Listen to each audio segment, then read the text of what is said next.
And not only that, we do not offer those traditional kind of services, but we are more into a more modern approach with a combination of like AI technology or even like EA programs. Yep. Okay, so do you mind to elaborate a little bit more about like what kind of service that you guys have? And it's really, really great to see you guys for the past 3 years, the growth. Yeah, it's like a baby steps, but now it's like slightly a big toddler right now in this market. So we'd like to learn a bit more. Like, do you mind to share with us in depth, slightly a little bit in depth, like what's the main service that you guys are providing? Well, the main service that we provide is more to like AI trading as well as EA trading.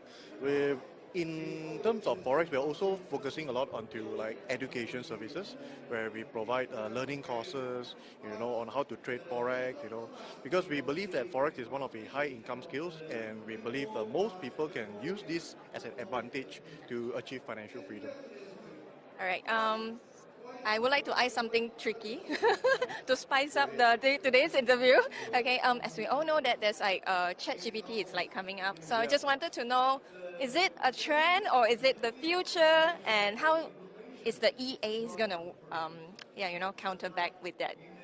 Well, for EA, it still requires like human navigation, but with the implementation of all these newer AI things, in the market, especially as ChatGPT, so we believe that this innovation can improve the future a lot. In term not only in forex but also like the Web3 industry, the crypto industry, and we believe forex can also be used to integrate AI. Yep. Okay, that's great. Good to learn a bit like from your point of view. And the last questions we'd like to know about your future plan, especially like in 2023. Anything big is like coming up. Oh, if you're talking about big and our progress as well as our roadmap, for this year we are actually going towards a more, we are started off as a broker, and right now we are moving into becoming like a market maker, and eventually our end goal is to become a liquidity provider. So in within these 3 years, we are able to achieve most of the goals, and we are expecting by the end of 2023 we'll be, we'll be acquiring our market maker license. Yep, and we'll be providing more of our services. Amazing, amazing. I'm really looking forward for that. I hope to see you in the next Wiki Expo. Right. I Thank you hope so so. much, Karen. And thank you so much. And thank you all. We're gonna see you in the next sessions. Thank you. Bye.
ladies and gentlemen, once again, welcome back. All right, we have Rory Moore, okay, from Forbes 30 member and also United Nations Youth Representative. So just now he had just had presentations up there. All right, it's great to have you as the one to kickstart this event. All right, so say hi to everybody. Hi, it's a pleasure to be here.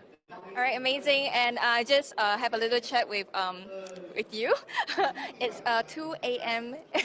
at your place right now. So thank you so much for having this with us. All right. So do you mind to actually briefly? I know that just now you have already talked a little bit about the corporate social responsibility in Asia itself. So do you mind to share with us like why should business have a corporate social responsibility strategy? Sure, so I think there are a few reasons why. Of course, companies are one of the key actors in society, so businesses have a big role to play in making the world a better place. But it's not enough just to say that businesses should make the world a better place and they should normatively think about CSR. So there's actually quite a few reasons why companies should think about it from a business perspective. So one way is that it actually really helps improve the image of companies, improve their brand. If they have a CSR strategy, it demonstrates to consumers that they really care about the world and the planet, and therefore it's going to help them increase their image, and that will in turn drive loyalty and increase sales. But similarly, I think also it comes to attracting and maintaining the best talent, because to have the young people come into your organization, to get the best people in, young consumers now or young people are really interested in what companies' values are, and something like 80% of young people say they won't work for a company if it doesn't have their values. So for getting the best talent and keeping that in your organization, it's really important for these companies to have that strategy. All right. Yeah, it makes sense as well. I am one of them. And it's true that the value is very, very important. So second, we'd like to know like what type of initiative should be included in a CSR strategy? So I think it depends on the company. There's a number of different things you can do whether it's looking at social impact, so supporting educational initiatives or volunteering in your community. But similarly, on the environment, a company can optimize internally its emissions or reduce waste, or indeed support conservation efforts externally. But finally, corporate governance is really important too. So that involves, well, what does the board structure look like of your company? Are there diverse voices and different perspectives being heard? And really empowering people to give their views on how your company is run. So all these different things can form a good CSR strategy. All right. The third one would be from your point of view, so how can business effectively communicate their CSR strategy? You know, sometimes it's like there's some broken link, need to close the gap. So what's your best advice? So I think the number one thing to say is that you have to quantify and communicate your impact effectively. So it's no good just to say we're trying to make a difference on the environment. It's good to actually say, well, this is what we've done, this is how many people were supported, this is the change that we made, because otherwise it can appear that you're just doing it for marketing purposes. So it's really important to quantify and measure that impact. That's one key thing to communicate effectively. And the other thing is to make sure that it's really closely related to the work that your company does. So for example, if you're a bank, it's not very useful to campaign on animal rights, for example. It's much more useful to focus on digital literacy, financial inclusion. So yeah, really about communicating effectively and choosing the right stuff to focus on. So we have a lot more to learn from you. Okay, so ladies and gentlemen, once again, we thank you so much for your time, and I hope you have a great time in our WikiEXPO in Singapore itself. So thank you, everybody. Bye.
So today we have Inankasa. All right. So say hi to everybody. Hi everybody, welcome to Accu Index. Okay, so we have a few questions for you, and we will really like to learn from you. Okay, the first one is what are the common trading mistakes? Okay, first we are happy to participate in WikiFX event. Actually, most trading mistake that traders do in the forex market is that they do not stick to a trading plan. So as we know, this market has a high volatility and is a risky market. Most people lose their money. So traders should stick to a certain stop loss and take profit in order to make their profit and gain advantage from this market. Okay, all right, cool. We'd like to know how to make a better decisions in forex and based on what. And I believe that a lot of people are searching around in the, in YouTube, in Google. But what do you think like is the better decisions? Okay, let me tell you something. Actually, most people think that they can make $100 or $1 million from this market just in one night. So actually, this market, you will see yourself making profits. Then you will stick into making bad decisions. So to take the best decision, you should stick and follow the technical and fundamental analysis. You can check what information, what news is coming, and how it will affect the market, in addition to following the charts, the analysis, in order to take the best decision in this market. And always stick to a trading plan. So just wondering, like, when we talk about like the right information, so how do you actually define it? Just a side question. Actually, the right information. So, as you know, we have, if you will speak stock markets and the US stock market, we have the federal and what news they are having, the interest rates, they are increasing or decreasing. All these news will affect the market. So, if you will follow the technical, you can see from the chart that the price may go up. But then there is a news saying that the interest rates are getting higher. So interest rates higher, let's say the gold prices will go down. So then you will take the opposite decision. You will sell gold, you will not buy it. So this is exactly. Yeah, learning something from you today. Okay, one last question is, in your point of view, what's the advantage of the forex trading? Actually, Forex have many advantages. First of all, that this market is available for you to trade and to make profits 24 hours, 5 days a week. So there is plenty of opportunities to take from this market. Also, you can make a huge profit from a small amount of money because of the leverage. And if you know how to use it, then it's a perfect market for you. So basically, these are the most important things. You can enter big volume also from this market. You can know about the economy of each country and how to take advantage from it. So basically, these are the most important and the most things that you should. Yeah. Okay.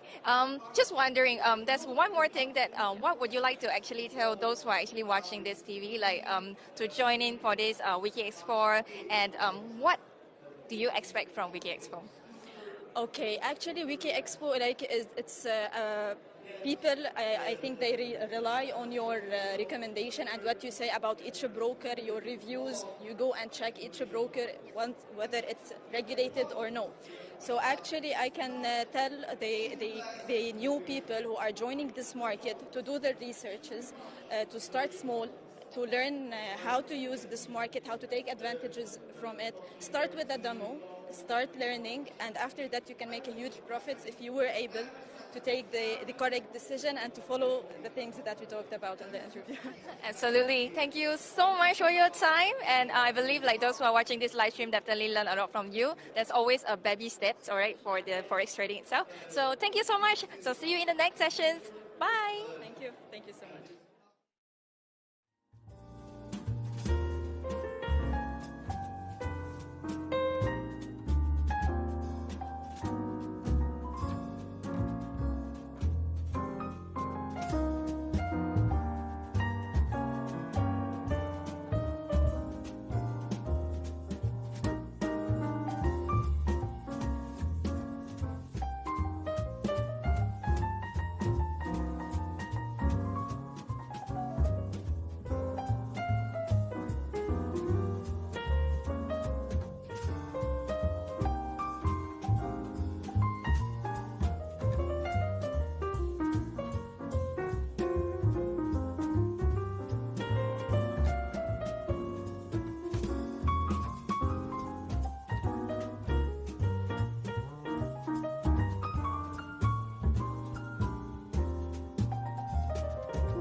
All right, ladies and gentlemen, once again, welcome back to our live stream. Today we have Rory right here, so say hi to everybody. Hi everyone, nice to be here at this WikiEXpo in Singapore. All right, amazing. So, Rory, we'd like to know a bit more about your company. All right, so what's the mission and the visions of your company? I guess the mission of our company is to create really a true grade premium product and a network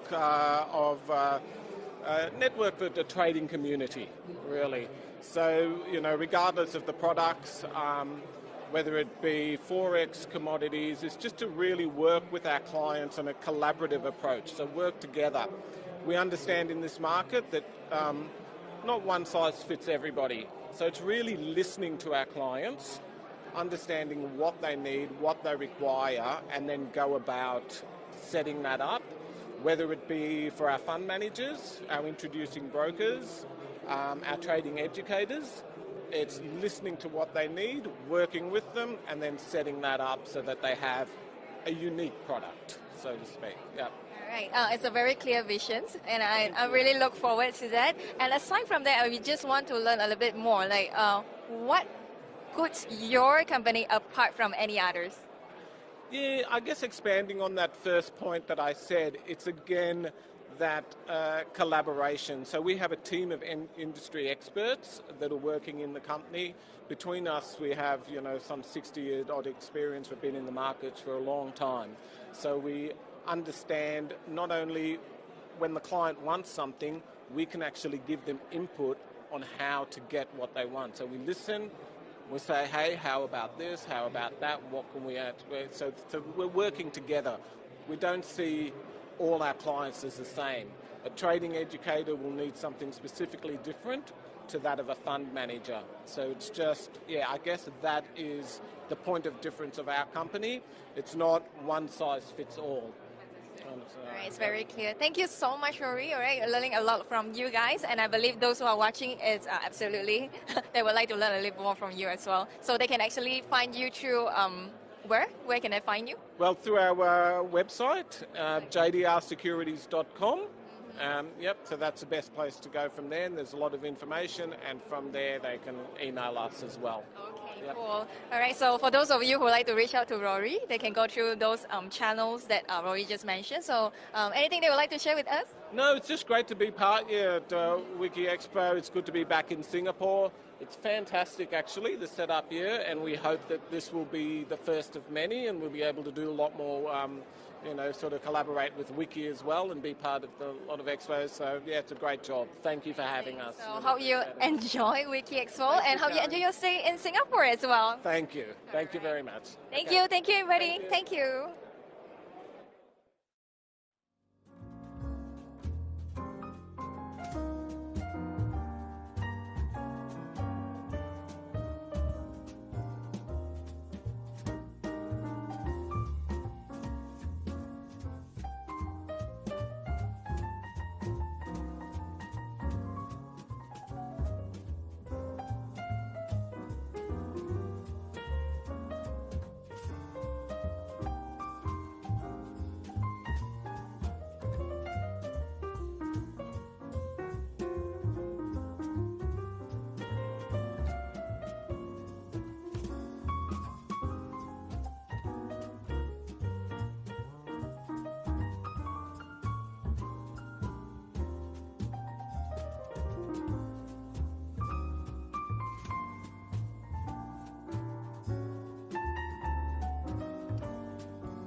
好，欢迎大家回到我们这个 WikiEXPO 在 Marina Bay Sands 的这个现场。那今天也非常的开心，我们又跟我们的于博士见面了哈，所以跟大家 say 声 hello。大家好，大家好，我是于佳宁，我是 UOB 的校长。那今天呢，我们也是要跟于博士来请教一下哈。那我们的新加坡呢，作为早期开发拥抱我们这个 Web3 那的国家，也吸引了很多这个 Web3 的这个创业企业哈，来到这里开展这个业务的。那作为新加坡已经落地这个 Web3.0 高端的这个教育平台呢，那想请教一下，您对新加坡这个开展这个 Web3 呢的培训业务的感受，以及你在新加坡这个业务的这个发展的目标。好的，行，非常感谢 WikiEXPO 邀请我来参加这次新加坡大会哈。今天有非常多的朋友，非常热闹。实际上呢，我觉得新加坡它的优势就是这一点，它是连接东方和西方的一个重要枢纽。在这里呢，我们可以看到全世界各国的人在新加坡，然后一起来交流探讨。为什么我把新加坡作为一个最重要的 Web3 的培训基地，也是出于这方面考虑。因为毫无疑问呢 ，Web3、元宇宙、Crypto 都是全球化的，它不是某一个地方的发明，它不是某一个地方的专属，它是需要全世界人所有人一起来去 build 的一个行业。所以呢，我其实在新加坡已经开设了非常多的课程。我们觉得呢，在新加坡呢开课有一个好处在于，真的是可以听到很多不同的观点。可能有些人呢会是从这个，比如说 mining 矿业的角度去分享。有些人呢会是从，比如说类似于这个 crypto token economy 等等角度去分享，然后有的人呢会去讨论美国的监管政策，有人会讨论一些亚洲、香港的事情。我是觉得呢，其实这个新加坡国土面积虽然不大，但是它确实是在 Web3 呢，由于它有一个特殊地理位置，有一个在 Web3 里一个先发优势，所以呢，其实它已经塑造了一个全球 Web3 的一个不光是资本之都，也是一个知识之都。所以我这也是为什么我会选择在新加坡来开设很多课程，来开展教育培训的一个原因。对。好，那于博士在教的当儿也是在学习了没有？也是很多要学习了哈。好，那接下来呢，想要了解的就是在6月1日，香港呢即将迎来这个新发牌制度生效的。那之前呢，很多在预期呢将实际的落实。您认为呢，在短期内呢，对于这个 Web3 的这个从事的业者机会在哪里呢？对，实际上呢，很多人说，哎呀，香港是为了和新加坡竞争，然后来做 Web3 做 Crypto， 但其实我不赞同这个观点。我实际上觉得呢，就是真的 Web3 很大 ，Metaverse 很大，这个世界相比之下都很小。我们未来的实际上真正说 Metaverse 时代的生活呢，可能真的不仅仅局限于在地球它有可能是星际的。我们所有人在一个新的数字世界，地理上可能不同的星球这个，但是大家一起生活在一个新的数字空间中。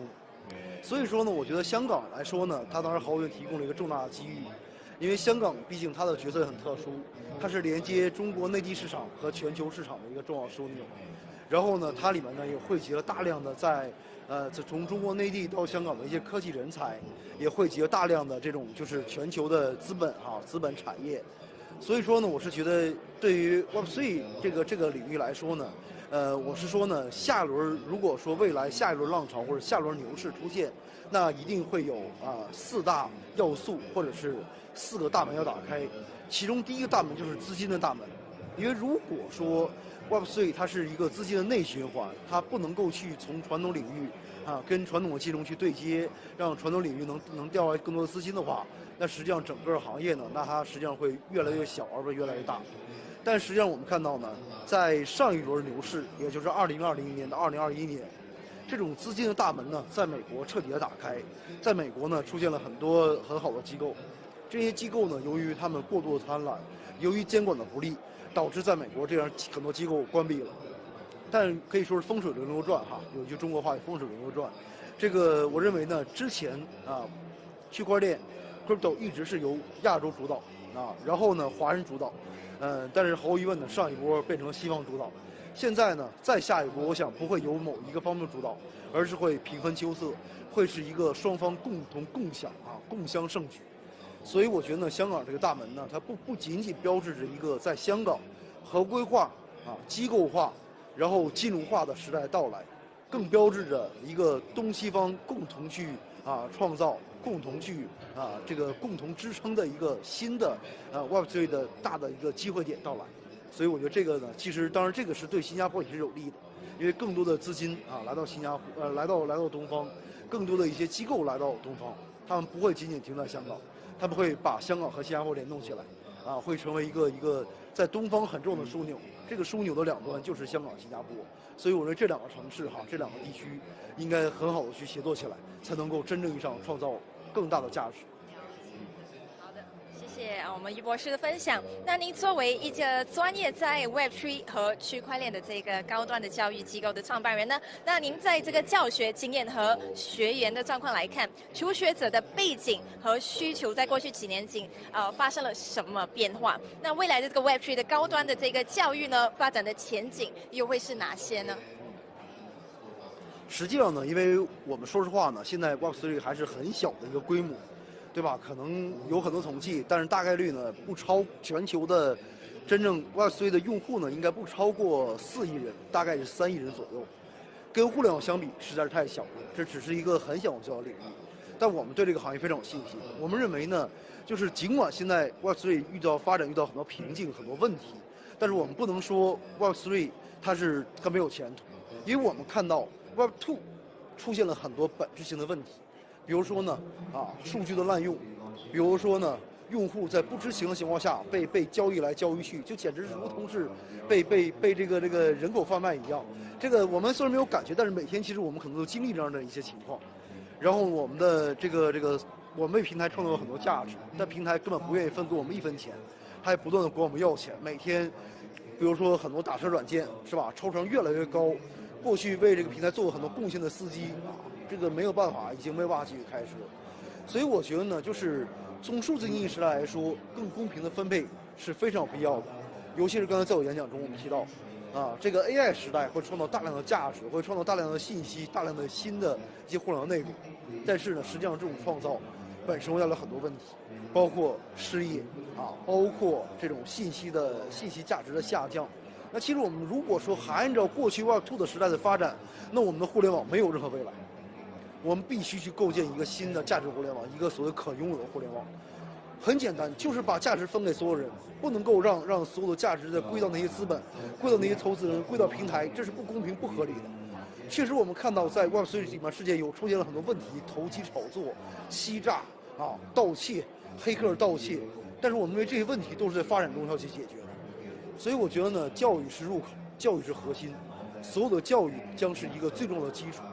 如果说我们说呢，未来我们相信这个世界，要互联网让这个世界变得更好，我们也会相信未来会有几十亿人进入 Web3。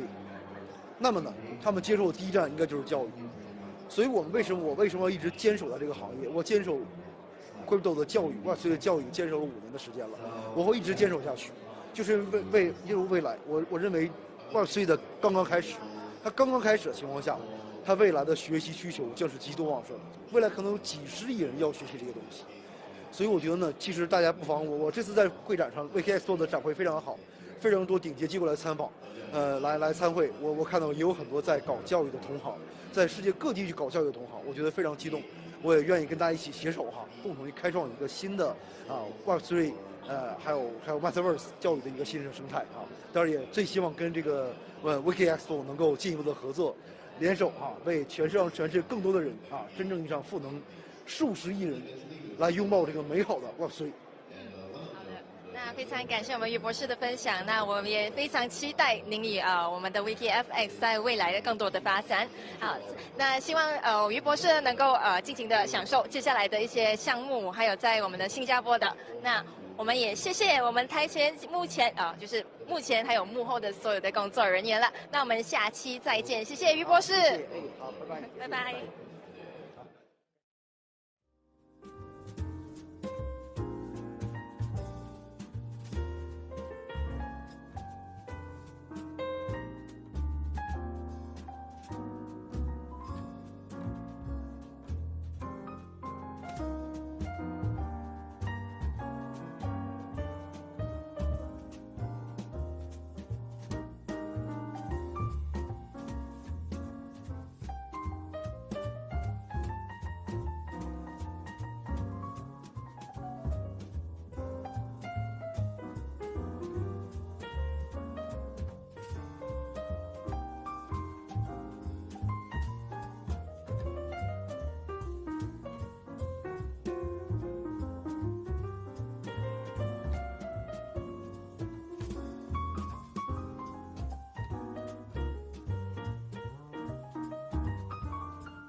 Hello， 大家好，欢迎大家来到我们的直播现场。那我们今天呢，有我们的 Josh 来自我们的 Interstellar Group， 跟大家 say 一声 hi。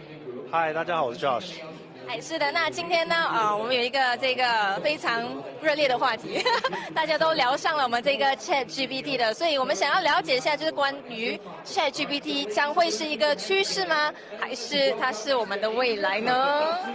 其实这 GPT 这个话题，在我的 team 里面也应该讨论的热烈一阵子，对，还在热烈吗？对，还在热烈，还在热烈，因为毕竟它实在太好用了，它改变了蛮多，不管是编写程式的人，还是交易的人的一些目前的方式。因为以前的模式，我们最熟悉应该是 Google 搜寻引擎，对，它完全颠覆了搜寻引擎的概念，它只是直接给了解答。以前是搜寻，但它现在是给了解答，所以它改变了蛮多东西。但是因为我们 try 了蛮多 ChatGPT 的东西，对，其实我们简单来讲个重点，它可能目前要取代自动化交易，有一点点的难度，对。但是不否认的来说，它对于不管是资料整理，或是在帮你程式的编写、撰写这件事情，有蛮方便，而且蛮大的改变跟进步的。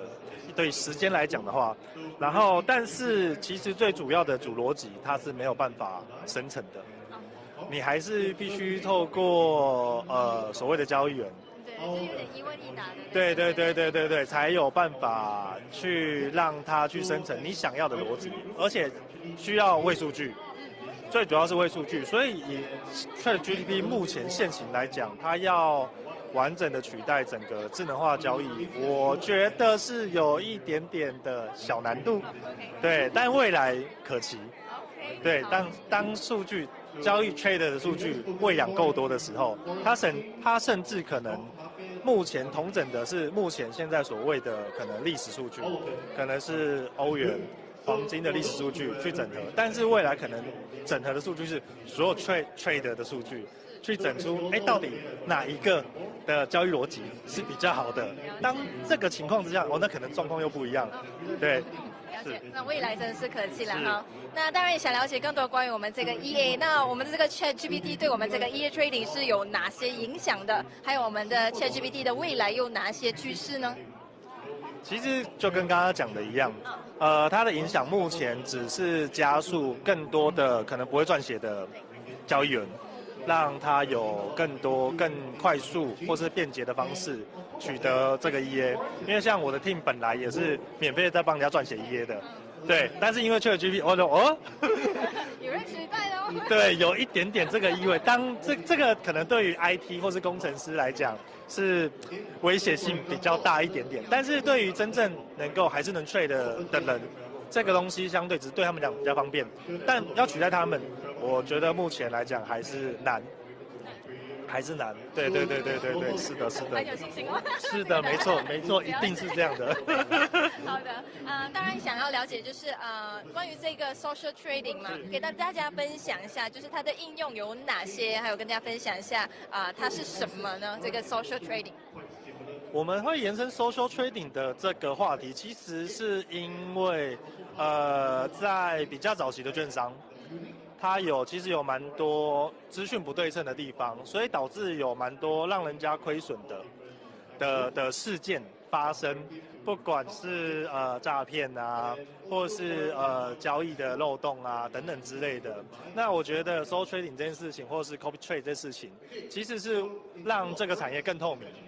像以现在比较火红的 crypto 来讲以前的交易可能就是买卖比特币或是以太币，甚至是比较传统可能是挖矿，对，但现在可能都晋升成可能交易智能合约，然后或是永续合约。当CFD 这件事情产生的时候，那这件事情更蓬勃发展。其实说 trading 的出现会让这个产业再更进一步。对，再更进一步。那 solo trading 其实有很多种方式。现在大部分以外汇券商的 solo trading 来讲，其实有一个其实大部分最知道应该是 eToro， 它的广告打最大。但是 eToro 有一个小问题是，成本概念。因为 solo trading 其实是在于每个券商来讲，尤其是在 bank 的报价来讲，我的报价跟你的报价可能不一样。对，所以我们在研究的时候确定是，我希望是可以把整个价格更透明。那这样我在跟你单的时候，我才会知道哦，原来你盈利，我也会盈利。但如果我们成本价概念不一样，也许你盈利了，我成本概念比较高，我可能是亏损的。对。好，那今天也是非常谢谢我们教师的分享，我们也是学到了非常多，也了解到哪些出现是帮助我们的，是推我们一把的当然是也是非常拭目以待了哈，我们的未来的这个科技和发展的。好，那再一次谢谢我们面前的观众，谢谢，我们下期再见，拜拜。拜拜。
Hello, welcome back to our live stream right here in our WikiEXpo Marina Bay Sands. And today we have Elvin right here. So Elvin, say hi. Hello, hello, hello. Okay, great to see the energy itself. Okay, today we're going to talk a little bit more about AI and metaverse. So the very first question that we'd like to ask Elvin is none other than what are the benefits of using digital twin metaverse? Yeah, so digital twin basically means that it's a replica of the real world. So we try to replicate like maybe 90% as accurate into the digital world. So the benefits is that it's more realistic and you could do a lot of interesting applications that is maybe towards education, tourism, etc. And also there are studies to show that the more realistic the environment is, the more the user will engage with it. So these are some of the example use cases. Yeah. All right, this is absolutely something new. Okay, I hope it's going to be the future. Right. It's not just a trend. Okay, the next one is like, what are the potential benefits of using AI and also the metaverse, and how could it enhance the user experience? Okay. Yeah, so now we are on a very interesting renaissance period. where there's AI blooming and there's metaverse coming into the play. And so, so example, using computer vision in AI, you can use it to expedite the creation of the metaverse. And that also adds to the possibility of doing generative AI. So there's a lot of work now done for allowing users to use text environment, and they can just from text create environments. And another layer is that you can use large language models, which is like ChatGPT, and you can power your avatars and you train it on the history or the culture of the place, etc., and all that. So those acts as very useful, like digital tour guides, concierge assistants, or even sales leads. You can train it on your like insurance, financial data, and all that, and they can act as some kind of sales agent for 24 hours. Yeah. So those are some of the interesting use cases. Okay. Just a side question. I was just wondering, like, is this going to sort of like, you know, take over, or you know, is it a trend, or is it like the future? Yeah, I think eventually it's gonna be part and parcel of our daily life. So it's like reading books, right? So people used to write books, and then there's videos now. So treat metaverse as more like another medium, and this medium is about experience. So you have books reading, you have social media watching, and then you have the next medium, which is experience.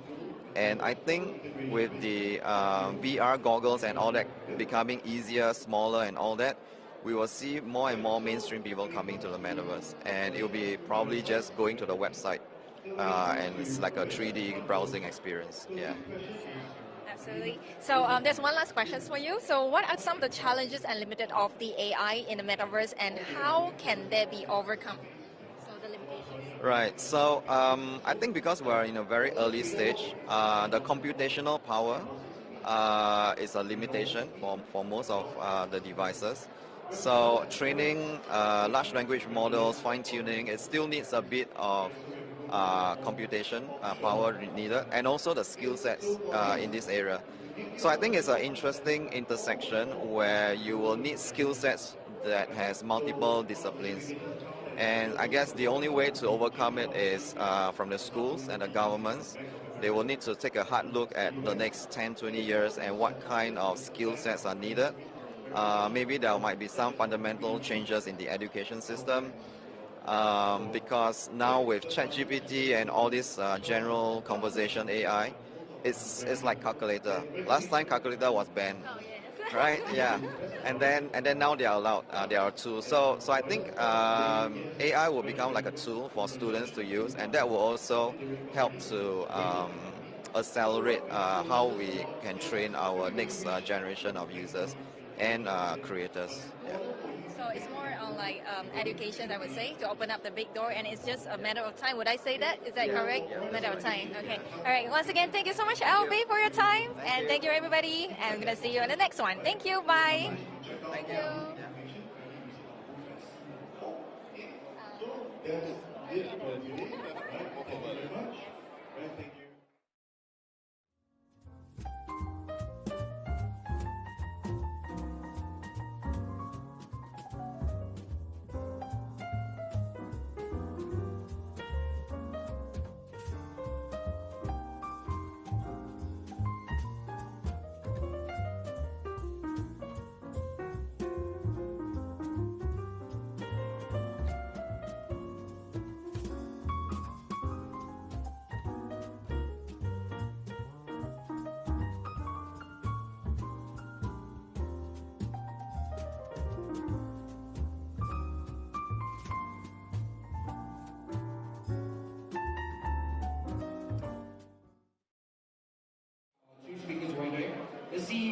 Hello, ladies and gentlemen. Once again, welcome back to our WikiEXPO Singapore. And today we have Malcolm right here. Say hi to everybody. Hi everyone, nice to meet you. All right, today we have a lot of things to learn from Malcolm. Okay, first of all, we'd like to know a little bit more, like what's the role of AI in Web3? AI is an enabler. It can be used in a lot of different aspects. For example, in Web3, AI can power chatbots. It can power banks to detect financial fraud. It can be used in digital avatars. It can be used to give more knowledge. We are actually using AI right now to create AI co-founders, right? So you don't even need to have human co-founders in future. In fact, these are some things that are already being applied in the industry. One of the partners we are working with is using AI for medical assistance. So they actually have prompts for doctors going to surgeries, meeting patients, so that they remind the doctors about what to look out for, because they can scan and consume a huge body of information very quickly. So AI can be used in a lot of different aspects of Web3, and it's like I said, it's a big enabling area. It's a sea of opportunities, I would say. There's more to come. All right. Aside from that, we'd like to learn a bit more. Like, what is the outlook for decentralized payments? Decentralized payments are very, very important, especially in the wake of the FTX collapse. Because after FTX, basically so many people pulled out their funds. Because the saying in the blockchain crypto space or the Web3 space is not your keys, not your money, right? So if you put your assets into a centralized exchange, in a centralized platform, and it's hacked or they lose their money somehow, then you don't even get it back. There are so many tens of thousands or hundreds of thousands or even millions of people have lost money because they put money with, or they put their crypto with centralized platforms like BlockFi, like Celsius, like with FTX, etc. Right? So decentralization is something that we are all moving towards. From Web 1, we have moved to Web 2, Web 3. Web 1 is where it's basically information websites, and that was very early era, like 20 years ago. And then Web 2 came with rich context, platforms, apps, and things that we are using right now. And Web 3 is where decentralization will take place, and where people own their own private keys, own their own data. And when you own your own data, then all the big Web 2 corporations can't steal your data and make money from it, and you don't do anything, right? So now all the millennials and even the later generations are growing up valuing freedom, valuing their own personal data, and it's very important to take back control. So this is something that is extremely important in this day and age. Hey, amazing. We'd like to want to know what's exciting development lies ahead for this. There are so many developments, right? So right now the narratives that are prevalent, or rather I got into this space in crypto and blockchain since 2017, and I've seen so many different iterations. At the start it was called ICOs or ITOs, and then later they became IEOs, initial exchange offerings, and then after that it became IDOs, initial DEX offerings, and then IGOs, initial gaming offerings. Well, before that was IFOs, initial farm offerings. And in fact, IFOs also appeared already in the end of 2017, where it became initial fork offerings, right? And then after that, NFTs were becoming popular, 2021. And in fact, I already got involved in NFTs back in 2018 when one of the very early founders of an NFT platform came to us for seed funding. And at that time, it was still not mature yet. So you can see in this very fast-moving space, every 3 to 6 months, the scene changes. Right. So in 2021, it was a narrative for NFTs, and in fact, we were one of the first in 2020 to get into it. And then after NFTs became Metaverse, right? After Facebook rebranded as Meta, and then they created a huge stir, and everybody started getting Metaverse. They created such a big knee-jerk effect that Blizzard Entertainment was acquired for $69 billion by Microsoft. Because Microsoft one day woke up to the news of Facebook saying the Metaverse is here. Then they say, oh, we are way behind, right? So they had to catch up by acquiring. So now all these tech giants are racing, and they were racing in 2021 to get into the Metaverse space. And after the Metaverse then became AI, right? So today the narrative is now AI. And in fact, before the Metaverse was popular, it was play to earn, right? So you have GameFi, where Axie Infinity popularized this whole genre. And people, especially in the developing countries, can make very decent income just playing games, right? So play to earn was a huge narrative in 2021. Then Metaverse, and then today is AI. Now with ChatGPT unveiling, suddenly every week we are seeing new developments in AI. Because AI has been building up over the last 10, 15 years, in fact. And in fact, I got into it 6 years ago. And 1.5 years ago, we started doing very active things in the AI space. And in fact, on Monday, which is 2 days' time, we are launching a major new AI project. So this is the new narrative. Right? AI can be used in so many applications. So we are going to combine AI and blockchain. And in fact, one of my clients and friends was running a series called AIBC, right? So it's a conference series called Artificial Intelligence Blockchain, and they've been running it for 5 years already. So it's a very popular acronym as well, AIBC. So these two will work very well together, and I think AI will be here to stay definitely because we are nowhere near having developed it out yet. That's going to take place over the next 10, 20 years. And in fact, we have very prominent billionaires like Elon Musk coming out and say, "Oh, stop AI because it will destroy humanity," right? So it's a very fast-growing space.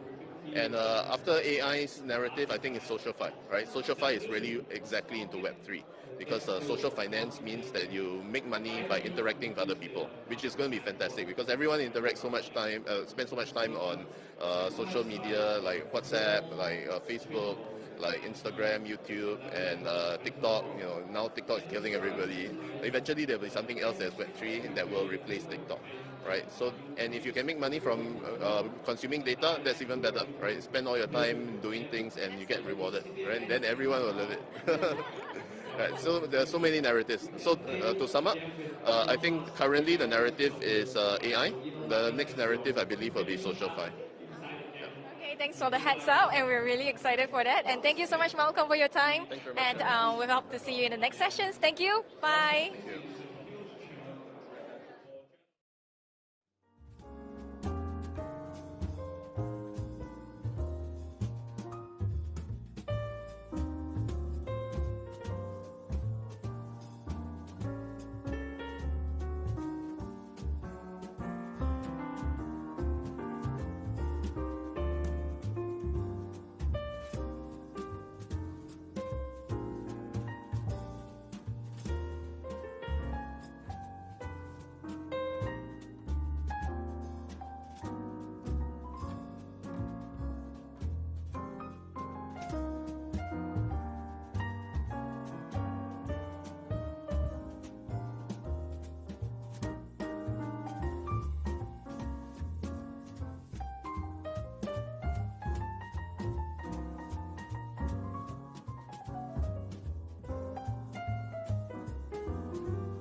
Hello, ladies and gentlemen. So once again, welcome back to our live stream right here. And today we have Alexandra right here. So saying hi to everybody. Hi. All right, amazing. So today we'd like to learn a little bit more about your company. So do you mind to tell us more like what kind of service that you guys are providing and what's the vision, missions of your company? Yeah, sure. So you see that we are the developers of the trading platform. It is called UTIP. This is for Forex, for crypto. We also have the additional services as to develop the websites, also to register companies, and so on.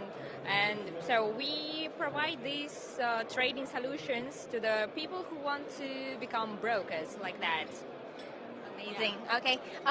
Just wanted to know a little bit more. Maybe do you mind to share like anything that is huge or big is coming up in 2023, especially for your company itself? Yeah, sure. For example, we would like to open the office here in Asia, for example, in Singapore, who knows. We're also planning to have more clients all over the world. For now, we have about 100. Yeah, that will be great. Okay, I'm just wondering, like, how soon do you see this is coming? Like, especially like this year itself, that you're gonna set up the company in like Singapore. Maybe this is a question to my CEO, to be honest. Yeah. Okay. So, but yeah, it will be perfect if it will be this year, maybe next year. Who knows? Yeah. Everybody's seeing it as a hub, like a main hub, like from Hong Kong and in Dubai and now in Singapore itself. Yeah, amazing. So we really look forward for all kind of interesting things that's coming out from you, and all the best. And thank you so much for joining us for this live stream itself. Thank you, Alexandra, and thank you, everybody. Bye.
家回到我们的现场，我们现在有的是我们的 WikiEXPO 在我们的 Marina Bay。那现在呢，我们现场有的是我们的 Zack Paul 来跟大家 say 声 hello。Hello everyone， 大家好。好的，那今天呢也非常简单的想要了解更多关于您的公司的方面，跟大家透露一下您有哪些特质啊，还有哪一些就是跟其他的公司哪些不同的。OK， 那我简单介绍一下，大家不要觉得因为英文说的不太好，是说华文。那个首先第一个，在这个我们 CRM 的这个系统里面的话，我们有很多年的从业经验。其实我们最大的优势就是我们的系统很稳定。对，而且我们这个在开发系统的时候，不单是我们的技术人员，他有很专业的 IT 的一个能力，而且我们总共的产品经理的话，他对金融方面的知识是资深的金融人士在指导，就可能不像有些 IT 公司，他做的是他凭他的理解来做这种金融的管理系统 ，OK， 客户用起来就很不方便。就这个其实就是我们最大的优势，因为以前在18年以前，我们这个公司的前身的那个 1.0 版本已经大概那个时候全球有70多家客户在使用。当然了，随着这3年的这个情况，大家也知道，这现在慢慢我们重新把那个升级换代了一些，又重新开始出来做这样的事情。所以我们其实最大的优势就是专业、稳定。OK， 我相信应该这个对客户很有吸引力的。是了解的，非常有信心的哈。那接下来呢，也是了解一下，在2023年有什么大的项目，还有您未来有哪些发展的，方便透露一下吗？其实目前我们对从亚洲还有对欧美的一个调研来说的话，我们发现现在整个金融圈的话，它的不管是我们的 To B 端、To C 端，它偏年轻化。一定偏年轻化，以前我们都是那种 old money， 现在是 new money，OK。那么，我们其实也在想借助一些我们的资源，做互联网的一些资源，我们在跟他们考虑能否通过互联网的一种方式，互联网运营完产品全自动运营的方式，能够帮助我们的客户去解决他目前最大的一些困难，比如说获客 ，OK， 还有比如说那个用户的关系的维护。这块在我们整个团队背后几个高层身边拥有资源最有把握去做的，想去做的一个事情，就是把前10年互联网的那套对我们那个应该是对我们客户的那种服务的那种体系的方法，用到我们金融行业里面。这个的话，大家应该相信，在以前就2家成功过，那一家是富途，一家是 Tiger。那么其实我们的背后的资源是可以去copy 它这个模式的。那么我们现在也需要跟我们的客户去讲这项一些理念，也就是这些 old money 要接受我们的这种观念啊，但还是一个过程啊。就今年主要就做这个事情，当然还有就是卖我们的软件了，卖我们的系统。OK。谢。目标非常明确哈。那今天也是非常感谢我们的 Jack Paul 为大家的分享。那希望大家从中呢也学了非常多。那有兴趣的朋友呢，也可以不妨联络一下我们的这个Chef 的公司。好，谢谢各位，谢谢大家，拜拜。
Hello, ladies and gentlemen. So once again, welcome back to our WikiEXPO live stream sessions. And today we have Lester right here. Say hi to everybody. Hello, everybody. Nice to meet you, Jack. Okay, amazing. So we just want to learn a bit more, like, what makes you or what drives you to our WikiEXPO, and what do you expect from our WikiEXPO? Yeah, so I think it's like I got to invite by my friend referred to this WikiEXPO, and I find the topics kind of relate to our project, thegame.com. We want to do as a new Web3 pool of contribution platform, helping general people to get ownership from new tech giant, no matter it's AI, GC company, Web3 company, or gaming company, or MT company. So here, why we come, and I think the thing right now is so many people, so I think it's like, welcome everybody coming to the thing right now to listen to more, yeah. Amazing, amazing. Just wondering, like, maybe you want to talk a little bit more about your company instead? Like, let us know a little bit more about your company. Okay, yeah, so I found thegame.com, I think, in 2021, and in the last 2 years, we fundraised around $10 million from the leading investor, Folios Venture, Connected, and ANT. Yeah, so Folios Venture, they used to be the leading investor of Steppen. So Steppen is one of the top projects in Web3.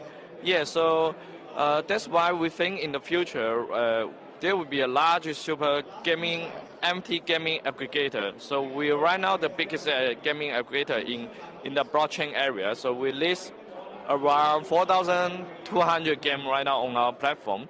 And this month we will announce our second round fundraising, and we'll launch the new product called the Game Community. So this community can help general people to contribute to the whatever project they like, and return they can receive token or MT for free. So I think they can diminish the risk of your investment in Web3 project, but while you still get a chance to become the token holder or the shareholder of this new tech leading company. Yeah. We'd like to get to know Lester, if like you would have any advice for those of you who are in your field itself, like if there's one advice you want to give it to those who are watching this live stream, what would it be? Yeah, I think it's like one advice in our industry, crypto industry, what actually really put to me is like spend enough time to research the new project. Because it's like 10 years ago when the Bitcoin first come out, I already come across some knowledge, but the problem I did not spend enough time to study Bitcoin. So after I really finally spent, after Bitcoin go beyond like 100 times beyond, I finally realized, okay, I need to spend enough time to study and learn from it. So in 2017, I spent almost like 2 months to study Bitcoin, and then I realized this will be the game changer for all the financial industry. So I quit my traditional banking job and joined the crypto exchange. Yeah, joined the crypto exchange in 2017.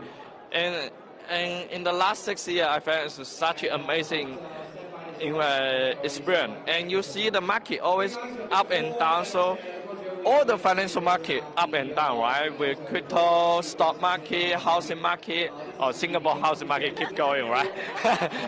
Yeah, but it's as a financial investor, I think crypto is so amazing, and we can see they can change all the financial sector in the future. But the risk is like many general people, they come in this industry without enough knowledge. They just like buying stock, right?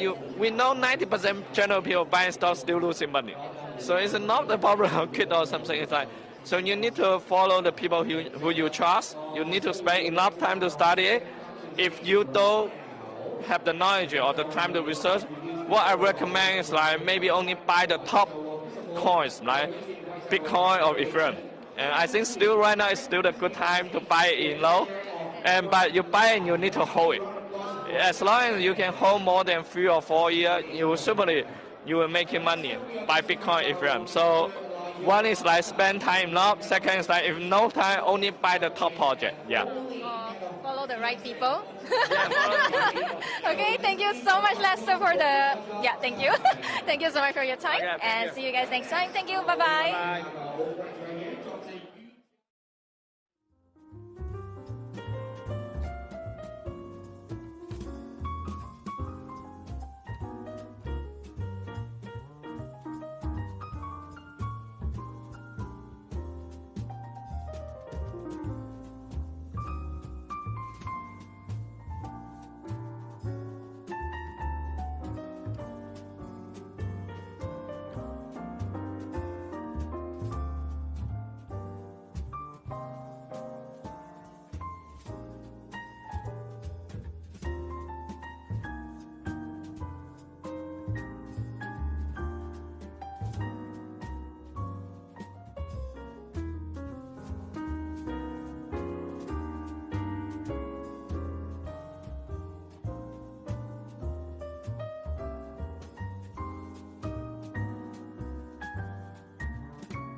live stream itself, and welcome you guys for joining us in our WikiEXPO 2023 in Singapore itself. And today we have Josh right here, so say hi to everybody.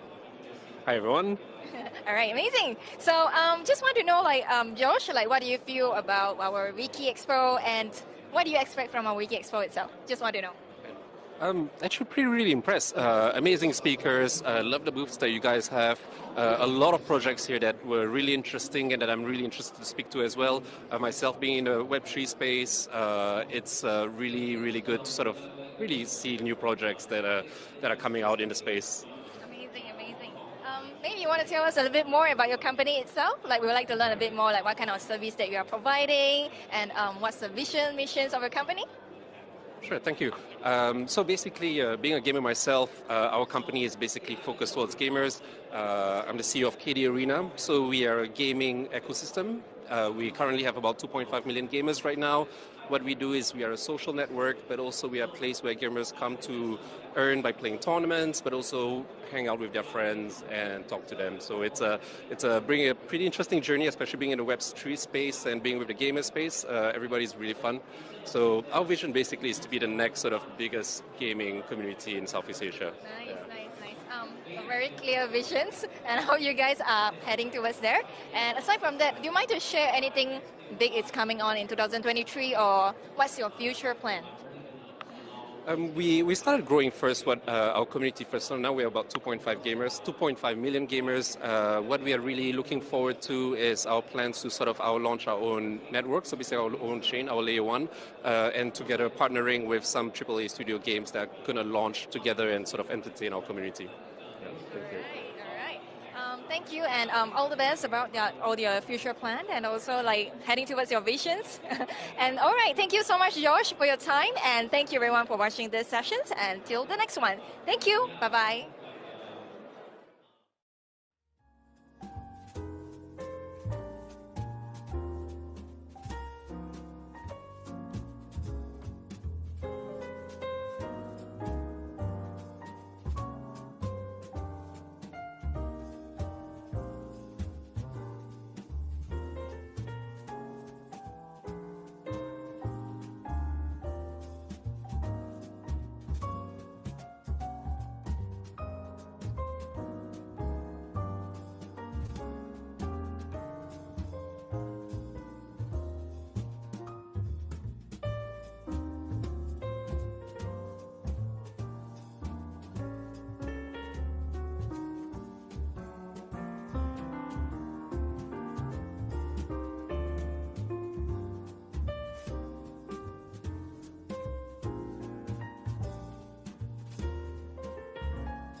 迎大家回到我们的直播现场，我们的 WikiEXpo 2023在新加坡。我们现在有的是我们的 David， 跟大家说声 Hello。Hello， 大家好。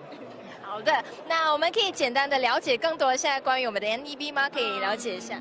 可以那么呢，当然就是 NEB 它是一个聚合器，那么呢，主要是以更低的门槛来帮我们的投资者获得更加高的收益。那么呢，也都是用这个智能合约来进行操作的。对。好的，那最近我们的 NEB 有什么新的动态吗？当然，随着就是在今年嘛，香港就是大力的推广这个区块链的这个整个趋势，所以呢，都是以一个非常友好的态度来迎接整个新经济的数字一体化的整个一个风口。那么呢，我们的这个 NEB 呢，作为一个DeFi 的一个项目，其实不仅仅在算法上面呢，其实都已经是正在准备去延展到 B 端。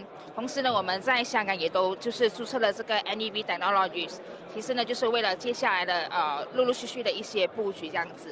了解的。好的，谢谢您的分享。那接下来呢，也是想了解一下，在这个 NEB 呢，在生态中呢，是扮演着哪些角色的？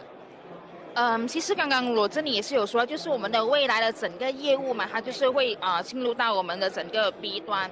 那么目前来说呢，就是整个 Web 3.0的这个线上数据跟 Web 2.0的线下数据呢，它是有很大的一个差距的。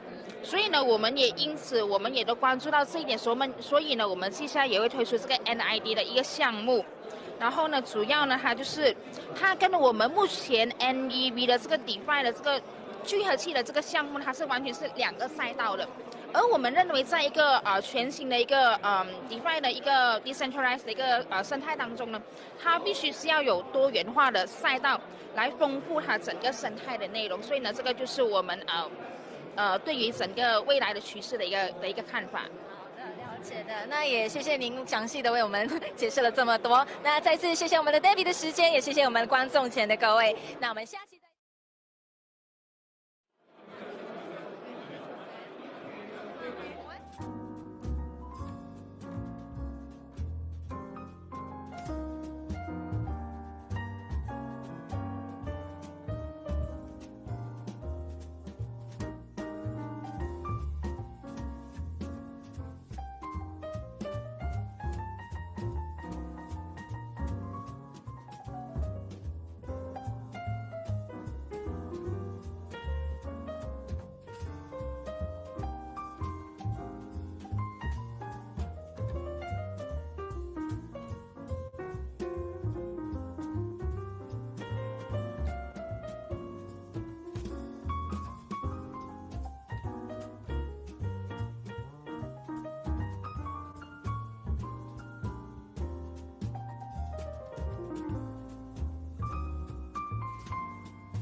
has actually a very clear guidance on the Web3 or even cryptocurrency industry right now.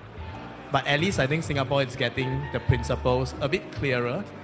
And on that side of things, people also trust that the Singapore government will eventually come out with more specific regulations that are actually sensible for them. Right. And the third thing, how Singapore does it is that I think Singapore is just generally where startups, not just Web3, when they think about starting their startups, serving the Southeast Asian market especially, and then they'll think of Singapore because, why? Because I think that the talent pool is actually here in terms of the tech talents, finance, I think the competency, and kind of it acts as a hub for Southeast Asia.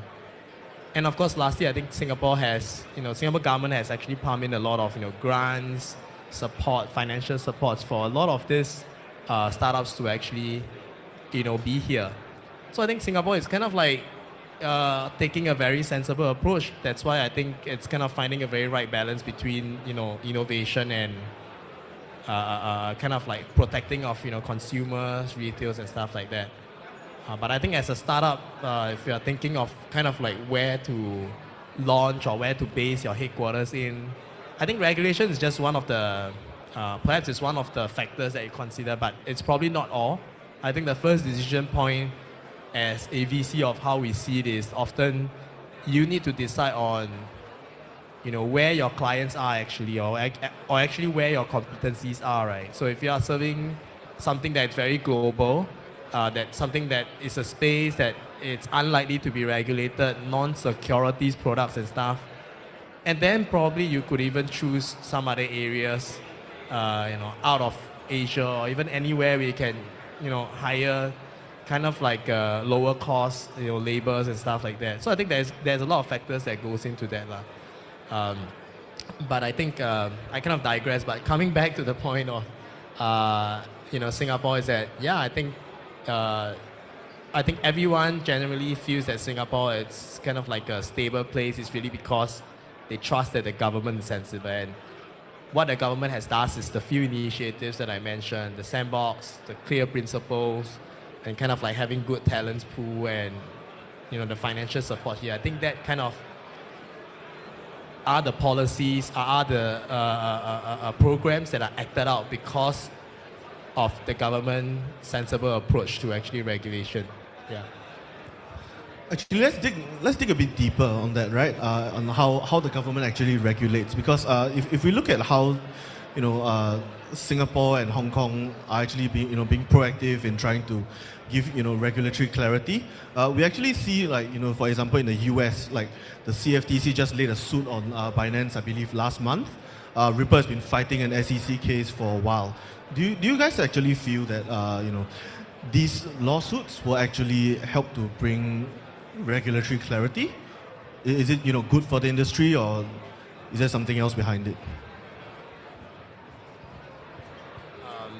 I think first of all, I'd like to mention that I'm no expert in kind of like US securities laws and whatever, but I think just from my own personal opinion is that I think a lawsuit, it's not necessarily a way to advance the regulations.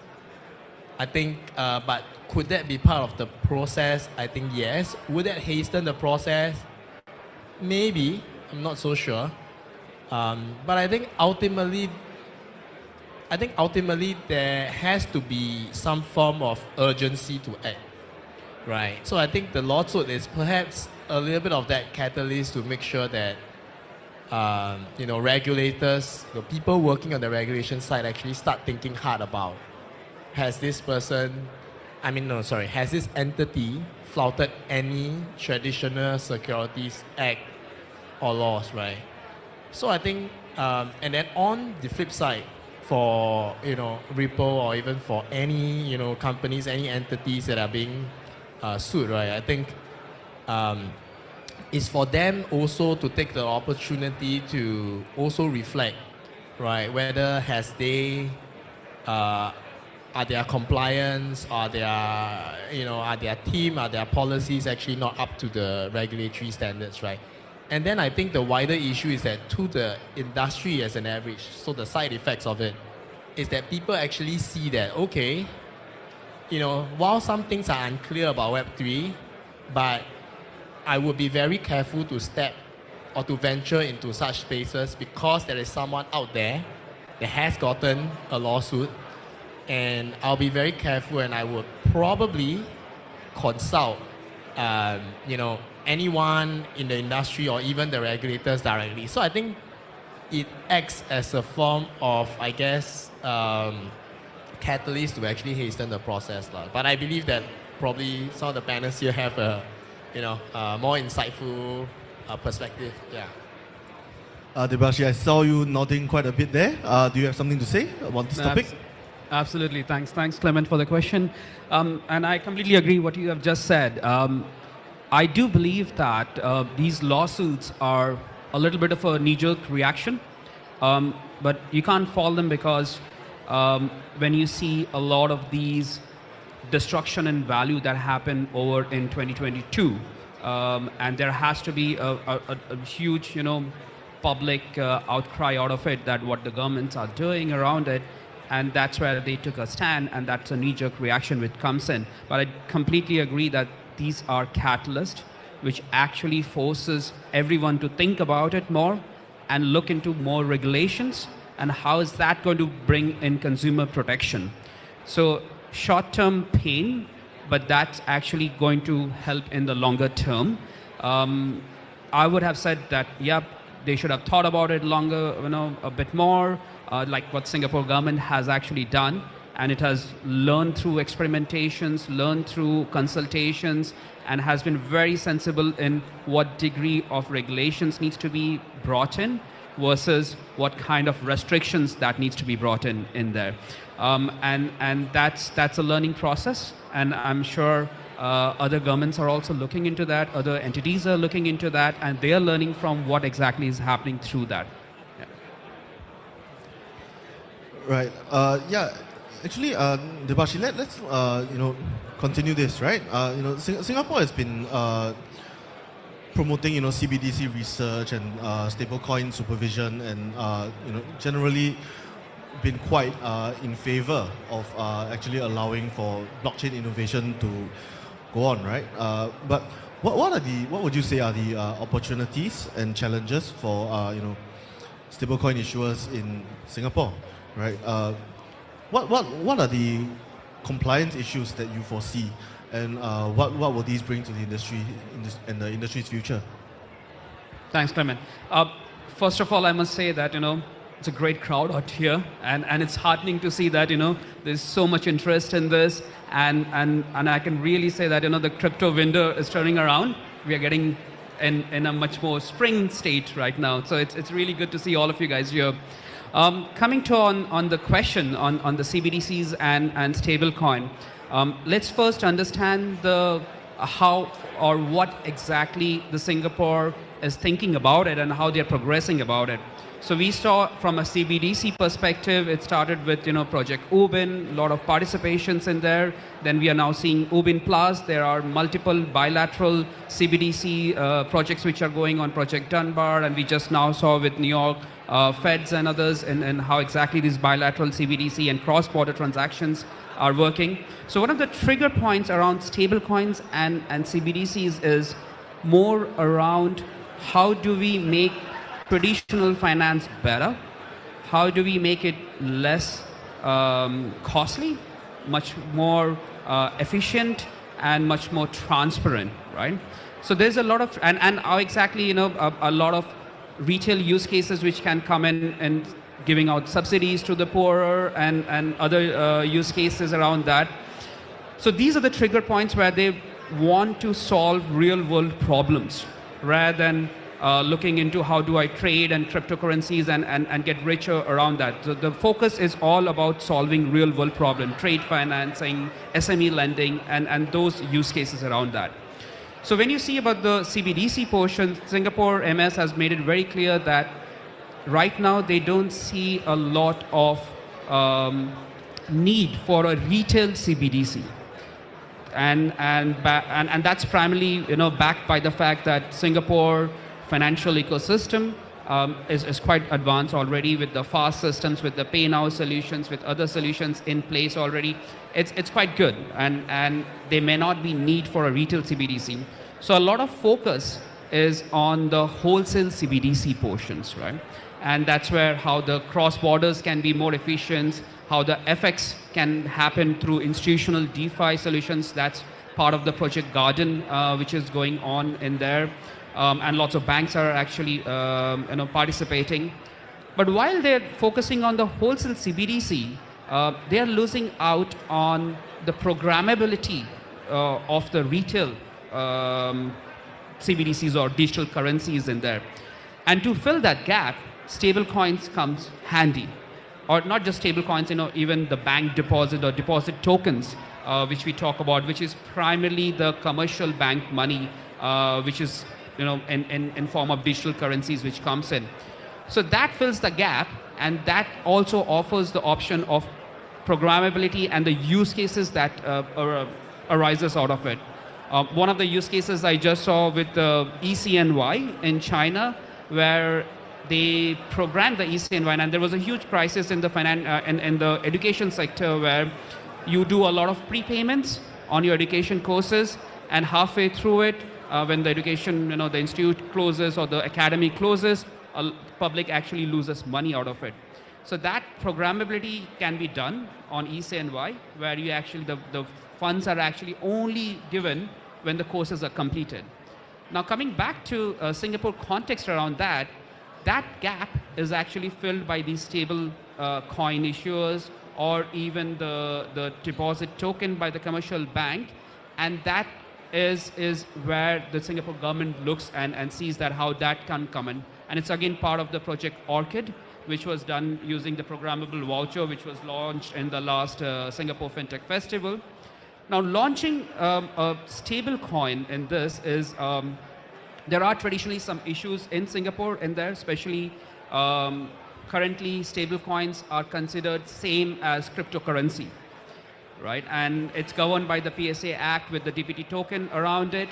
But the government saw the need that there is a need to bring in some regulations around the stable coins, and that's where a consultation was done last year, and it's going to come up in the next few months, how exactly the stable coins will be regulated. And that will actually encourage a lot of financial institutions, because that's been missing a big gap today, where for a stablecoin issuer to open a bank account is a huge pain in Singapore right now. But once these regulations comes in, the financial institutions gets more confidence, their risks are mitigated. That's where they will come into the play, and that will actually boost up the whole stablecoin issuance piece around there. The second factor on the stablecoin issuance over here is the healthy fintech ecosystem which is running. And I think that's important, because just having a stablecoin and issuing a stablecoin without having the ancillary fintech ecosystem, it's not going to grow too much in there. So having that fintech ecosystem already present in Singapore, that actually boosts up a lot of prospects and use cases around it. So having regulations and having the right ecosystem, having the talent, Singapore is a magnet for talent across the whole Southeast Asia. I think that's the right place to issue in the stable coins. You spoke about Singapore having the ability to attract and keep talent. How would you say Singapore actually uses these its advantages? What are these advantages that Singapore uses in order to attract top talent and blockchain projects that the government wants to keep in Singapore? Yeah, so Singapore has again made it very clear that it's not going to go into speculative cryptocurrency for retail, right? And that's a stand which helps, because they are looking into real world problems, asset tokenization, solving the problems which we have today, and making the lives of the citizens better. So for that, and that's a very noble cause, and that's a cause where you get the talent which are in the right mindset that we are here to solve a problem and not just make money quick, right? And so that attracts the right mindset, right talent in there. That's one. Second thing is that being the geographical location in the Southeast Asia, Um, that helps definitely, where you have got a lot of universities within Singapore itself, which attracts really, really good talent. I being one of, I wouldn't say the good talent, but I being one of these use cases where actually Singapore government helped me coming from India when I'm my teens. I studied through here from NTU, from NUS, from SMU. That gives a complete, a coverage of your career growth and your educational background. So those are the support with the government comes in, which I haven't seen much and it's coming up in more European and American universities today. But the amount of focus which the Singapore government today does in this in the universities today, I think is phenomenal, and that really attracts the good talent in there. Right. Yeah, Dr. Yu, actually, this next question is for you, right? Debashi mentioned that there's been a lot of cooperation with universities and things like that. As the principal of the University of Web3, would you say that the Hong Kong government is, doing something similar with respect to, using its regulatory advantages well in attracting top talent and blockchain projects to Hong Kong?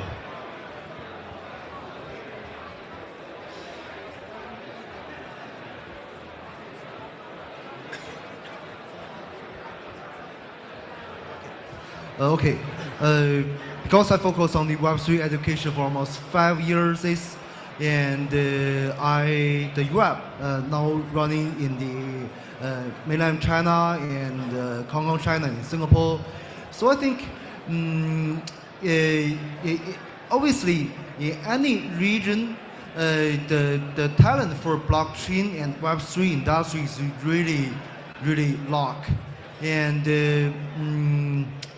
for most of the company, especially for the developer, they cannot hire the correct people, and we found that very interesting. Some people who are so familiar with the crypto, they just go to trading crypto. They just raising their own funds. They don't want to work for any big company. So we have to obtain more talent for all the world. And for the Hong Kong parts, as we see, the Hong Kong government, when they decide to develop the Web3 industry, the first thing is the will is to attracting more and more talent from mainland of China. But it makes sense. The regulation, the crypto regulation in China is really kind of there are so many restrictions, almost forbidden, and but a lot of people, especially the kind of the technical people, they really want to continue their job in the Web3 field. So I know a lot of people in this field, they apply the kind of the talent visa for to enter Hong Kong and found job there.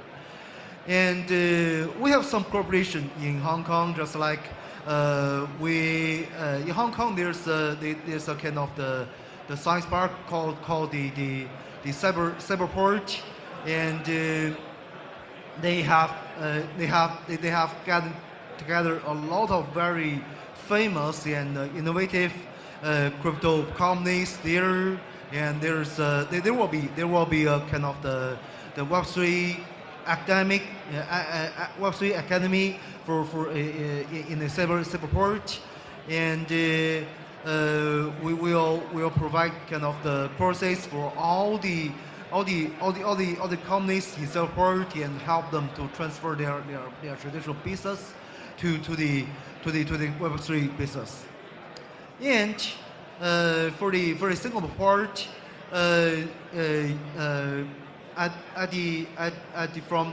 from the August of this year, there will be kind of the blockchain Master of Science, the first blockchain Master of Science in the East South area in the NTU, and I will be one of the teachers for this project. And nowadays, I think almost about 50 students from all the world will get together in Singapore to learn and explore the Web3 frontier. And as in my point of view, the Singapore government is really very good to attract some talent. And especially just like one of my friends, the seller, he's the CEO of the TreeHub. They are the very famous technical company providing the kind of platform for the exchange for all the world. But they do not run their own exchange. They just provide the kind of the fundamental technologies, and they have gained great support from the Singapore government, and they bring a lot of talent from China, from Hong Kong, from all the world to Singapore, located in Singapore, and they can train more and more people here. So I think obviously everyone knows that training more and more talent is important, but I think one of the most important chance for the company located in Singapore or in Hong Kong is to attract more talent from China. As we can see that the Alibaba has already sorry. Okay, the Alibaba they resign a lot of the very senior developers, and a lot of developers they because in Alibaba the Jack Ma, he's really have a very positive attitude to the crypto. So a lot of developers in this field, they have some skill in the crypto field, and I think if in the future the Singapore government could issue more and more visa for the kind of the developer in China, and I think in the next wave there will be better. There will be some better company, better solution appear in Singapore. Okay, thank you. Right. So for Jenny, right? Do you agree with what Dr. Yue has just said about bringing more talent from China? Do you feel that is a potential solution for Hong Kong to advance its Web3 economy? Okay. Right now we're talking about Web3, like Singapore and Hong Kong. So, in my opinion, I think a lot of different countries or different cities, they have different policies. So we have to make sure you combine everything in the local rules and regulations. But I think in Hong Kong we have a lot of advantages and some benefits. We can do the favor for the startup companies, for Web3 business owner. So regarding your question, I think Singapore still and Hong Kong have different roles and with a different advantages for our Web3 startup companies and developers. And for those people who want to have a development and have your business in Web3, welcome to Hong Kong and also welcome to Singapore. Thank you. Right. Actually, I think that's about it for the questions that I have for the panelists. Are there any questions that the audience would like to ask? Or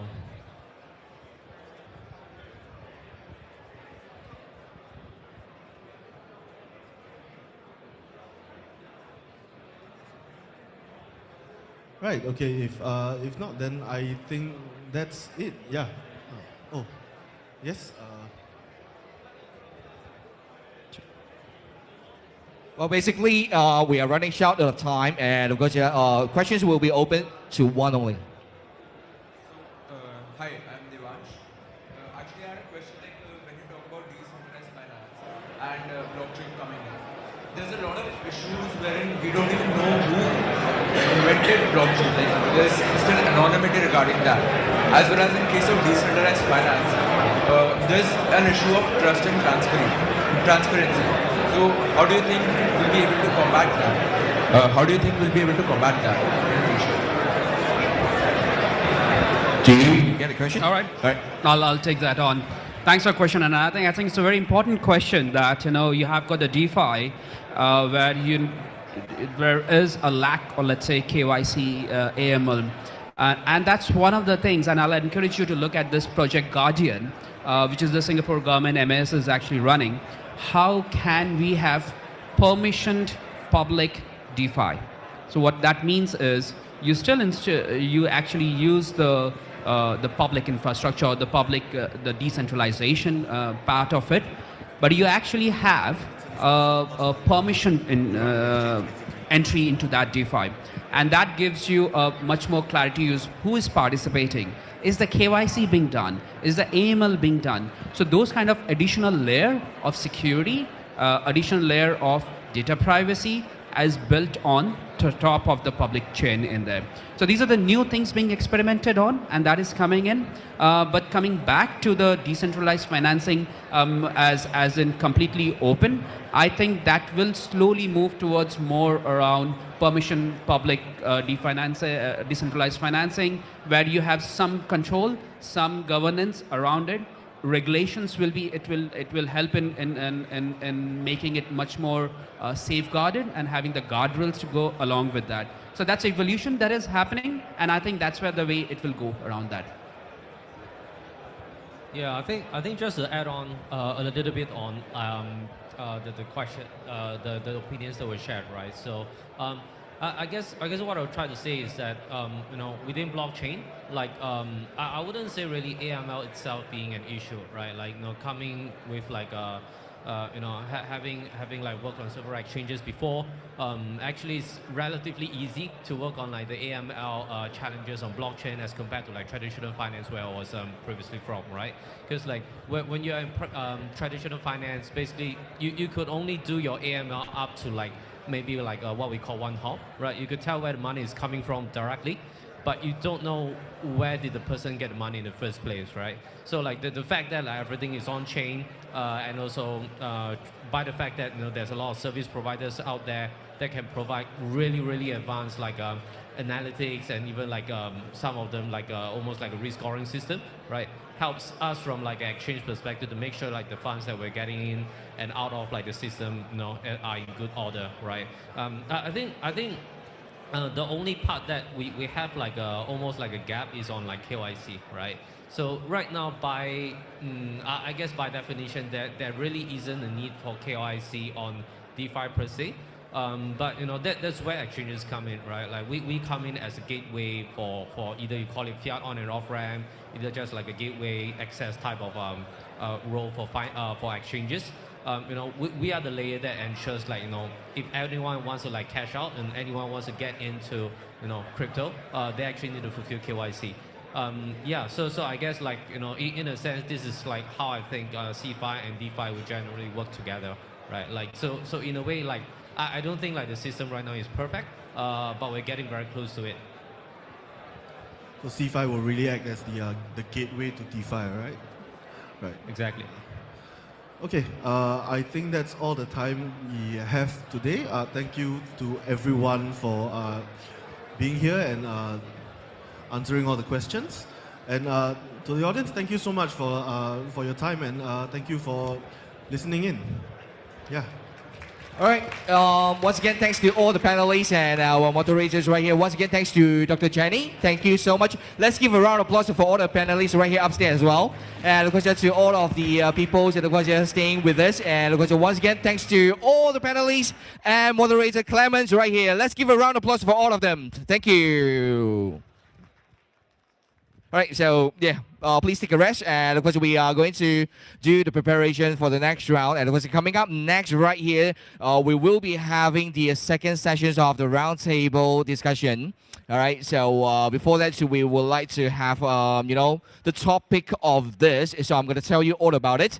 And of course, once again, before of all this, okay. So we're going to open for one questions only to all of our audience right here. And of course, after these discussions, they're done. So you might raise up your hand, and of course, I will be passing the mic to you. And of course, if you have very important questions, all right, you can ask around. And of course, you can actually look for our panelists or the moderator afterwards as well. So it's going to be the title of this second round of our sessions right here for our roundtable discussions. All right, it's going to be institutional DeFi opportunities on the horizon. All right, so we would like to invite our moderator and panelists to the stage right now. 那今天我们的这个节目是非常丰富的哦，我们会有这个第二轮的圆桌座谈呢，会即将要开始了。So our moderator, so put your hands together and welcome Jyotimaya Mohanty, our founder and CEO of Neo In. All right, let's give a round of applause for Jyotimaya. And next, we are going to have our panelists on the stage as well. Okay, so Yuzin Chua, and of course, a CTO and co-founder from CAKEK. Round of applause.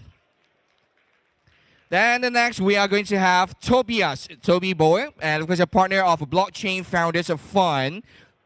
Let's welcome Tobias. And each time when I say someone important, and of course they are going to up to the stage, and guys, please put your hands together and make a round of applause. Okay, thank you so much. And the next one, we are going to have Karim Rafa, our partner of Blockchain Founders of Fund. Thank you so much. Then we are going to have our Sehan Ji, CEO of Trigger Asset Management. Welcome, Sehan. And last but not least, right here, we are going to have our Kanan Shatia, all right? And of course, you're CEO and co-founder of Avance. So this is going to be the second round of the roundtable discussion today. And of course, the title, once again, I'm going to remind to you, it is going to be institutional DeFi opportunities on the horizon. And I shall pass the stage to our moderators to start it up. All right, so Jyotimaya, and of course, this is the stage all yours. Afternoon, all of you. The best part in the forum is you have the advisory board from KPMG, you have compliance, Mr. Kannan, you have fund managers, plus 360-degree free pizza. Plus Karim is here, plus Toby is here. So I'll start the institutional DeFi is a critical parameters in today's decentralized finance world. But what do you see the opportunities and advantages of the institutional DeFi in today's market? Anybody can take it. Yeah.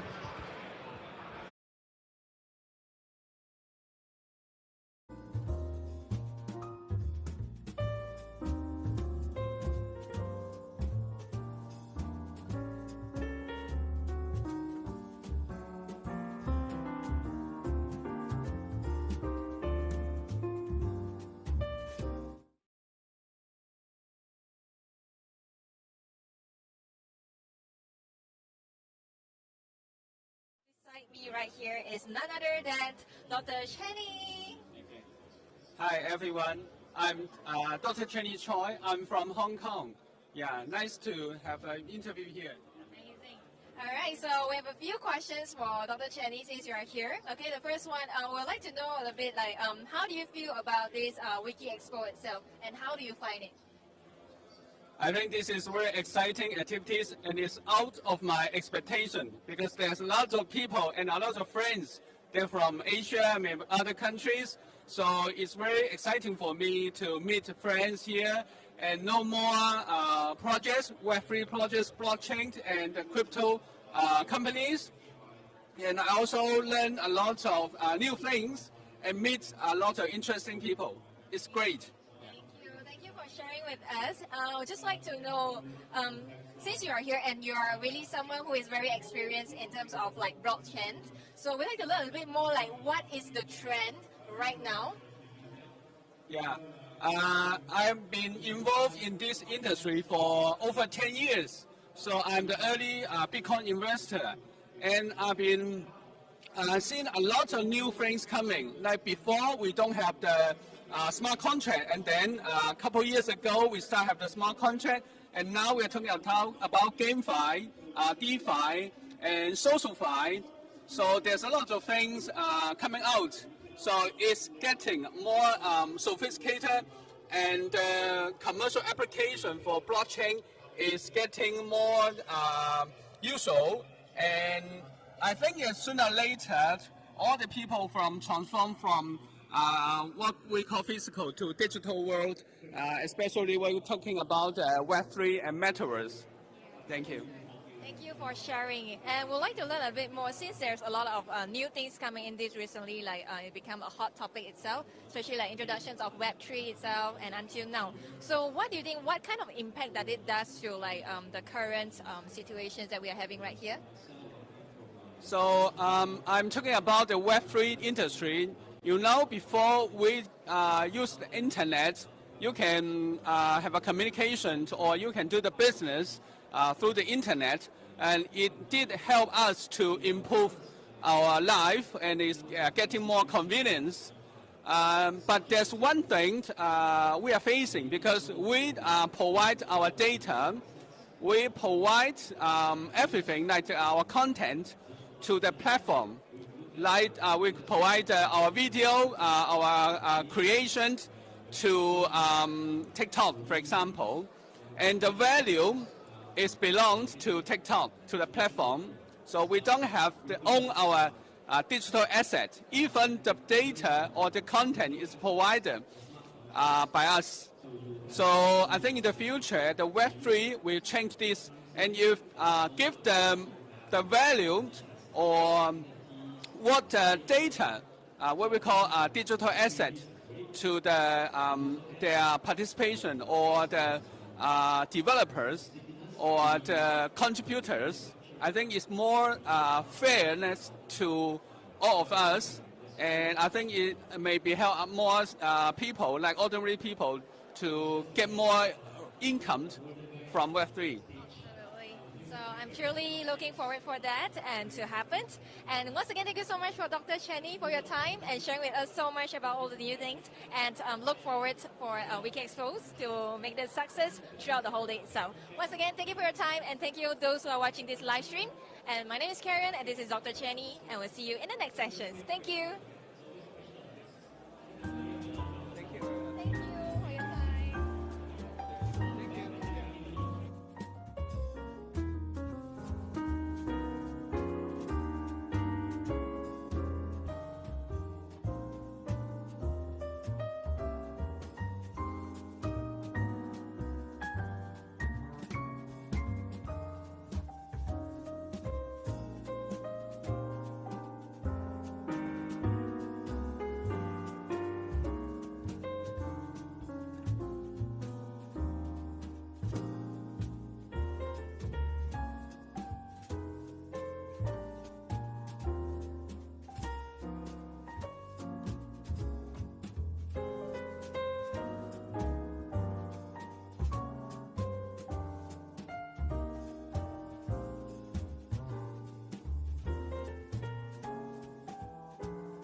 and gentlemen, once again, welcome back to our WikiEXPO 2023 in Singapore, Marina Basin. And right here, we have Wen Kang right beside me. So say hello to everybody.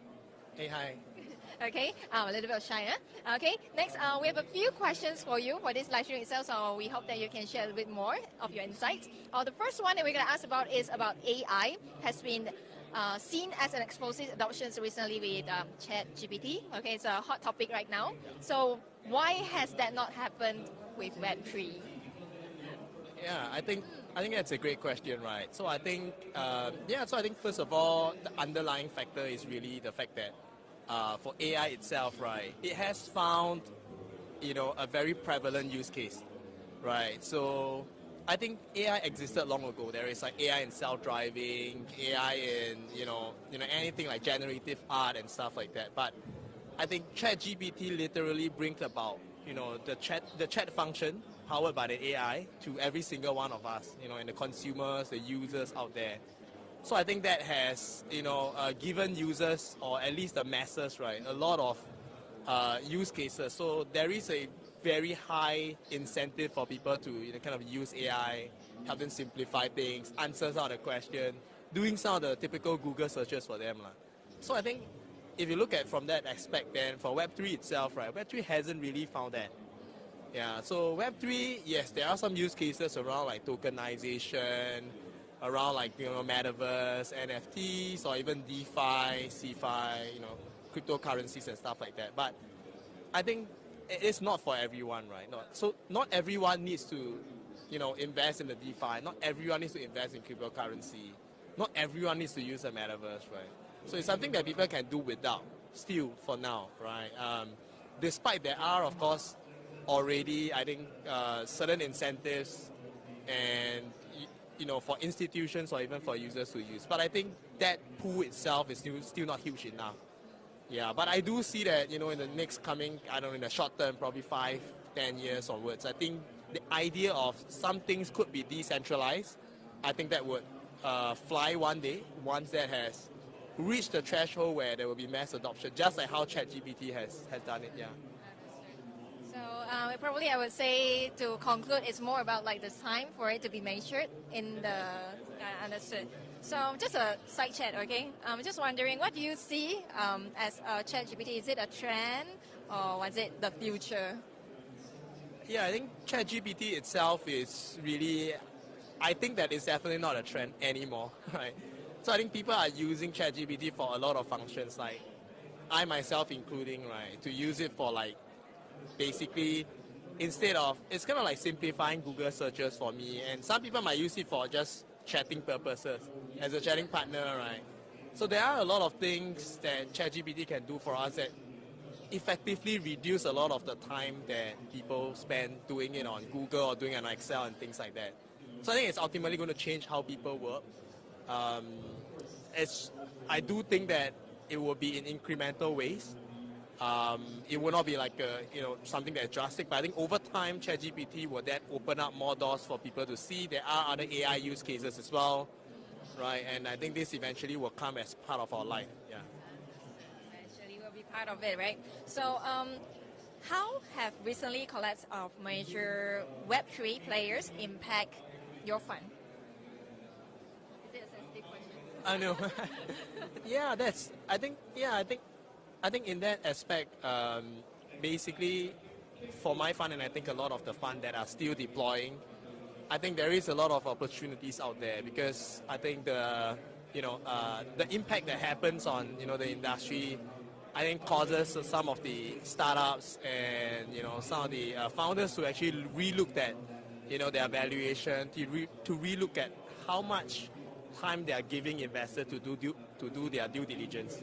And I think in the bull market, it's a little bit tight, for investors, right? Because, startups get money really quickly. But I think for now, because of this, investors have the time to do more proper due diligence, and I think valuations are lower as well. So I think it's definitely a good thing for the funds, that has the dry powder to still continue deploying. Yeah. Okay, great. Okay, one last question for you. Do you think the Web3 winter is turning spring? Yeah, so I think it's probably in a lot of Web3 people's mind. I think I do think that there are certain signs that it's turning spring, but I wouldn't say. I mean, I don't have a concrete thesis to this, right? Because I think despite we see that there are certain, increased activities in the cryptocurrency space or even increased price of Bitcoin, right? But I think ultimately the world, part of the Web3 cryptocurrency is always, influenced by, the larger society, the larger economy, right? So I think there is still an impending kind of, recession, and you're not sure whether who will be the next that's going to collapse and things like that, right? So definitely these are things that are still looming, interest rate as well, and these are going to affect Web3 in general and cryptocurrency in general. So I think it will just get to a stage that it will become more mature. There won't be, I wouldn't say there won't be, but there might not be as much as a huge bull market. There will be a small tapered one. That's what I believe. Yeah. Thank you for sharing your insights. And do you have one more tips for those who are watching this live stream? I don't know, tips in general or? In general, maybe just one. Yeah, so I think for people that are watching this live stream, I think, I think if you are, if you are keen to understand more about, Web3 and whatever, happy to always speak to people. I think Web3 is a very inclusive society, right? And I think if you don't know anything about, blockchain, anything, like what I said, there's always ChatGPT around. There we go. All right, once again, thank you so much, Monica, for your time. And thank you for those who are watching this live stream. Till the next sessions, see you guys. Bye.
and gentlemen, once again, welcome back to our WikiEXPO 2023 in Singapore itself. Currently, we are at Marina Bay Sands, and today we have Eli right beside me. Say hello to everybody.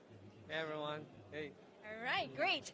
So we have a few questions for Eli, and since he had just now had a panel session right there, okay, a little bit of knowledge of like we see there's a lot of exciting developments in the Bitcoin ecosystem. So, what are you bullish on? Oh, if there even have such a word. Yeah, of course, there's such a word. Yeah, first of all, thanks for having me here. So I think it's interesting to ask this question, right? So lately, I think we have been seeing like a huge shift from just last year, right? Last year, like all of the narrative, all of the focus was on Ethereum, was on Ethereum NFT about like what it can do. And I think like two things happened this year around like the Bitcoin ecosystem, right? Like first of all, it's like Lightning payments. Lightning payments has not been a new thing. But just recently we're seeing like more and more people create like use cases around that involve like remittance payments, right? And I think it's very interesting because like you're actually using it based on like Bitcoin as an infrastructure, as a base layer. So there's a lot less debate people actually need to have. There's actually a very low barrier of like education you need to do. And then like on top of that, there's also like Bitcoin ordinals. Basically those are just started by the development of Taproot on like the Bitcoin network, and it actually is very interesting, right? It's actually creating a lot of use cases out of it that is gonna be unstoppable, and like people are coming in to see new use cases around it. Yeah, I think that's one and most interested in for the year. Yeah. Amazing. Thank you for sharing about that. And the next one we'd like to ask about like would there be any exciting new developments that we can expect for coins to deliver in the coming next few months? Yeah, for sure. So I think for coins, like for like the past year or so, I would say like 60-70% of our effort has been around how can we do a bit more upgrade on our tech stack. So basically what we're trying to do is that we want to make the tech, the engine that powers the exchange to be more scalable. And I think like it's pretty exciting given that we're almost like wrapping up some of the work.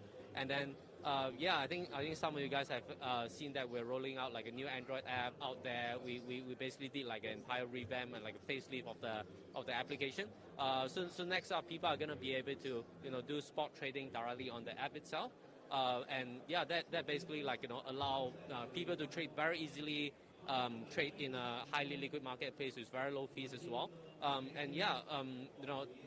the flip side, we also have been coming out a lot of like B2B type of like services, including our coins trade desk. So it allows people to be able to trade large ticket sizes on crypto, with very minimal slippage and like very low fees as well. Yeah. There's a lot of new things that's coming out. I'm really excited about it. And one last question. So do you think the bull market is coming? Yeah, so I don't think like the bull market and bear market cycle will be exactly the same, because essentially what we've been seeing is a regime change, right? Like people used to like just come in every time there's like a Bitcoin halving, right? That was like how traditionally like the bull market would get triggered. But in the world today where there's so many things like what we mentioned, like Bitcoin Lightning, ordinals, inscriptions, and BRC20, right? Like I don't really think like it's gonna be like a bull and bear market again, right? Because like right now there's so much attention, there's so much development on it. I think we're maturing out of like the market cycle, but in terms of like things that people can build, and in terms of like a long-term appreciation of it as an industry as a whole, right? It's definitely a bull market right now to me. I think that's my short answer. We're there. All right. So once again, thank you so much, Eli, for your sharing, and it's really thank you everybody for watching this. Till the next one. Bye bye.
Hello, fellow Wikis. Once again, welcome back to our live stream right here. Today we have Aslan.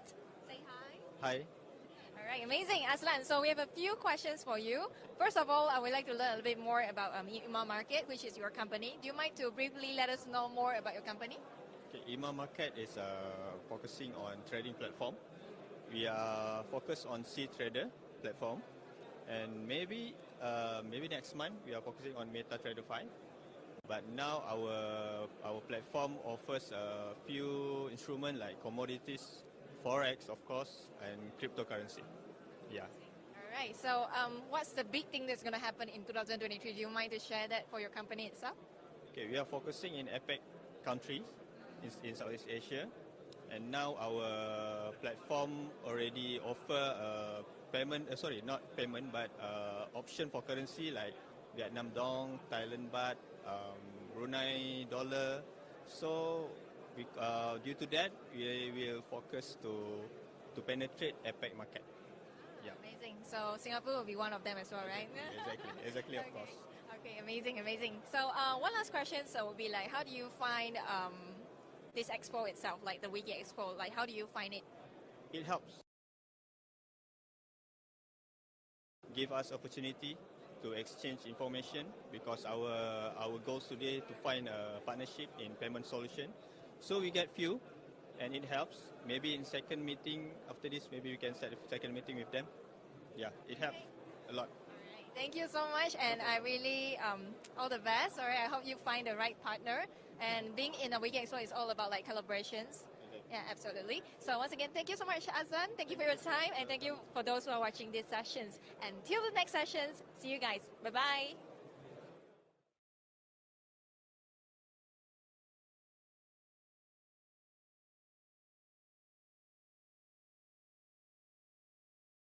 Ways that we do finance moving forward. Now, today's scenario, if you see the institutional investor in DeFi, there is a critical jump of 88% in terms of creating a tokenized payment platform, as well as the tokenized assets. The critical points the investors are looking for the wealth generation. Now, what are the strategies they'll use to maximize their returns from the DeFi platform or protocol?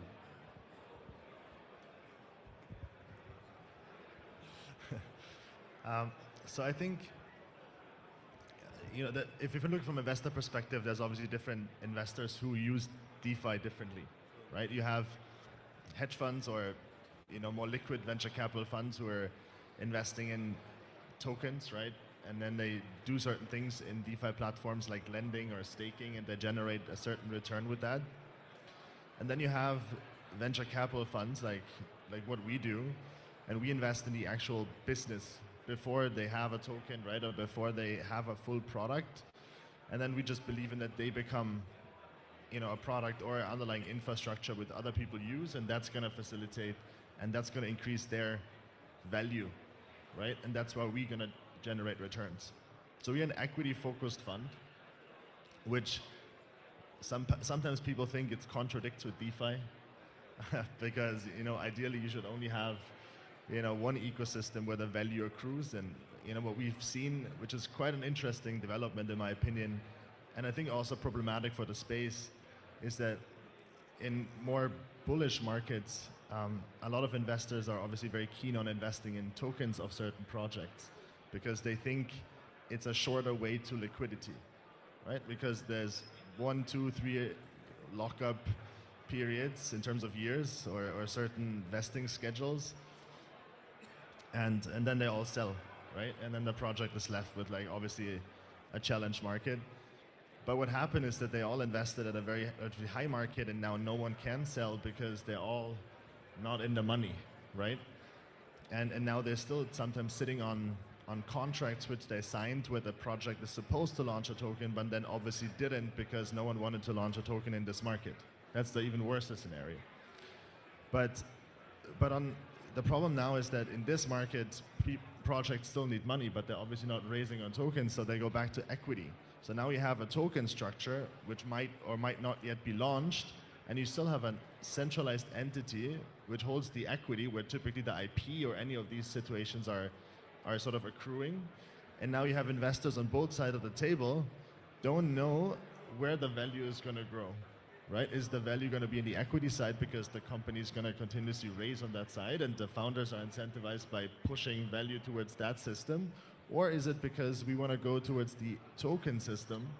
That's where the ecosystem should grow, right? That's where your community should benefit. That's why you have a token in the first place. That's why you facilitate the utility of your product.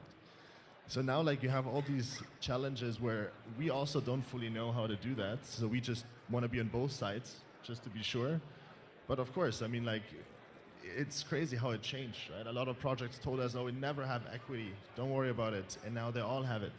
And I knew it because that's how every single bull and bear market worked over the past 4 or 5 years. On how asset management works on this? Yeah, I'd like to offer a thought to everyone, right? So I was in a panel 2 days ago, and I talked about the same thing.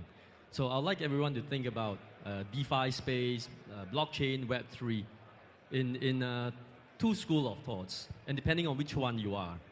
So is Web3, blockchain, DeFi to you, is that a product? Or is that a tool? So there's a fundamental difference here from an investment perspective, as an investor, as a user. So what does it mean if it's a product? If it's a product, it means you could be a layer 1 blockchain, you could be a platform, you created something to sell. And you've got tokens, you can go for ICO, STOs, and there's a retail market here for everyone to buy. So that's a product itself, right? Now, if you're thinking about it as a tool, then that proposition is very different. Now, as a tool, we're talking about across the 11 sectors of the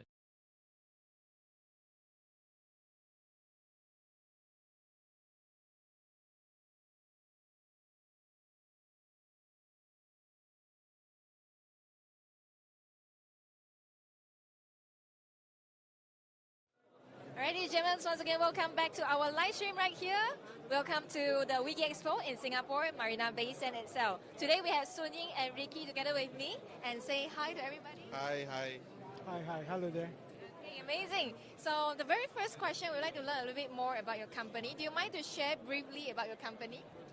Yeah, so Goya Technologies is premised on blockchain for good. So the projects that we undertake use blockchain for social impact, and among the social impact projects we have where you can upload your will and make your trust estate planning on blockchain.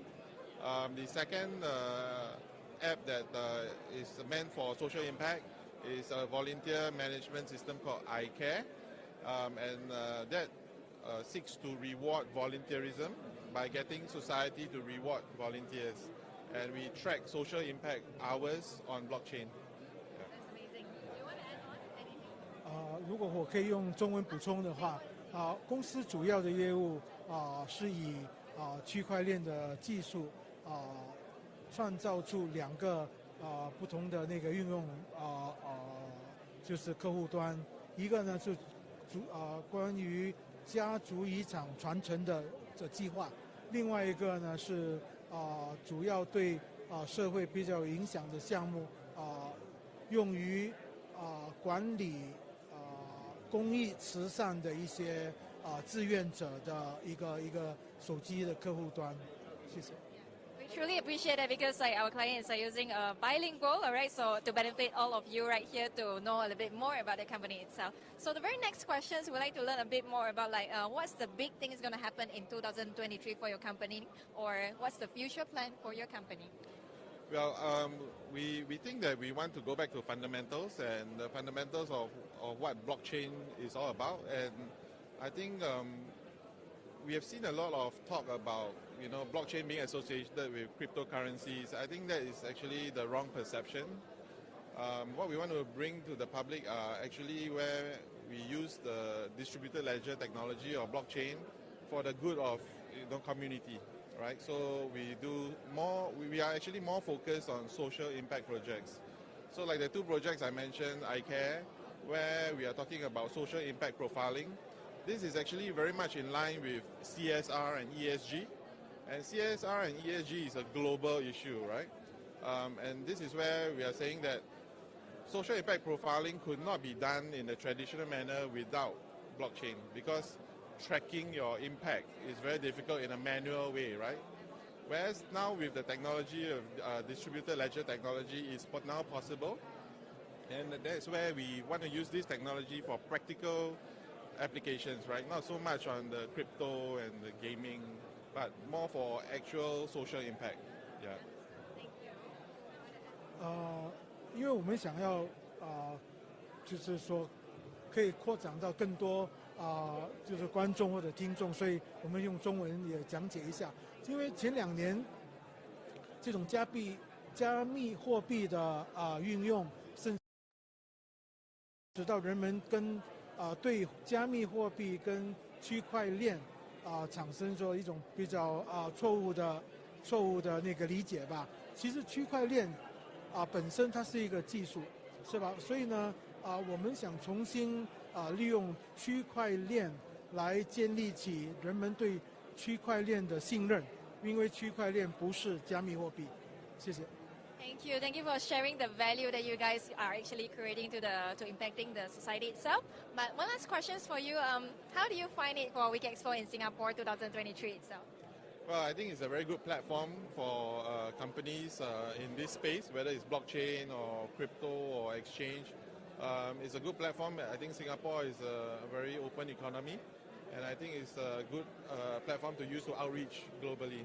Yeah, thank you for having us. Yeah.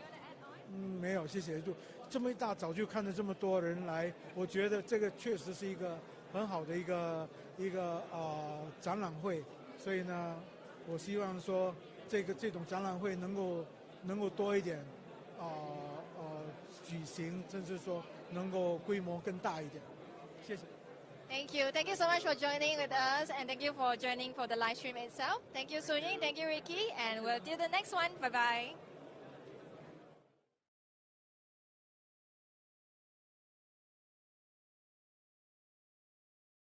That you don't want to sell. So all of that is more sustainable. And then the key word here, I think utility. Utility. It's been overused by many times, but look into the yield that you see in many things in blockchain space, where always think about the utility behind it. Is that utility real, or is it created by some by the founders that wanted to raise money, therefore just generate some artificial utility, or is that a real utility that's actually a lot of people are needing that? Like one instance I want to provide as well, that we're seeing like ordinals right now in the Bitcoin space, where you have like Pepe token and all this meme tokens on the ordinal space. Like that, those are cool stuff, but eventually it's going to lead to something that is sustainable. So we do see like artists now moving over to Bitcoin space because it's permanent. It creates a very permanent storage on Bitcoin compared to on the Ethereum side, where it's more like a link to IPFS or a third-party site where the link could be cut, or could even be rug pull. If you buy an image on NFT Ethereum side, it could be rug pull, and it could turn into like a rug literally, because there were some cases on that. Like the owner actually made it a joke where you pay me for that, I could actually, to show you that I can rug pull you, I can turn your NFT into a rug literally, and you just end up with nothing. And on Bitcoin, it's permanent. So we're seeing that now, and the emergence of like marketplaces like Oddstar and all that's making it cooler, making more democratized artists to trade, something that's more permanent, and that's what blockchain is for. It's more permanent, it's more real, and all these are great utility that I see is more sustainable in the space. Now, when the institutional investors now investing in the protocols, now they do in different geographies as well. It's not only in Singapore, it can be Hong Kong, it can be India, it can be US. Now, how they can protect their assets when they play around in different geographies? So, what are the things they should look into, or what are the platform provides? Maybe I'll go first this time. All right. Blockchain, there's no boundary between countries. There's no boundaries between jurisdictions. So blockchain, it's very transparent. It's very open. And for the first time, you can look under the hood to see what's going on. It allows you to have control of everything that you actually own. Like you own Bitcoin. If you put in your hardware storage, if you put it in a platform, you actually own that. If you use a self-custody platform, you actually own that for the first time. So what you want to do to make sure that your asset is safe, you want to look into how that is being stored, how the keys are being split. Are they partially custody or is it full self-custody? Can you prove that on your own that you actually own that key? If it's split between 3 parties, can you actually prove that and see that on the blockchain yourself? So one of the, like some of the very popular keywords being thrown around, like MPC, multi-party compute, SSS, Shamir secret sharing on the private key itself, and TSS, transaction secret sharing on the transaction itself. So is that truly secure? Because you're taking a string of private keys and then you cut into multiple pieces and you pass it over to multiple parties. Because what that means is that if 2 parties collude, you're getting 50% of the final key and you can actually brute force the other 50%. So it's actually weakened the security of that when you take something that's so fundamental and split it around. Like Shamir secret sharing, it's proven, but you need to do it correctly. A lot of the solutions out there do it in a very lazy way and then try to just wrap it around like MPC to kind of sell it to people. So for anyone that uses a enterprise solution out there, look under the hood, look into the white paper, get an engineer in your team to look under that. A lot of that should be open source, should allow you to look into the blockchain, should allow you to look into the smart contract itself to see, are the keys actually being split across multiple parties? And think about the flow as well as you use the interface. At any point in time where the private keys actually transacted through the side where the side actually has access to your private keys, because those are signs where it is not safe. With this recent Ledger saga, it also helps. It also starts a lot of crypto users to start thinking about, are my coins really my coins? Or are these ledger just a gimmick where it's a hardware, and yet they can actually retrieve my private key from my hardware anytime by providing a firmware upgrade that but I cannot even say no to. So you need to be able to prove that. That should not be possible for a solution that you use, that you actually control that. Crypto is designed to allow you to control your own finance and make use of that, and don't trust any other parties for that.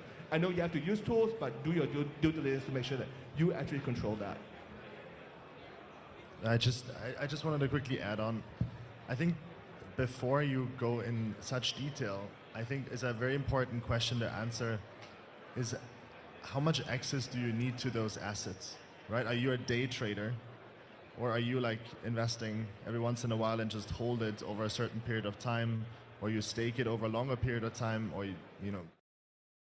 Gentlemen, once again, welcome back to our WikiEXPO Singapore right here in Marina Basin. And right here, I have Dr. Lillian together with me. Say hi to everybody. Hello. Hi. Dr. Linko here. All right. I love the energy itself, and it's really like, wow. Okay, so Dr. Lillian, do you mind to share with us a little bit more about your company itself? Now, FinTech Academy started after I retired from Nanyang Technological University. We started for national service because we wanted to ensure that our people know what FinTech is, and we want to demystify all this ABCDE. What are they? A for artificial intelligence, B for blockchain, C for cloud and cybersecurity, and D for data analytics, E for ESG. Wow. So that's ABCDE, and we want to do that as our national service in getting everybody empowered to know that this is the future. Okay, amazing. I really love that because, like, you know, whenever we talk about education, it's always like we think about the traditional educations, and I'm really looking forward, and thank you so much for bringing the movement to like the next generation's kind of education, and this is what we want in the society itself. So the next question is, I would like to learn a little bit more with Dr. Lillian about what's the next big thing in your company for 2023, and what's your future plan? That's $1 million question. The next big thing. All of us know that we are in this Web 3.0 where we believe in democratization. So we want to democratize knowledge so that everybody is empowered to come on board and contribute or consume. So either way. So we are building a metaverse where we will then have our people on it so that this whole group will get together and learn more, and everybody moves up to a higher plane. So what's the next big thing? The next big thing would be Dr. Koh here conducting a course, but it is the avatar doing the job. Dr. Koh here welcoming everybody at this conference, at this exhibition, but actually somewhere up out there in the metaverse, I am doing some professional development and coaching. Nice. It's really uplifting after listening to what you're saying, and it's very promising as well. So just want to know that how Dr. Lillian finds for our WikiEXpo. How do you find it? WikiEXpo, fantastic. Don't you think that this is how we can gather people to be more aware, and this is how we can, ignite that spark in everybody to want to learn more? Yeah, so this is a fantastic conference, and I think we should do more of these. Absolutely. When I see everybody here, the crowds here, I'm really feeling energetic, especially for these. Right? So all the best, Dr. Lillian. Okay, all the best for your company. And thank you so much, everybody. See ya. Bye. Bye.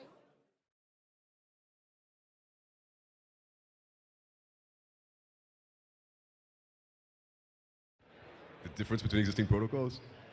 That's tough, man. Fundamentally, there's going to be minute use cases. Everything from transaction speed to cost per transaction, the likes of gas fees. Depending on what your underlying use case is, you might have different protocols that suit your needs best. When these first started off, it was actually interesting. We started with Bitcoin, Ethereum, and the advent of smart contracts on Ethereum. And a lot of other chains came out with more small value adds, like less in transaction fees, higher transaction speeds, more complex smart contracts we built on blockchain. And these came out from a need from blockchain/crypto developers. Now what's happening is we're seeing the advent of new blockchains coming up where it's more use case driven from real world necessities and problems. So you're coming out with blockchains that have higher security standards, that have the ability to freeze transactions or actually claw back transactions because there's requirements even for certain stablecoins in certain jurisdictions. So the new protocols that are coming out address problems, I guess, that are more TradFi based.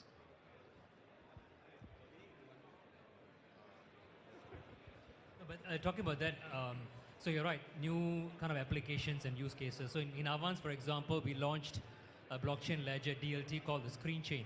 So I mean, of course, a lot of people like to market everything blockchain because it sort of draws a lot of investor funds. But in our case, there's a real problem. So when in the recruitment world, when people leave company A to company B, when you want to do a background check on them, whether it's their certificates, faking, or their criminal background, or whatever it is, you need to do it with a source. And now in Singapore, I think you know that it's mandatory for work passers coming in to do education checks from September 1. And that's one of the other parts of my business.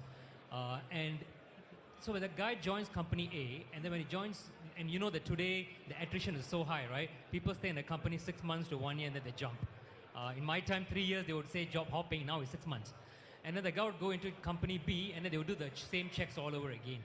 And during COVID, for example, when the guy would have studied in UK, in a university, it was all closed. I think even a few weeks ago, it was all closed because of some strikes.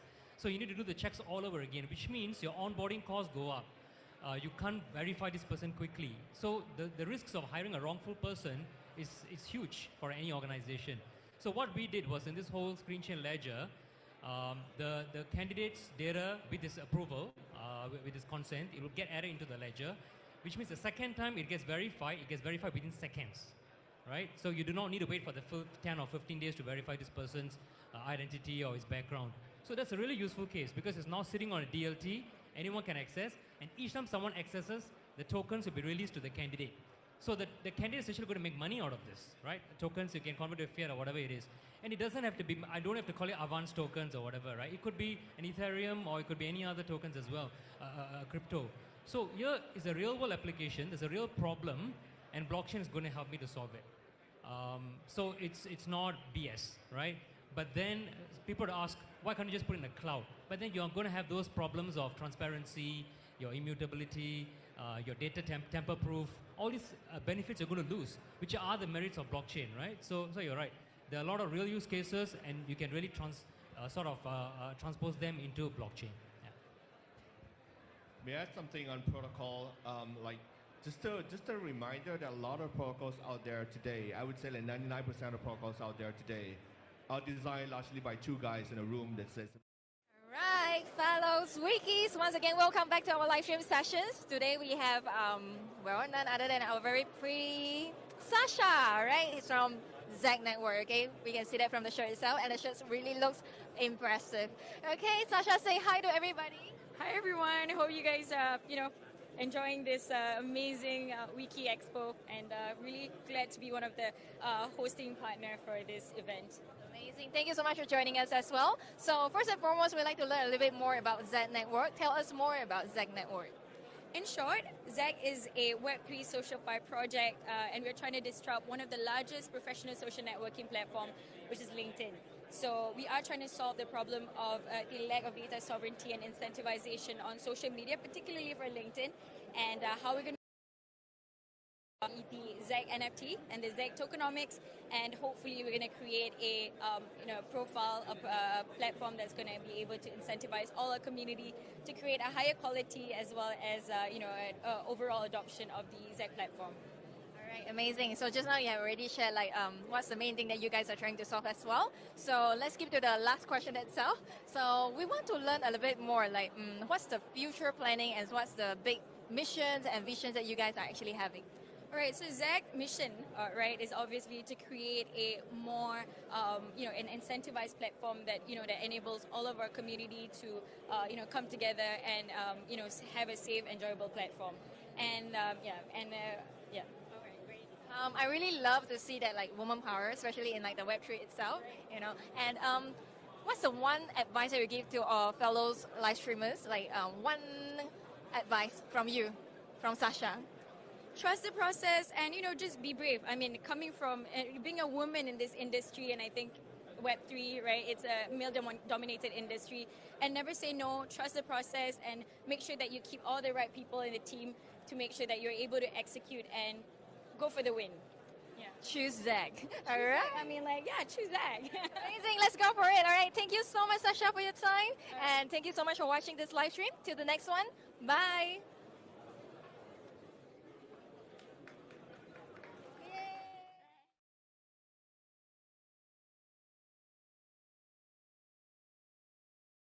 Some of them just slowly wither and die, and we're left with 5.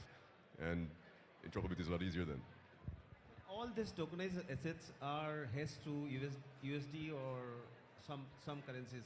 Why don't you build for specific stable currency for Singapore, INR or Hong Kong currency? Why don't you do that? We have a Singapore stablecoin. XSGD is a thing. Oh, it's very recent.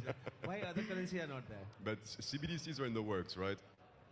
So they're coming, they're being issued by central banks and governments. There are 114 pilots right now worldwide, of which 9 are already live, mostly in smaller countries. So CBDCs are coming, and with them will come the advent of more institutional DeFi and real-life examples and use cases that make a lot more sense. And fundamentally, as end users, we don't even have to know that it's on blockchain. If the dollar in your pocket was backed by blockchain, you wouldn't have to know. If the loyalty point system you used was on blockchain, you also wouldn't have to know. Toby, you want to add? Closing remarks, okay. I mean, as a venture capital fund, we obviously have quite a different view, I would say.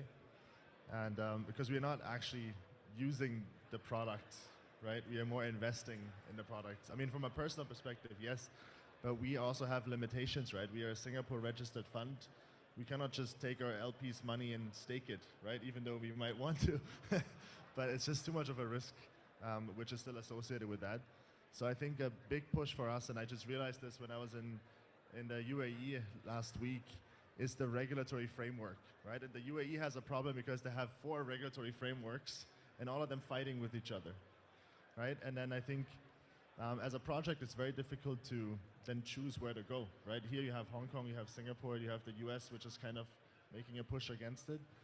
So I think for us, it's extremely important to understand where it goes from a regulatory perspective and what is going to be allowed and how crypto is going to be regulated, because that's going to make a big difference if we continue to invest in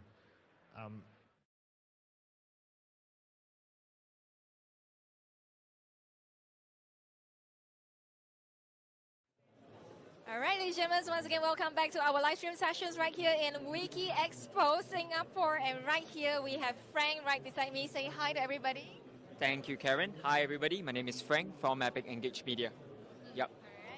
Thank you so much. I really love the energy itself. So we have a few questions for you, so I want you guys to actually answer it. So for the first questions, what is the hope that you had for the blockchains and also the financial markets? I think WikiEXpo definitely is a very interesting avenue, for blockchain developers like myself. I think moving forward, especially in the next 1 to 2 years, I think, well, there might be a bit of headwinds, but rest assured, with greater investors' confidence, I do see that there will definitely be a better volume in terms of projects, bigger institutional investments as well. So let's keep it up and let's aim for layer 2 and more developmental opportunities here in the space. Yeah. Frank, do you mind to actually share what kind of blockchains project that you guys ever did, or do you mind to share a bit more about what's in the futures for you guys? Sure, Karen. Happy to introduce. So looking behind the screen, as you can see, some of the projects are in Metaverse and also some of which are Cryptomon. We have started very initial places where we are seeing transactions like 2.8K every single month. But right now, I think something interesting is that most of the projects that we can handle now can even liquidate up to a $300,000 USD in terms of fiat value. So I think that it's a really interesting space, and I think we want to continue to do good at what we do best. Yep. Amazing. Yep. So thank you so much, Frank, for your time. All right, it's a great sharing session. So once again, see you guys in the next sessions. Thank you, Frank. Thank you.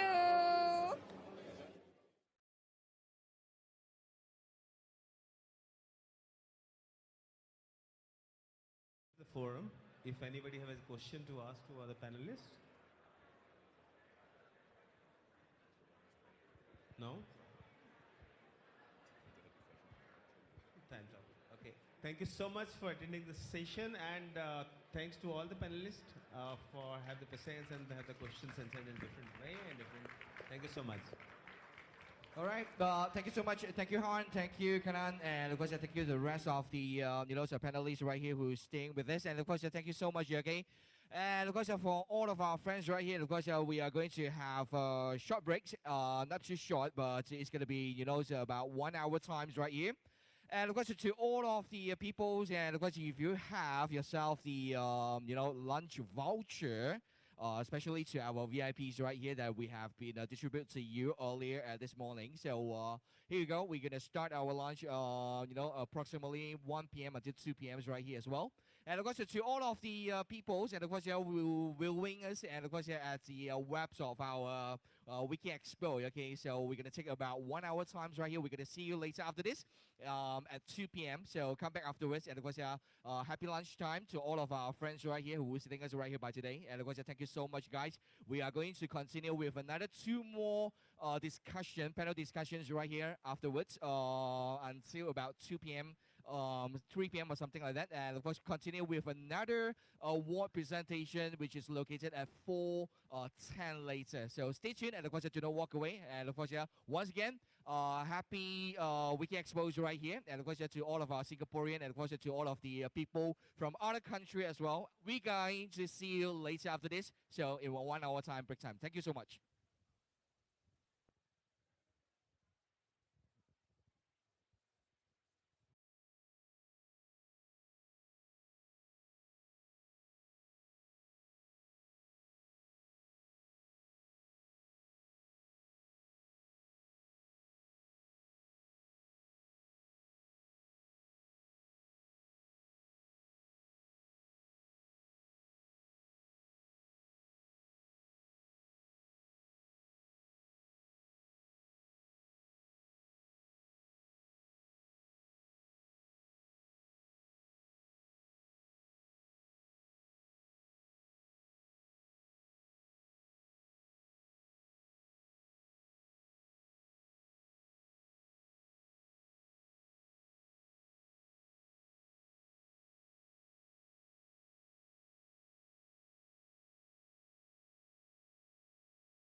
to, okay, we're live right now, and of course you're back on the 1 hour break, and of course this is going to be one last minute of our lunch break right here.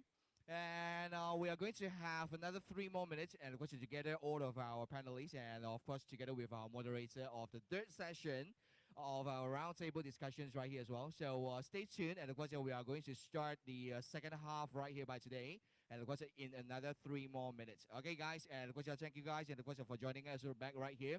Hope you guys have yourself, great lunch right there, and of course remember 3 more minutes to go.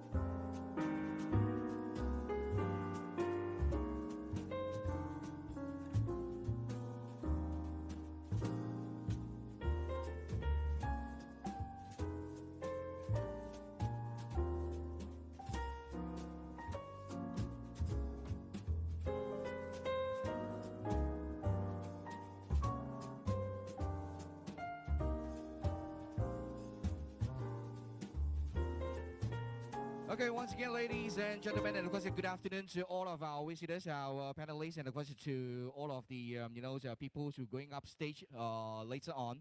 And of course, we are going to start our second half right here at 2 p.m. right here in Singapore at the our American place right here.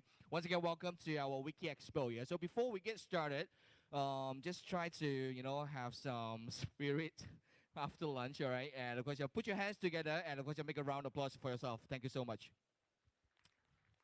Slightly, a little bit, louder right here. Cheer up a little bit. One more time, yeah, as I count to 3. 1, 2, 3. Put your hands together and round of applause. Thank you. So welcome to see all of you right here, and of course, I hope you guys enjoy your lunch. And of course, it comes to the second half of the event. 大家好，那我们今天来到这个活动的下部分了哈，已经是来到我们这个今天的第3轮的圆桌座谈。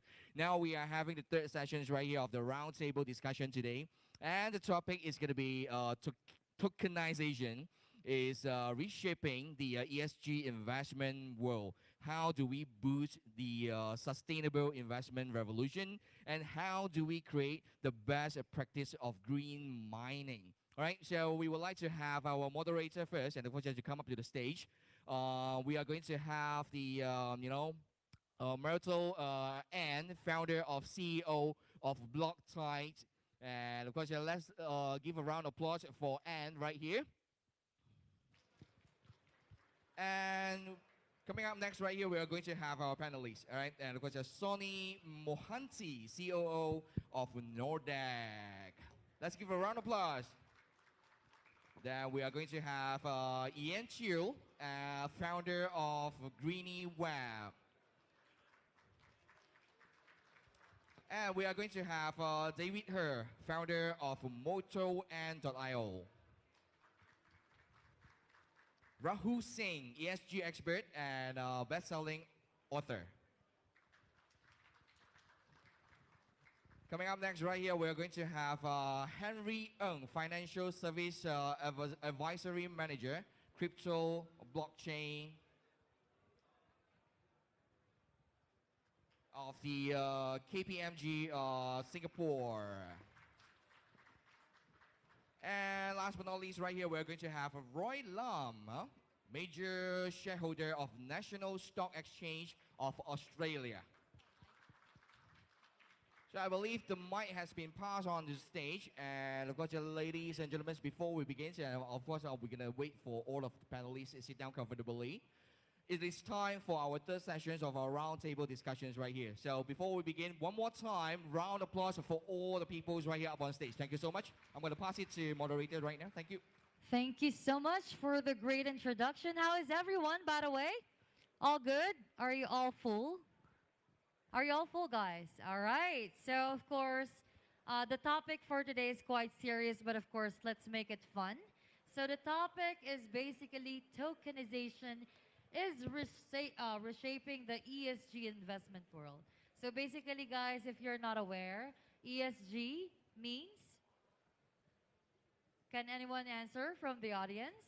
ESG? Oh no. Can you please go ahead and say what is ESG?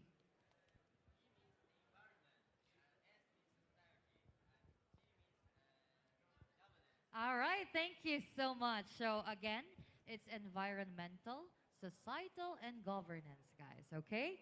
So let's actually proceed first in having everyone introduce themselves. So let's start with you.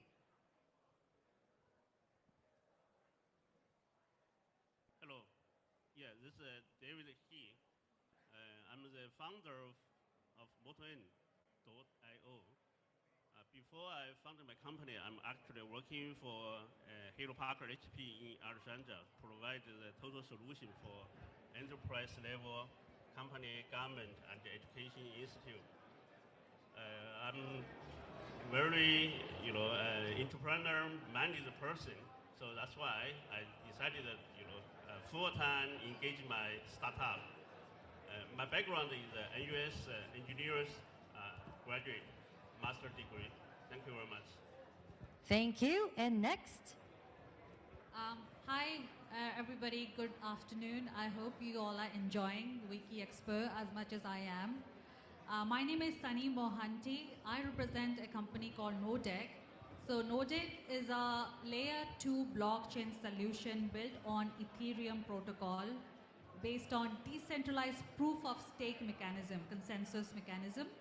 And we are exhibiting as well. Our booth is right there in the C72. You can come and speak to us. So I am here to grow the Asia business, especially the Southeast Asia business of Nodec. We are launching our crypto debit cards called NordPay, and I really urge everybody to come and speak about it, know more about what benefits does it provide. I'm very excited to support Justin in exhibiting and coming and supporting his event at WikiEXPO. And I look forward to a very engaging conversation today. Thank you so much. Thank you so much, Sonny. All right. Hello. Yeah. Hi, everyone. So I'm Ian, and I run a climate tech company called Greedy Web. So we're in the digital decarbonization space. And what that basically means is we look at how much CO2 is produced by every line of code. And that's basically a little bit of us. On the other side, I also wear another hat as a digital decarbonization and sustainable digitization expert for the Asian Development Bank. So two sides, one in the public sector and also a private sector hat.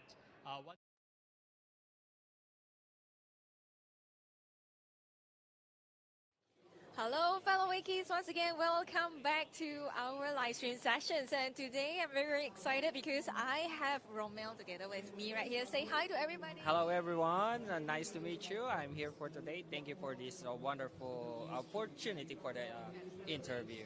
Thank you so much for joining me as well. So once again, we have a few questions for you as we would like to know more about your company for sure. Okay, it looks very exciting. So can you tell us a little bit more?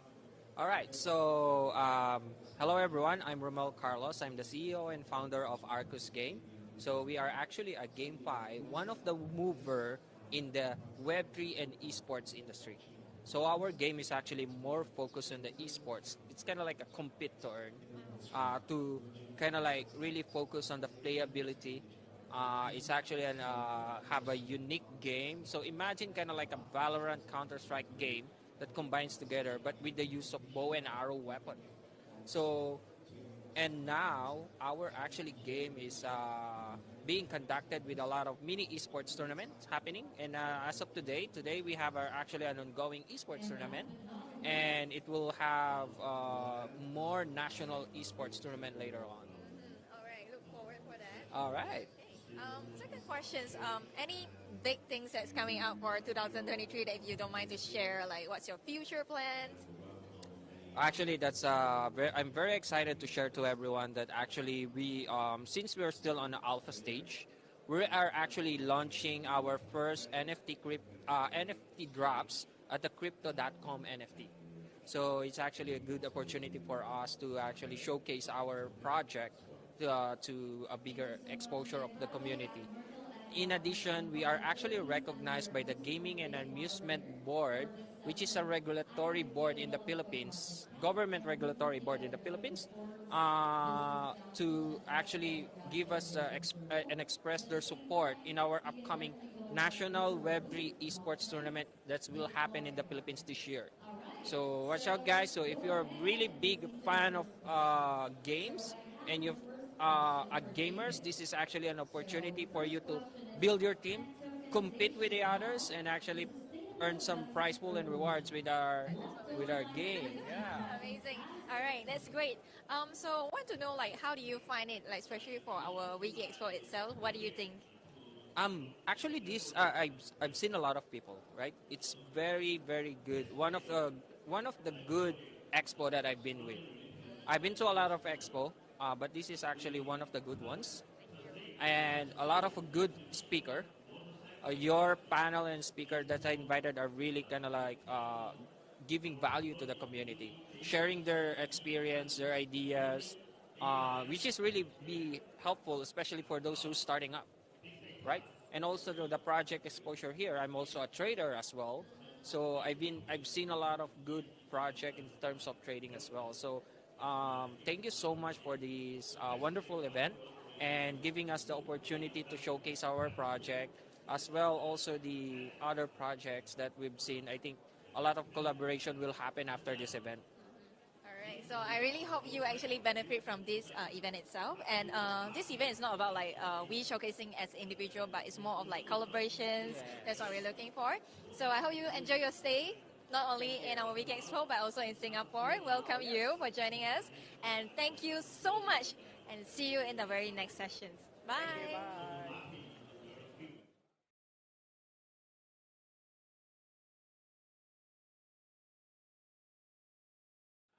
Using our app can get a token. Every day they go to work, we can monitor how many mileage they're riding. So based on the mileage, we convert to carbon credit. We get the carbon credit, we do the verification by TUV, by local carbon auditing firm. Then we list in local carbon credit trading company like the CAX. We get this cash and return back to our system. So basically, Morton is a sort of ecosystem targeting this transportation industry.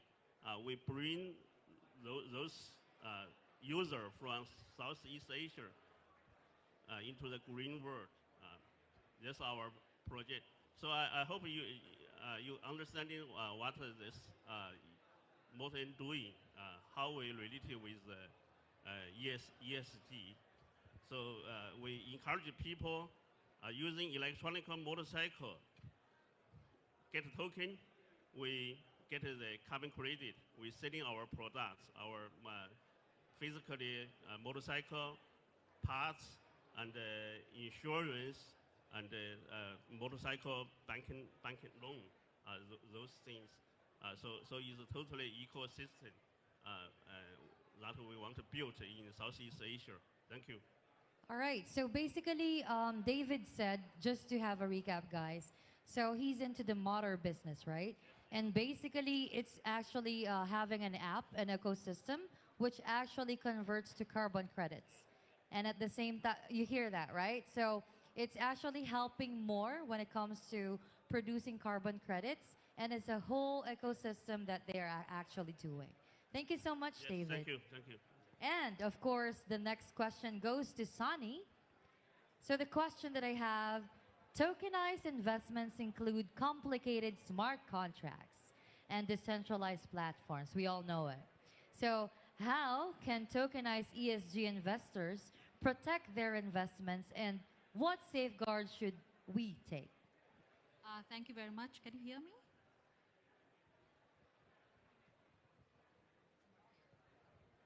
Hi, yeah, better. Yeah, thank you, Marshall, for this question.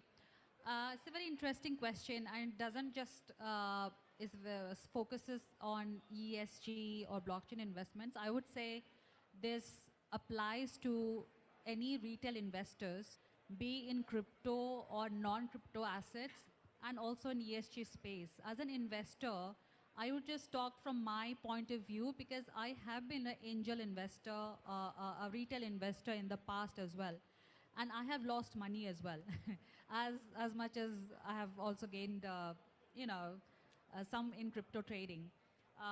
I think I would like to highlight the key points that you need to take into account as an investor, especially if you are into digital asset space, is research. Research and select responsible projects. What does that mean? For instance, if my forte is in the blockchain space or the technology space or the fintech space, first of all, this is my area of expertise, and I know, the technology. I should always go and focus on my investments strategies on these spaces.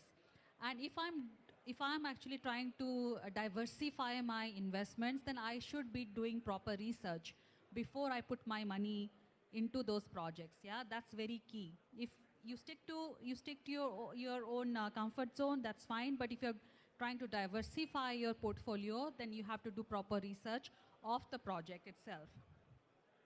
Make sure the project is transparent. You get what you see, right? Obviously, you do not want to promise, overpromise, and underdeliver in anything, right?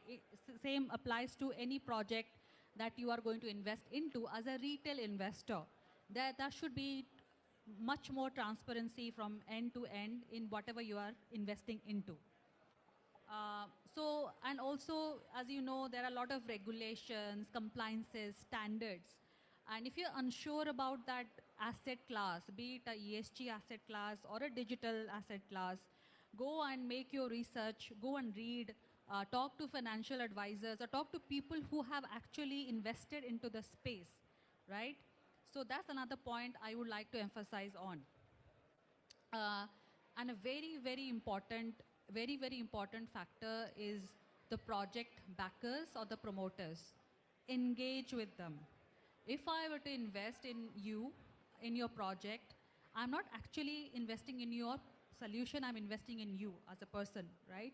So it's very much in my best interest to know you as a person. What is your success ratio, as an entrepreneur? What projects have you successfully delivered? What's your track record in coming up with these solutions? So it's have a friendly discussion, open discussion. So that's another very key point. Whenever you're investing into any asset class, make sure you get very comfortable with the backers, promoters, and the teams involved in that project. And also, as an investor, I should have rights to say yes or no. It's very important. I should have the voting rights.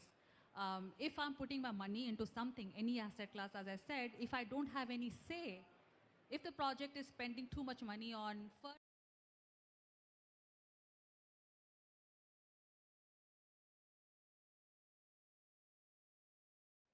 Hello, ladies and gentlemen. Once again, welcome back to our live stream sessions right here in our WikiEXPO Singapore in Marina Bay Sands. And today we're very excited. We have Sam right here. All right, we have a few questions for you. So I hope you guys can enlighten us a little bit more, especially like on your company itself. So do you mind to briefly share about your company? Sure. So we are Leverate. Leverate is a fintech company, technology company that provide solution for brokers around the world. We provide them a full solution technology for all their needs. We are based in Tel Aviv, Israel. Today we have offices worldwide. We have offices in China, Romania, Cyprus, South Africa, and also Belarus. Today our product range, we covers CRM solution, trading platform, client area, and basically all the broker needs. In the last 15 years, we served more than 1,000 clients around the world, and we are very happy to see our clients growing together with us. And that's it. It's about us. Amazing. All right. It's great to actually hear from you. It's like about anniversary that you guys are actually doing, 10 years old. All right, so 15 years. Oh, it's 15 years. All right, heading towards 20. Okay, that's great. That's great. Okay, so I want to know a little bit more. Like, what set you guys apart? Like, so what is your unique selling point, especially like for your company itself, and what's the core features and the latest tech that you guys are having? Okay, so our main feature is our trading platform, Sirix. Basically, Sirix, unlike other competitors in the market, you can customize it according to the client needs. We can set the entire feature, the entire package, and make the entire setting according to the broker needs. White label solution. The platform is fully responsive, support all cross devices, PC, desktop, mobile, tablet, and basically it fits automatically to the client's screen. That's more than that. In addition, we also provide social trading capabilities, and basically clients can not only trade by themselves, but also copy masters and enjoy from more information. All right. Thank you so much for telling a little bit more about all this, and we are really excited for you guys. And the next one is, what are we doing as a company to bring innovation to this industry? So basically, we're always listening to our clients and understand what is the current demands, and we're staying tuned to the market demands. And today, basically, most of the demand is around mobile capabilities. So we launch our PWA capabilities. So basically today brokers can provide clients full capabilities in their mobile devices without the needs of app account in the App Store. And basically they can launch straight away. And this is very advanced technology, and basically provide the full needs of the trader in one place, and it's immediately. I mean, it's online and it's immediate responsive. Okay, so what's next for Leverage? So do you mind to actually share what's next? Well, we're continue to growing. We're now launching with the new Sirix, the new platform, and we're going to launch it to all of our existing clients and new clients. On top of this, we're improving now our CRM capabilities. Basically, it will allow the broker to control and manage entire brokerage with full capabilities, new reports system, and his trader and his client in more efficient way, and with a set of reports that will allow to maintenance and measure his performance. In addition, we are also implementing a lot of AI capabilities to our technology. So basically, it's allow the clients a more efficient way, and will allow him to present the trader more capabilities, and that's it. All right. Thank you so much, Sam. All right, we have learned a little bit more to your company, and I hope those of you have benefit from what you have just shared. And for those of you who are interested, can always reach out to Sam or to the company itself. So thank you once again, and see you in the very next sessions. Bye.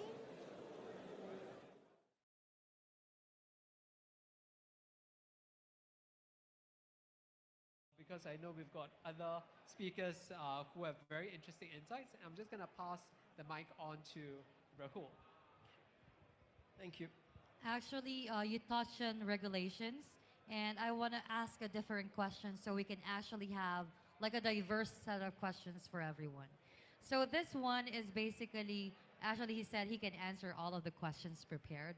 But of course, the question that I have, how is tokenization and blockchain can improve mining transparency and accountability?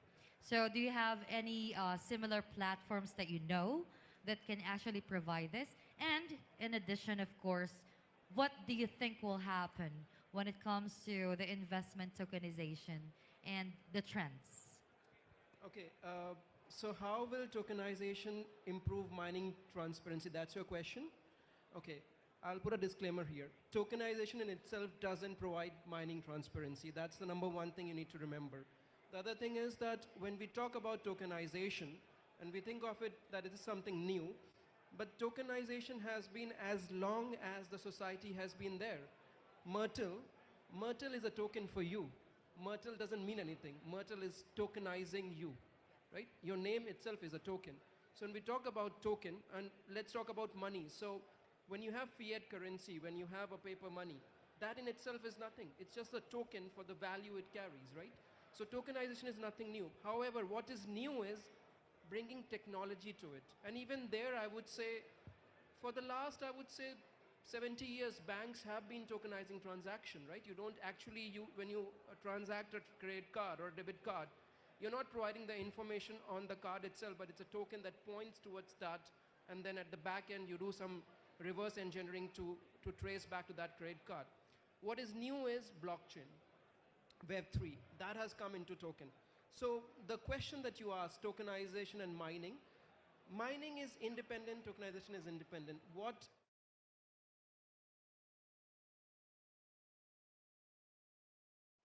Hello, ladies and gentlemen. Once again, we have Roger right here. So thank you so much for joining us for this live stream itself. And today we want to learn a little bit more about your company. So do you mind to briefly share about your company? Sure. Hey, my name is Roger, and I'm the founder and CEO of All Digital. So basically what All Digital does is that we have a gamified ecosystem where we can allow the brands to come and as a clan, and then they can come to our own in-game ecosystem to better engage with their audience. So we are in the space of brand loyalty here to provide all the tools, all the necessary tools and infrastructure to help the brands to better engage with the audience to build up their loyalties. So in the simple terms, we help the brands to actually plug in to build up their loyalty programs through our the game ecosystem. And we have three major product side. One is our RPG battle game, which is right now we just launched last week and invite only, not to the public yet. And this is a real-time turn-based battle system. And the players can play as a player or as a staker or as a viewer. And the viewers can actually bet on who's going to win the battle. And the second product we have is a Steam-like platform where the brands can actually list all their product there. And the users can actually rate and comment on the product to engage with the brand and then to provide the inside comments. And the third product we have is the rental marketplace, where the brands can actually create any custom non-fungible tokens, and then the users can actually rent out those assets to earn the income. Yeah. All right, got it. Thank you so much for sharing. So I would like to know a little bit more. Do you mind to actually share what's the next big thing that you guys are heading to, or maybe your future plan? Sure. So like I mentioned before, okay, I think this year, okay, in terms of the brand loyalties, so two big narratives I think it's going to happen in the space. The first thing will be the brand loyalty. So this is what we are doing right now. I think now you see, okay, all the major brands, right, from Starbucks, Nike, right, all those top brands, they are entering into the Web3 space, right, for the brand loyalties. So that's the number one narrative. And the second thing, I think it's a small narrative, but I think it's mostly going to happen, is the gamify, the casino model. So, I mean, if you're looking at the GameFi model right now, right, we are really just talking about the mass adoption. But where does that mass adoption come from? I think a casino, has been there for a long time. But for so many years, right, I mean, none of those models really works. But I think with a new technology like Layer 2, the zero knowledge proof, there's a way that we can build a fully on-chain game, the casino game, on-chain, and which I think will really onboard a lot of those, people from the gamble space. So this is what we are doing right now, the bet-to-earn model that we're going to introduce to our game ecosystem. Yeah. All right. I really look forward for the next big thing that you guys are actually having, and all the best. And one last question, what do you think about this expo itself, like from your point of view? I think it's really, good. First of all, we have been to a lot of those conferences before, and this is a really special one. And although I see a lot of faces that we met before, but yes, I think Singapore has the right ecosystem for those DeFi and GameFi projects here. So I'm so glad to meet all the nice projects, all the founders and the VCs, and just be really happy to be here today. Great. So I hope you actually enjoy your stay together with us. And thank you so much for joining. Thank you so much. All right, thank you, Roger. And see you in the next sessions. Bye-bye. Thanks. Bye-bye.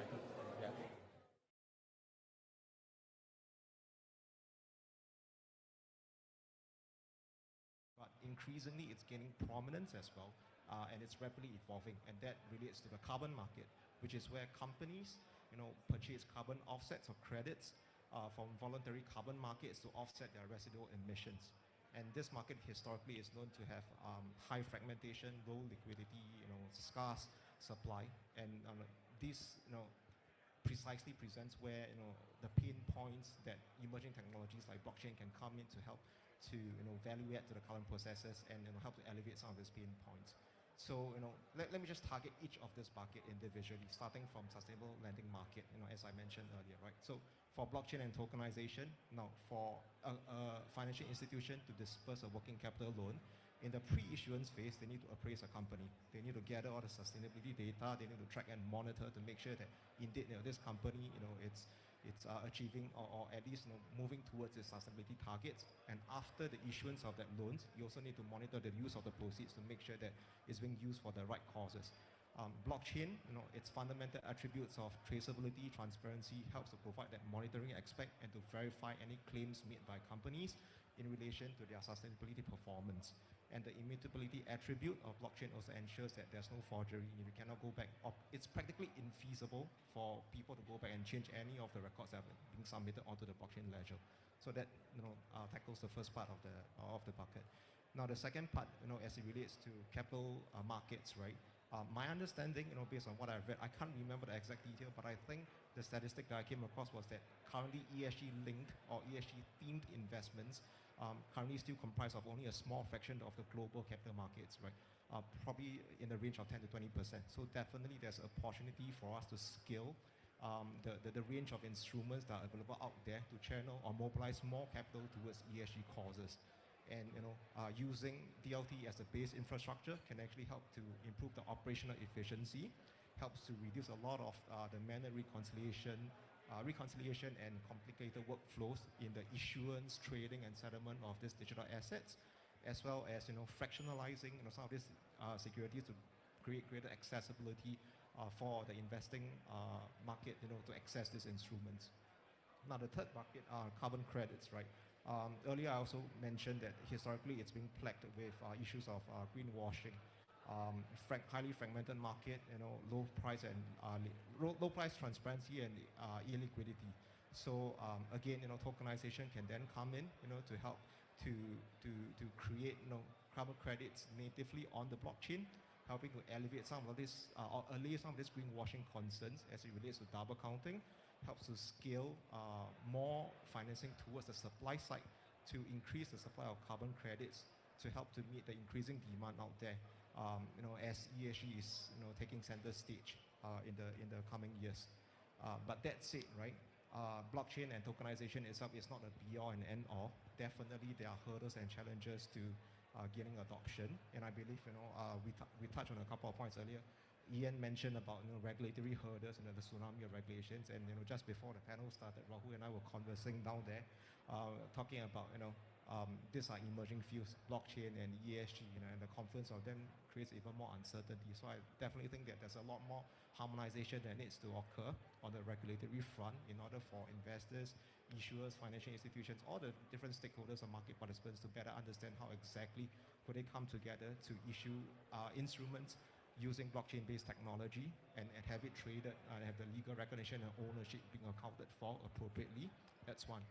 Education is another thing, helping to educate the masses to adopt something that's relatively complicated, because this is still a very nascent industry, and also from technical perspective, interoperability with existing systems. If you're going to introduce new technology, how is it going to integrate with existing financial market infrastructure? Yeah. Thank you so much. And I want to highlight when it comes to blockchain technology, since ESG, of course, governance is part. Of course, we are actually for me, corruption, right? Anti-bribery and, of course, risk management. This is actually a wide topic for us to discuss. But, of course, we're highlighting here the best practices of each company. So, yeah. Thank you so much for your insights. And, of course, Roy. So, let's talk about carbon footprint. So, of course, climate change is very important for us to discuss. What can you say the pros and cons and, of course, the impact when it comes to climate change? Right. As we all know that ESG is one of our biggest topic in on Earth, right? So carbon credit definitely is one of the most important part of ESG. So why we're all now concerning about carbon credit and ESG? Probably because the price of carbon credit is rising pretty fast right now. Now, if we look at the international price of carbon credit, we can all see that the price is reaching a higher and higher record every year. So more and more investors investing in this carbon credit. And that's why we are working in carbon credits trading. We're having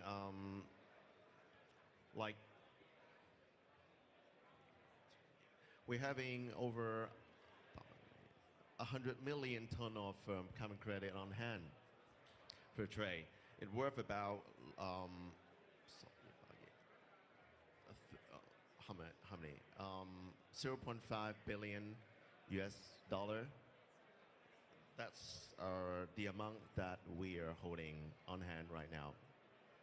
So we do some large trading, like a whole forest of carbon credit trading right now, and as well as we do certification of carbon credit.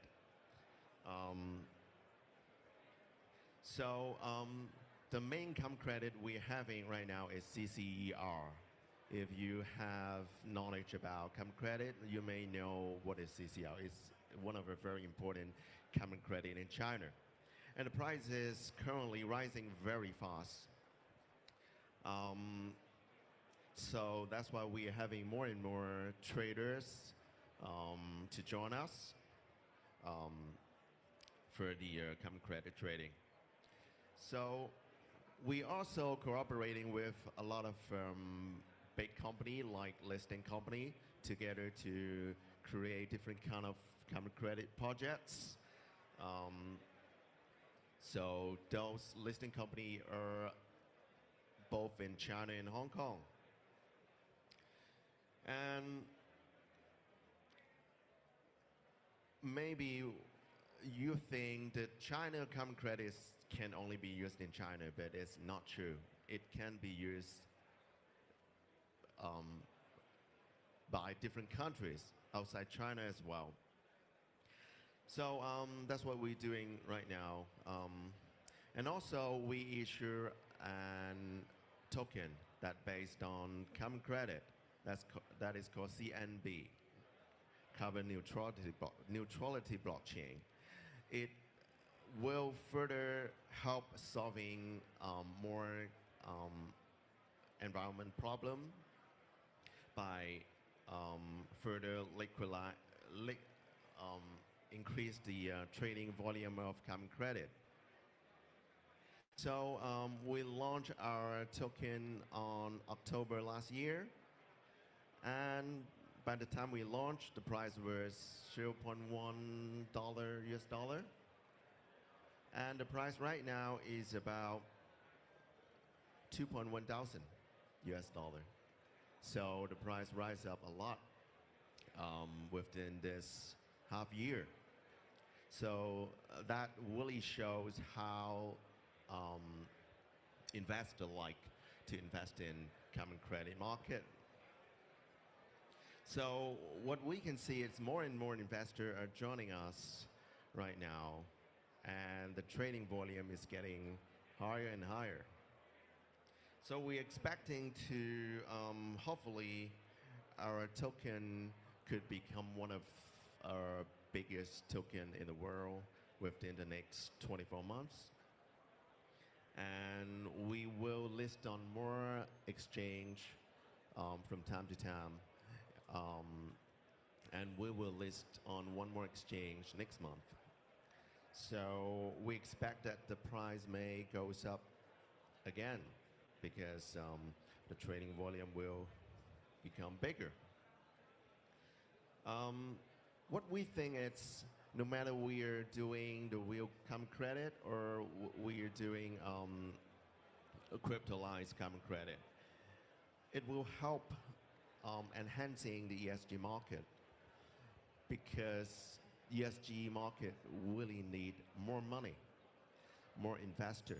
So carbon credit is one of probably the best media for helping ESG.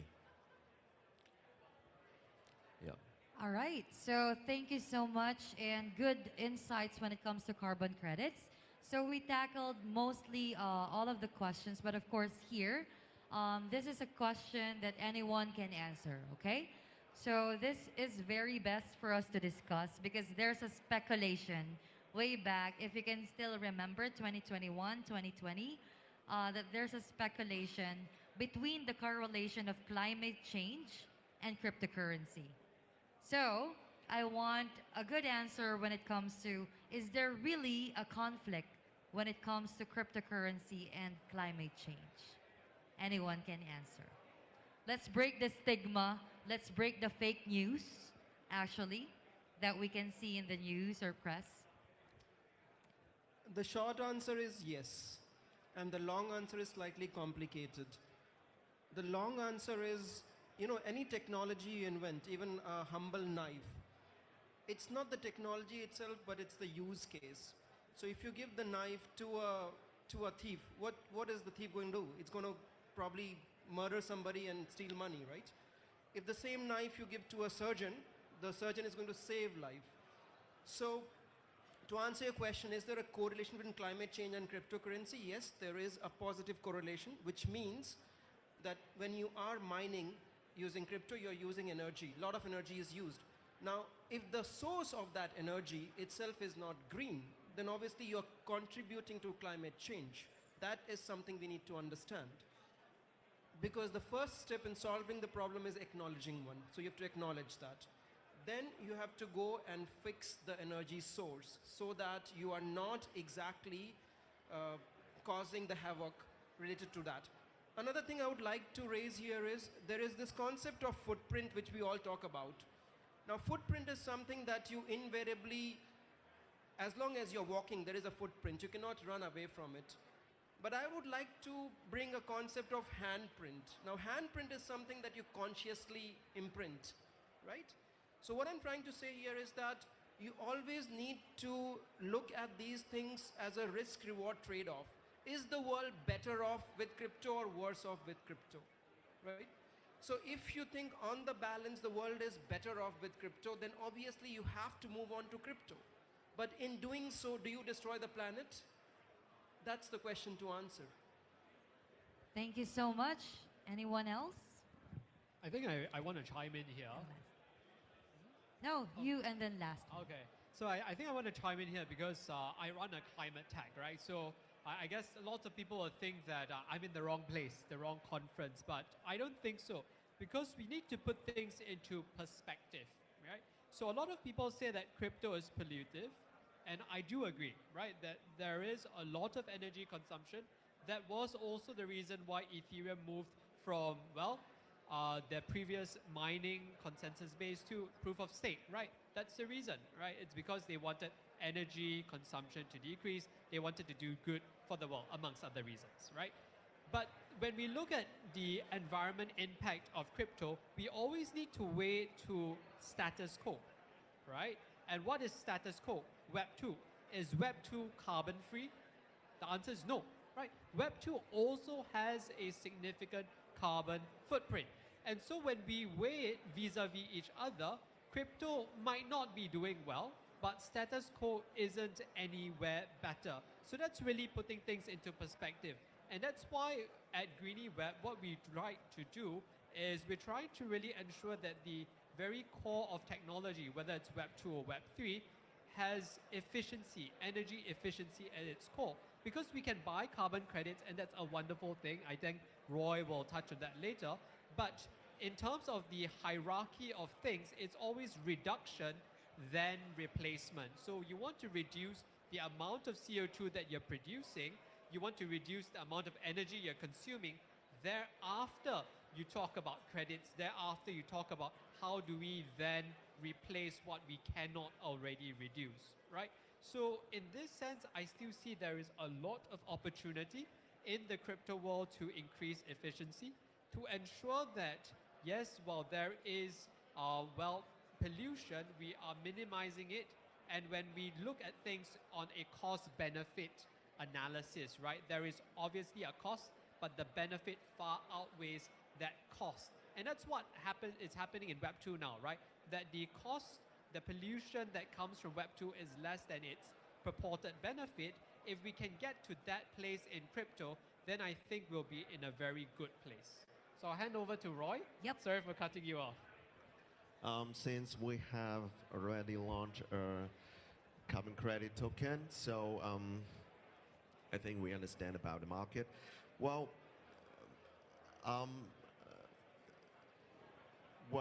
when more and more people tokenizing ESG or carbon credit, that will make the price become higher and higher, more liquidity. So it's actually an advantage for ESG, since if the price goes up, that it will attract more people working in more ESG projects that to create more carbon credit, and that means to absorb more carbon dioxide. And although it may cost many electric, but what we are talking about is the future electric will probably more and more generate by solar, wind, or water. So, and by the time when the price of carbon credit goes to a very high level, then people will simply not burning any more coal. So it's actually helping the whole ESG environment. Thank you so much. Can I just offer some final thoughts before we end off the discussion? Sure. So I just want to add on to the discussion that my fellow panelist members have contributed.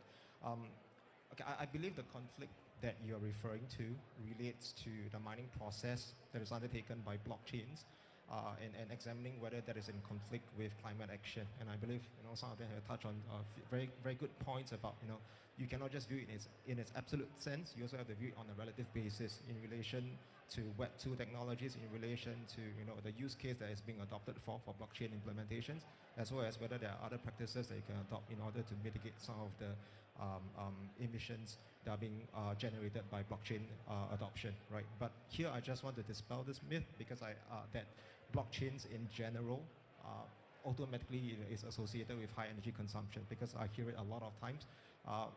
Fundamentally, energy consumption by blockchain is actually a function of the consensus mechanism that it's used. And not all blockchains out there uses proof of work or energy intensive consensus mechanisms. There are actually energy efficient blockchain out there. I believe if you just do a Google search, it will come out with a list. And even if there are blockchains out there like Bitcoin, right? If you were to justify it, saying that that consensus mechanism is fit for purpose because you view it as a generic computing platform that allows cryptocurrencies to be awarded to network validators to uphold the network, fair enough, right?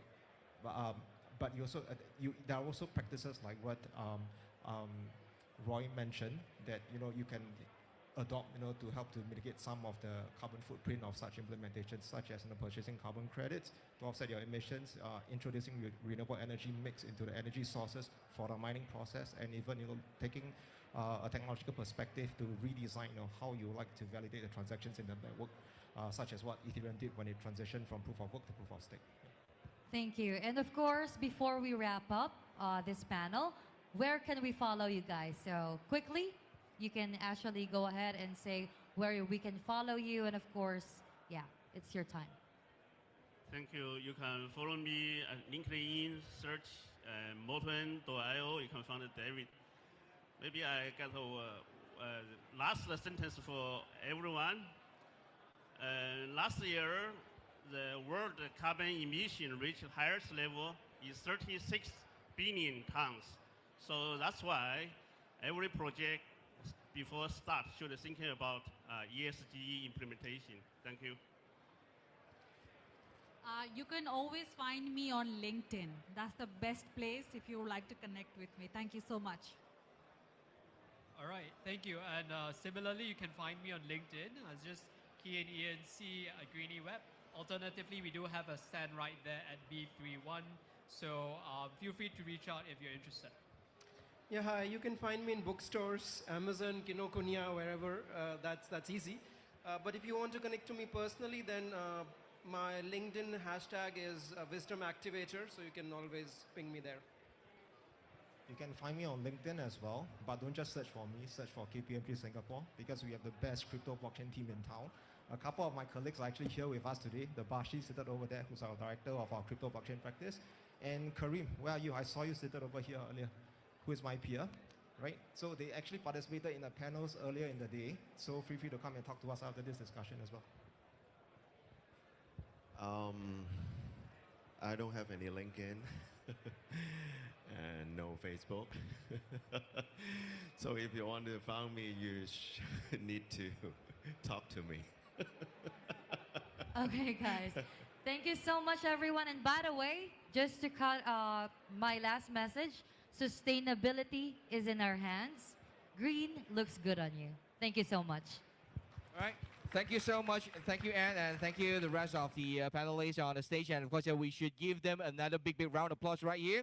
So before they going off, and of course, somebody help them to take a whole groups of photos right here. And of course, to end the third, roundtable discussions right here on the stage. All right. So here we go. Put a big smile. All right, there we go. And once again, big round of applause for all of the panelists and the moderators as well. Thank you, Annie. And again, thank you so much. All right, guys, I should look at the cameras right there as well. So here we go. And of course, we have completed the third roundtable discussions. And of course, we will not moving out all this chair first, but we're still going to give out something like the, for the last round of today. So if you miss out the first one, the second one, or the third one that we're having just now. And of course, you should not miss out the fourth one, which is going to be the last ones right here as well. Okay, so we are going to have the fourth one right here. And of course, it is going to be, bring out the topic first, okay, before we move on. It is going to be leads a new era of cultural and creative economy. What's lit? It is going to be our topic of the day, NFT, all right? So how will NFT empower the creator economy in Web3 era, and of course, and fully stimulate the development and prosperity of the cultural industrial, okay? And of course, this is going to be some things that we are concerned about. So we are going to have our moderator to up on stage first, okay? All right, so let our crew to clean up a little bit before we move on. And remember to refill a new bottle of water before we invite our moderator on stage. Okay, can we do that? Okay, so never mind nevertheless. And of course, we are going to have our first moderator up on stage right here. Oh, nice. Thank you so much, my beautiful lady. Okay, guys, we are catching up the times. I hope that we will not delay anymore. And of course, later on, we are still going to have the award presentations right here. It's going to be, take some times as well for the 30 plus awardees. And of course, we are still going to have another few more presentations from different exhibitors as well. Okay, so without further ado, we are going to welcome our moderator, Ganesh R, founder and co-founder of Firebond. Let's give a warm welcome to Ganesh. Let's go. Yeah, Ganesh. For our panelists, we are going to have Hannes Hamaus, all right? And of course, our old friends right here, founder of our Reinvent DAO. Okay, please be seated. And our Mr. Tony Fu, all right? Founder and CEO of Novotel. And we are going to have Eugene Cheong, founder and CEO of Penrose Studio. Eric Alexandra Jetcoin, founder, okay, dynamic NFT creator, and of course, please be up on the stage as well. Thank you so much. Please be seated. Andy Lian, all right, intergovernmental blockchain advisor. And last but not least, right here, we are going to have James Lee, CCO of Starry Nave. Please be seated. All right, so before we begin, and of course, this is going to be the times right here to join us for the last round of our roundtable discussion. And of course, yeah, for those who viewing on web right now, if you miss out the first one, second one, the third one, do not miss out the fourth ones right here. Right now, I'm going to pass the stage right here, and of course, going to conduct with our moderator, Ganesh. There you go. All right. Thank you so much. It's really, really nice to see so many people out here who are curious to learn a bit more about the technology. We have some great speakers here to be talking about NFTs. So I'm just going to recap the topic a bit. We're going to be speaking about how NFT empower the creator economy in the Web3 era and fully stimulate the development and prosperity of the cultural industry. I'm Ganesh, CEO and co-founder of Firebond, an analytics and growth company for Web3 games. I'll be your MC for this afternoon. And we're going to hear a few lines about the current speakers that we have right now. Oh, hi everyone. How's everyone doing today? Feeling a bit sleepy? No? Energized? Yeah, okay, that's the spirit. Hi, my name is Hannes. I am the founder of Reinvent DAO, which stands for Decentralized Autonomous.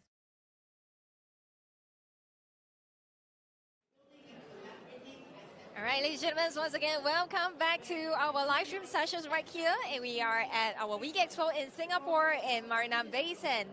And together with me, we have, well, none other than Roy right here. And this session is going to conduct in Cantonese itself. So, 我要問下關於你嘅公司，可唔可以介紹下你嘅公司？我哋係做碳排放交易同埋碳排放權嘅區塊鏈嘅 token 嘅CND 咁樣。可以分享下你有啲咩 future plan 冇你公司？我哋主要係會成立碳排放嘅交易所啦，同埋促進碳排放嘅交易，同埋係除咗係實體嘅碳排放啦，仲有係區塊鏈嘅碳排放交易。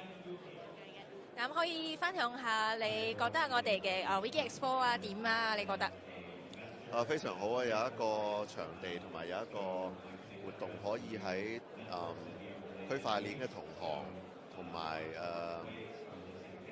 投資人之間一個橋梁咯，非常之好。咁多謝晒我哋 Roy 嘅分享啦。咁多謝晒 ，thank you。Not much in the way of NFTs. Like I was more of a late adopter when it came to NFTs, early adopter to crypto. Nowadays, but then I started getting into it, and nowadays I'm really excited actually about Bitcoin ordinals and what that's doing. I think it's actually a really interesting debate. Since the block size debate from several years ago, it's actually really interesting that the maxis say get your JPEGs off my blockchain, and the other ones, the people who are doing the ordinals, think it's a great way to use Bitcoin's block space. So I'm excited to talk about that or other things. I do a lot on Twitter. I participate in a lot of Twitter spaces, some of the largest ones with millions of listeners. You can actually find me on Twitter at EYC. It's really simple, just EYC, the 3 letters.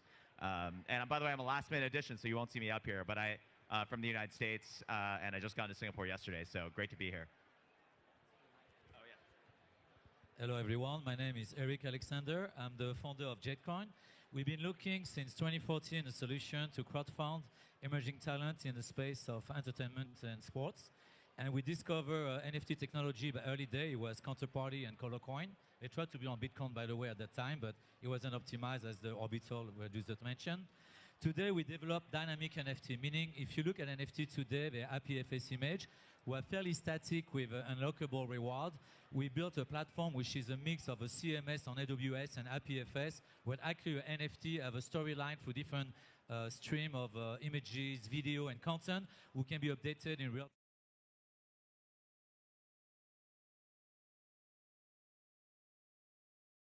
All right, ladies and gentlemen, so once again, welcome back to our live stream right here. And here we have Sonny. Yes. Hi. Hi there. Hi, everybody. My name is Sunny Mohanty. I am heading the Nordics Asia business. Well, maybe you want to tell us a little bit more about your company? Yeah. Sure. So basically, it's a layer 2 solution. Nordic itself is a layer 2 solution built on Ethereum blockchain. The most use cases that Nordic is supposed to deliver is in the payment space and the gaming space. So payments is basically cross-border, and there are a lot of challenges in the cross-border, and the Nordic is obviously striving really hard to solve those challenges. Play-to-earn game is something that we are obviously partnering with a lot of gaming companies in the NFT play-to-earn space, NFT earn to space. And one of the key highlights of the Nordic blockchain is that zero gas fees, no transaction fees. Thank you. All right, great. Would like to know a bit more about no pay. Maybe you can elaborate a little bit more about that. Yeah, that's a very good question. So NorPay is like a crypto debit card. So basically when you have, for instance, you live in Singapore, you have Visa, MasterCard from DBS, OCBC, UOB. It's just like a card but powered by Visa and MasterCard. And you can fund that card using cryptos. So if you have a wallet and you store your cryptos, you can connect directly on chain, seamlessly with the crypto wallet and the virtual card, and you can use that card to pay at supermarkets, buying a coffee, restaurants, anywhere. So this card is going to go. So this card is already live, but we are launching it to the public soon. So stay tuned for that. I'm very excited about that, and I really look forward. And the next question is, what are you trying to achieve in this expo itself, and how do you find it when you're partnering up together with our WikiEXPO? So again, the reason I'm here today is to make more collaborations, meet new people, understand projects. There are, like in crypto Web3 space, innovation is the key, right? I see many innovative projects getting launched every day. I want to know what's happening in this space and stay very relevant and meet the founders, entrepreneurs, investors under one roof. And so far, it's been going great. I just finished my panel on ESG and tokenization. It was amazing. And I love to be a part of WikiEXPO for the next time. Thank you. Really look forward for the very next one, and I hope we really benefit from this expo itself, for the next hub itself. And once again, thank you so much, Solny, for your time, and thank you for. We're gonna stay tuned for the next sessions. Bye.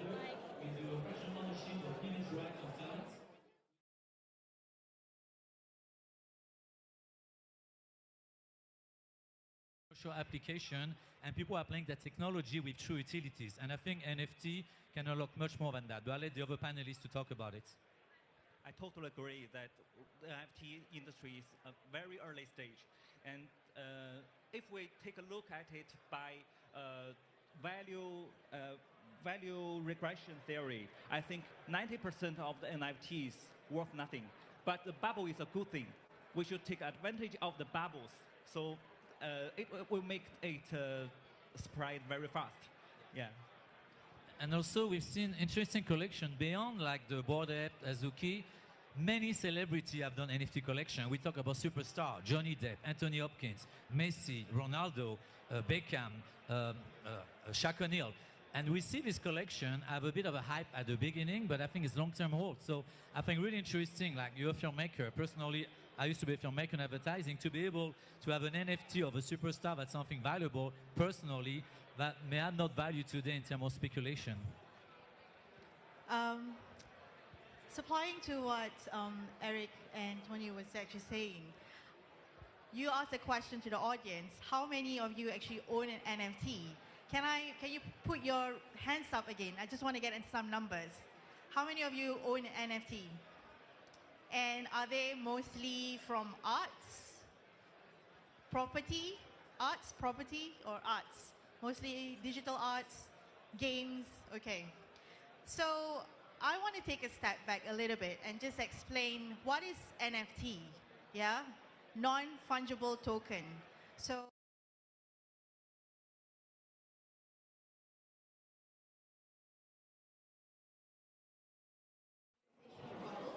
All right, ladies and gentlemen, once again, welcome back to our WikiEXPO live stream sessions right here. And we have Rahul right beside me. Say hi to everyone. Hi, everybody. Hi, good to see you.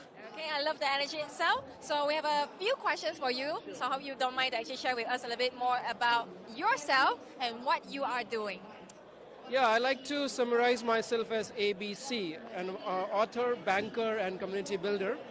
And what I'm doing right now, I'm working on my next book, which is on ESG. That's my big upcoming project. Hopefully, in the second half of this year, you'll be able to buy it in the bookstores. So that's what I'm being busy with. Thank you. Really look forward to. And one last question is, how do you find WikiEXpo itself? I think WikiEXpo is great. If you see and walk around here, you have over 100 companies here represented. I've met some exciting people, and kudos to the organizers. They are actually demystifying this space to a large extent, talking about tokenization, which itself is shrouded in mystery. And on top of that, they have talked about how ESG and tokenization can come together. So I think it's a great job in spreading awareness, creating connectivity, and also to make new friends here. Yeah. So hope you benefit from these sessions as well. And thank you so much for joining us for this live stream itself. Thank you, Rahul. Thank you. And see you in thank you for saying ahead sessions.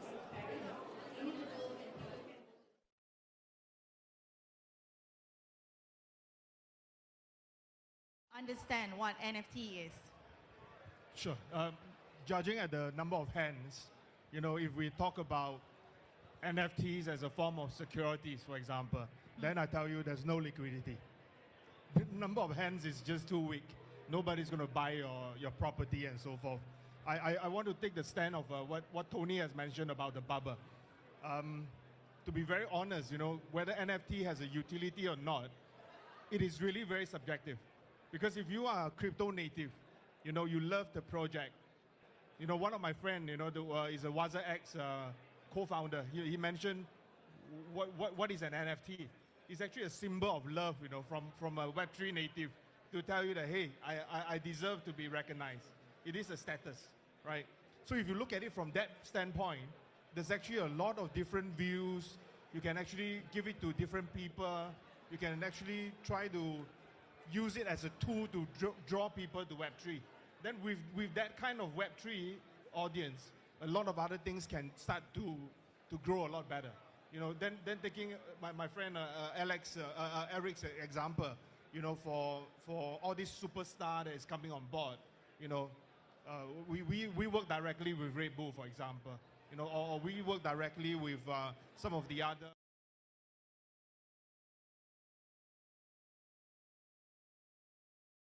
All right, ladies and gentlemen, once again, welcome back to our live stream sessions. We have Ian right here. Say hi to everyone. Hi. All right, amazing. So can you briefly share about your company and let us know about the mission and the vision? Yeah, thank you. So I'm Ian Chu, and I run GreedyWeb. I guess it's also there under the Speaker Hall of Fame. I was very, very pleased to have shared in a panel session just now on the intersection between ESG and tokenization. So by way of introduction, what GreedyWeb does is that we decarbonize digital infrastructure. We look at how data, how code relates to energy consumption, and how that can be traced back to carbon emissions. Our core mission is to build a green internet.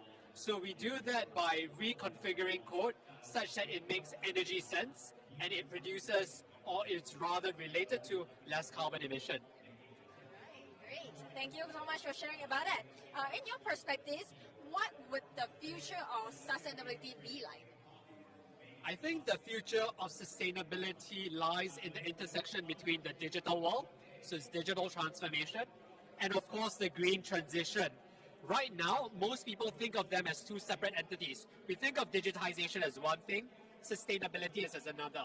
But in the future, we're going to have both of them collide such that sustainability and digitization will be so intertwined and that you can't have one without the other. The next one is going to be quite long, but let's have a review about what I'm going to ask next one. As you mentioned about the ecosystem approach in the integral and fight against the climate change, and for all the interest partners listening to this interview, how can they potentially partner with GreedyWeb in sustainability digitization? Yeah, thank you so much for the question. So for us, we have three things.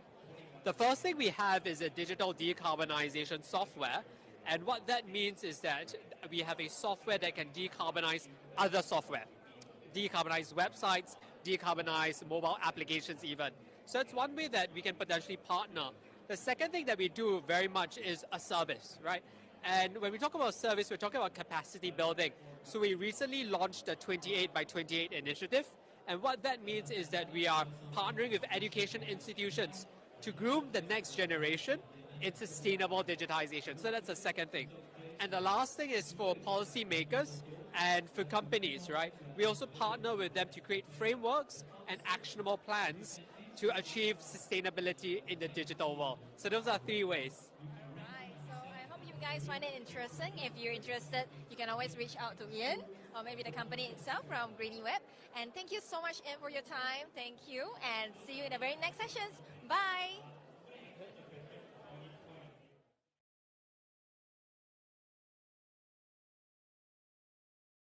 And which is the sector of the NFT space they should be looking at to buy their first NFT? If you don't have any NFT today, that's all you should think. Do you wish you knew Bitcoin in 2011? That's the question you ask yourself. That's it. Okay. My advice is that, like any assets that you want to buy, make sure you fall in love with it first. My advice is to follow the trend. For example, recently we raised an NFT program. It's a BTC Panda program. It is minted on the Ordinals protocol, and Ordinals protocol is very increasingly hot topic in the crypto world. So it sells, the floor price increases 10 times. Yeah. Maybe a quick one, very, very quick one. I think many of the audience here maybe do not even have a crypto wallet, right? So I think in order for you to really try it out, go to some place where you can create a wallet easily, and then get some free NFTs, send it to your friends. I think that is a very baby step to look at it. I'm not saying that NFTs are not for investment, but just look at it from a more fun perspective. Then you will enjoy the process a lot more. Fantastic. I think that's definitely one way to look at it, right? Pick the interest level of where, what you support or what you like. So whether it could be games, properties, certifications. Don't spend too much on your first buy. So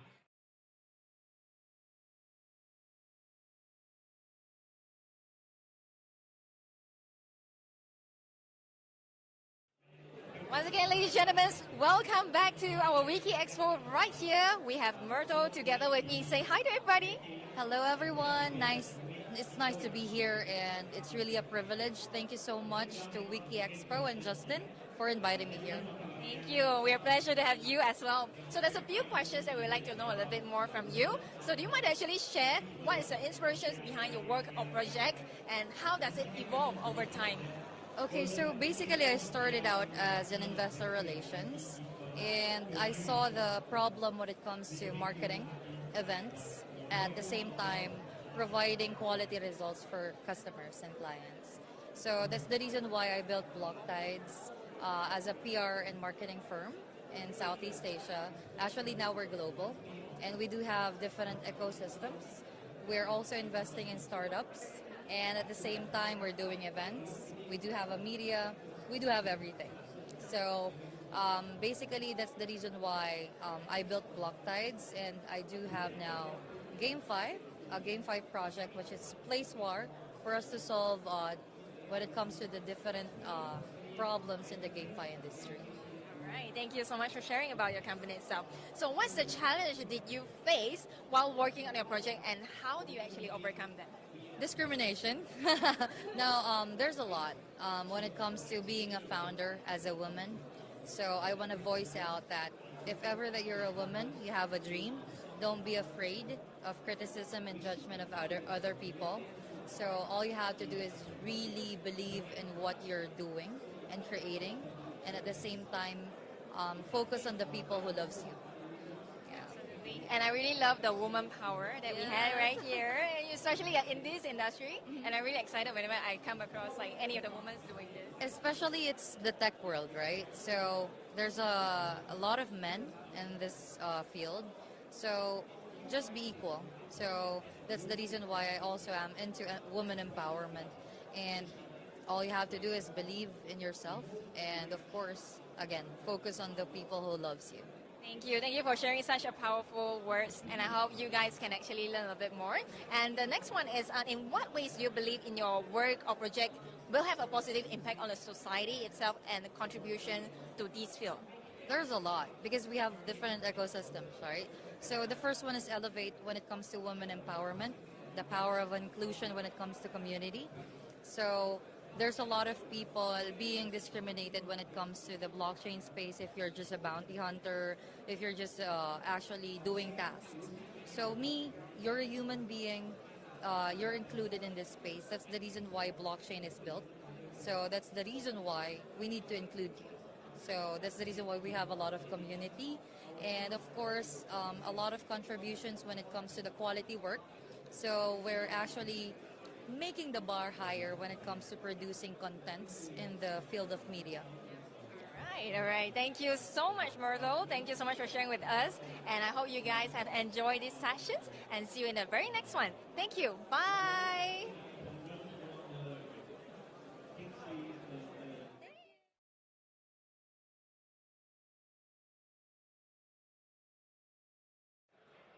Emotion requests, but we still need humanities, and we don't think a pure AI world, AI-driven world is a perfect world. Also take the BTC Pandas program as an example. Each panda is all hand drawn by our young and talented artists. And I think this kind of paintings, works, can truly make everyone satisfied in the end. All right, I think AI can create fantastic piece of art, but it's always based on algorithm analyzing data, existing data. I think AI lacks cultural, emotional intelligence totally. I think art is always come from emotion, from strong event, and artists want to express something at some point in time. I think AI probably don't have that ability to think what this event represent, how to represent that event at this moment, and could be any art form. But I think it could help in terms of architecture.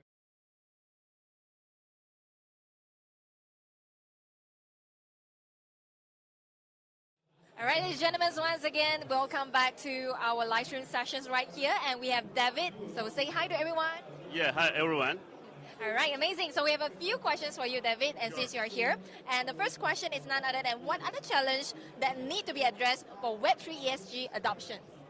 Okay, the major issue is education and make every user be aware of what is the ESG and what's the code for ESG. That means carbon credit is a code for ESG. So I think is more understanding of the ESG and the knowledge sharing from government, from carbon credit professional organization, and share to everyone. Thank you. Right, thank you, David. The second question I would like to learn a bit more from you is how can Web3 ESG change the way business work and incentivize adoption? Okay, actually, Web3 is a new business model. So for those companies adopt the Web3, actually they can get a much more competitive advantage in the market. So I think every company should learn something from the Web3, from the ESG, how they change the company traditional way doing business. All right. Thank you.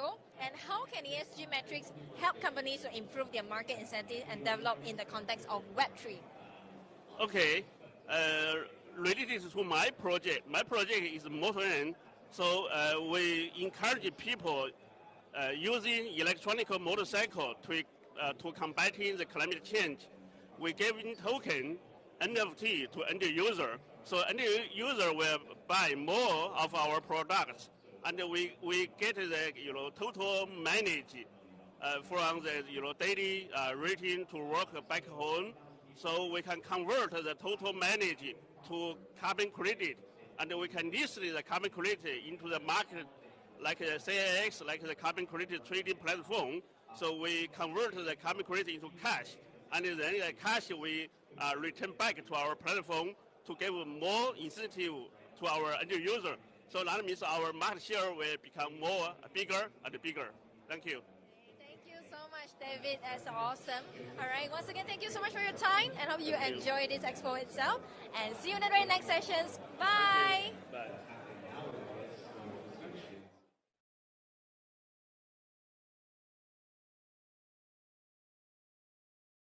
I don't agree. I'm artist as well. I'm an award-winning film director in advertising, fashion photographer, and TV show. But I went to Web3. I was tired to wait after payment. I decided, oh, if I create my own currency and pay myself, that's a great solution. That's my entry point. And I felt because I came from the creative industry, I had no problem adopting to the Web3 and the token economy really fast because I had no prior block or education toward financial background. So I think artists are more prone to adopt the Web3 technology and community because we have no block and no previous education towards this new financial technology.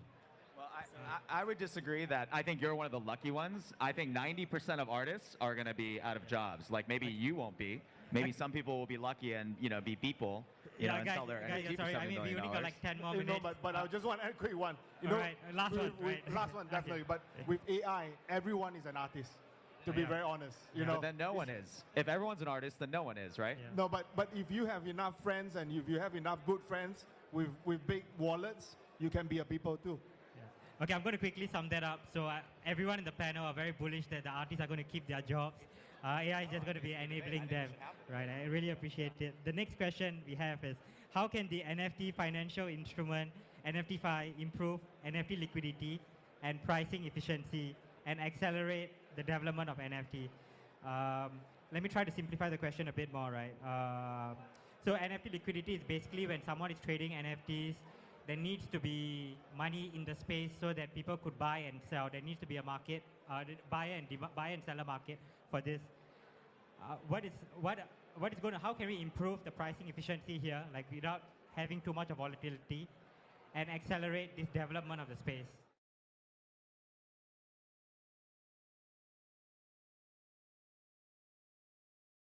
All right, ladies and gentlemen, once again, welcome back to our live stream sessions. And we have Irina right here saying hi to everyone. Hello, my name is Irina. I'm from TicketMeta. Right, amazing. So we have a few questions for you since you're here. Okay, the first one is none other than will the applications of AI in the field of Web3 and NFT give birth to a new digital art form and which will eventually, for the traditional human artists, be unemployed? Well, artificial intelligence in Web3 and NFT can facilitate the creation of new form of digital art, but it's unlikely will replace the human artist. AI can assist human artists on the creation processing. The value of art, it's not the creation, but it is their expression, it's the emotion, the idea and experience. So I believe that human artists will play a critical role on creating of digital arts. Okay, great. All right, thank you so much, Irina. Second question, how do Web3 tools such as NFTs change the operating mechanism of the enterprise in traditional industries? Well, I came from traditional industry, from ticketing industry, and we believe that Web3 and NFT can add value on any traditional industry mechanism by adding rewards for the users, by adding new perks for the users as well.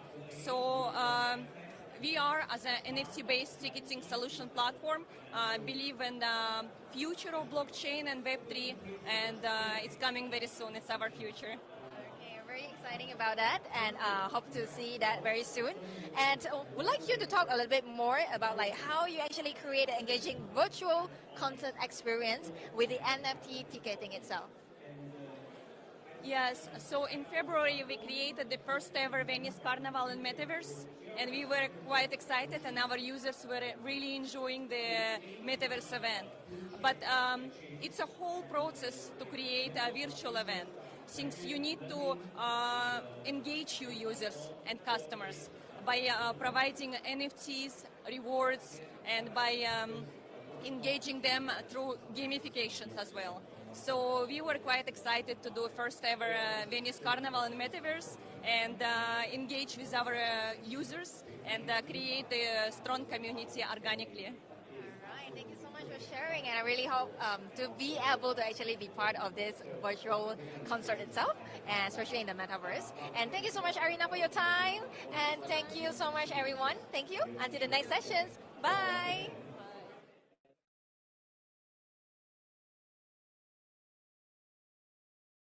Look at some of the things being created there. It's fantastic, the kind of credit formation that is happening, right? So trying to do, for example, a reverse cross-inverse swap on like a DYDX, which by the way is an American company, but Americans can't use it, which is incredible, right? I mean, it's talk about the state of regulation. I mean, Singapore is much more crypto-friendly than America. I'll tell you that for sure. But I think it's really exciting to see the kinds of activities that are happening with tokens in general, whether you call them security or utility, and it's absolutely enhancing liquidity for all kinds of people around the world. So excited to see where the developments there are going to be. Yeah, actually, just to add on a little bit, because I think every one of us know this. I mean, the most common method to improve this poor liquidity issue is through these borrowing and lending protocols. But actually, other than this method, there are still other methods in the market, such as the fractional NFT, which you can divide your NFT into many pieces, and you can sell each piece individually. So this also can resolve partially the problem. And based on what I know, there are also protocols. They offer these crowdfunding solutions. So means the many of us we just put our share into a pool, and you can the platform can use this pool to buy an NFT. And if the price goes up, all of us can share the profit based on your share in the pool. As for the just now they mentioned the price discovery mechanism. So actually I know one protocol called Bank C Oracle. So I think this protocol they offer this price oracles. It's a NFT evaluation services. So they use their exclusive algorithm and multi-dimensional data analysis, and they will arrive this so-called average price for the NFT they are tracking. So I mean, there are many protocols in the market. I mean, to resolve this liquidity issue as well as the price, the poor price discovery mechanism. My group of researchers, we do a lot of different analysis on a different NFT platform, for example, DYDX or Blur. So when we look at the liquidity issue right now that you see, I think a lot of this liquidity are not real, to be very honest, because it's just a left hand to the right hand, and there's a lot of wash trading. So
那各位先生、女士们，再一次欢迎大家来到了我们的直播现场。那今天也非常的开心呢，有 Tony 在我们的现场跟大家说声 Hello。Hello，大家好，我是 NFT China 的 CEO，我叫 Tony，我来自香港。很高兴来到新加坡参加 WikiEXPO，很高兴看到今天有很多朋友都关注到 NFT 这个主题。然后我们 NFT China 呢是3个月前在香港上线的，然后现在已经有30万的注册用户。我们也最近有这个 BTC 的熊猫项目，然后这个地板价涨了10倍，然后我们的这个每天的 trading volume 已经达到了20多万美金，非常的好。然后欢迎大家多多关注我们。是的，谢谢。那当然也想了解一下更多，就是现在的市场上有哪一些的机遇呢？还有就是可以分享一下关于我们最新的这个香港的政策吗？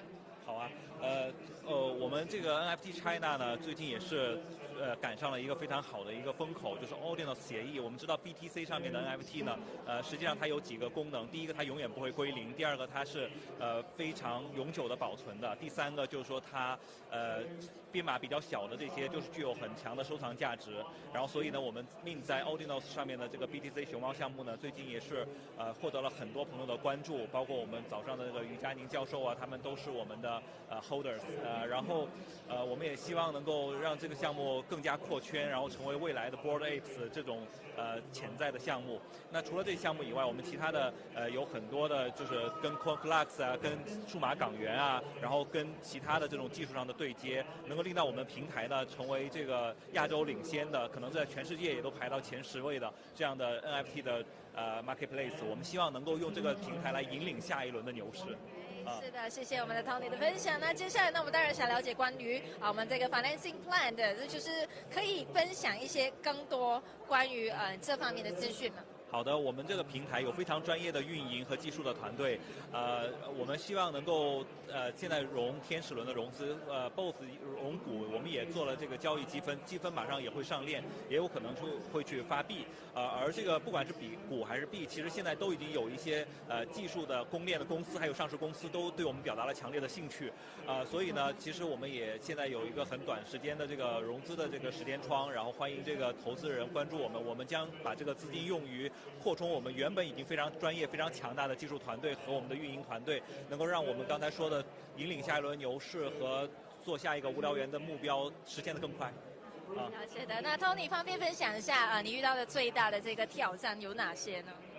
但我们在平台的这个创建过程中，其实比较 to be honest， 现在是一个熊市在 NFT 里面，所以呢，我们正在熊市当中去寻找牛的机会。那么我们这个过程其实是蛮辛苦的，就是刚才我们在论坛上也提到，就其实我们很多的有的时候这个交易量啊，这些流动性啊，也许是通过一些流动性的工具来做出来的。那么我们希望呢是真正让它扩圈，能让更多的人拥有自己人生第一个 NFT， 能拥有自己的人生第一个 USDT。我们正在做的就是这样的事情。我们把中国内地的 digital collection 的这个市场，然后把很多的用户吸引到香港来，然后拥有人生的第一个 USDT。我们已经做到从0到1，希望很快从1到100。是的，那也非常的期待，也非常感谢我们的 Tony 的分享，谢谢各位，那我们下期再见喽，拜拜。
Hello, ladies and gentlemen. Once again, welcome you guys for joining us for our live stream sessions right here. We are in our WikiEXPO in Marina Bay Sands. And right here, I have Andy together with me. Say hi to everyone. Hey, hi everyone.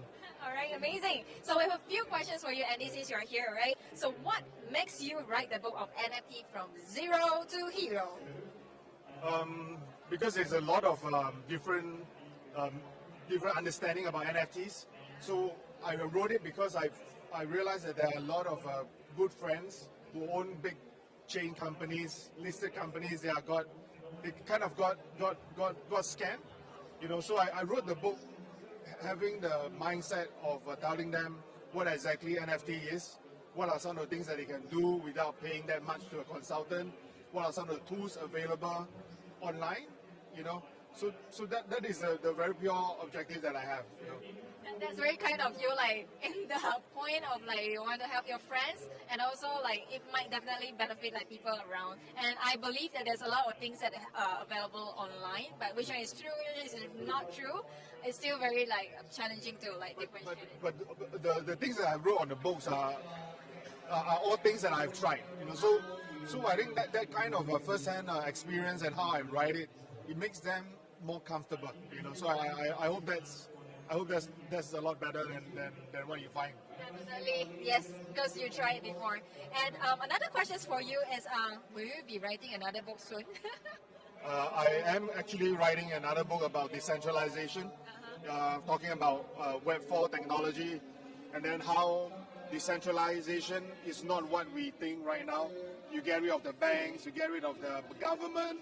You know, there's a lot of art to how real decentralization can be done and how it can be a lot more sustainable than what we see right now. I think it's quite amazing because you are like 2 steps forward, where people are just 1 step forward because we're still in Web3, you know it.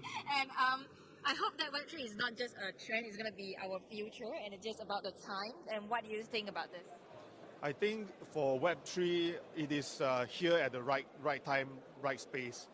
But how we position ourselves, you know, how the industry is going to take it, how the wider industry is going to take it, it's going to take some time.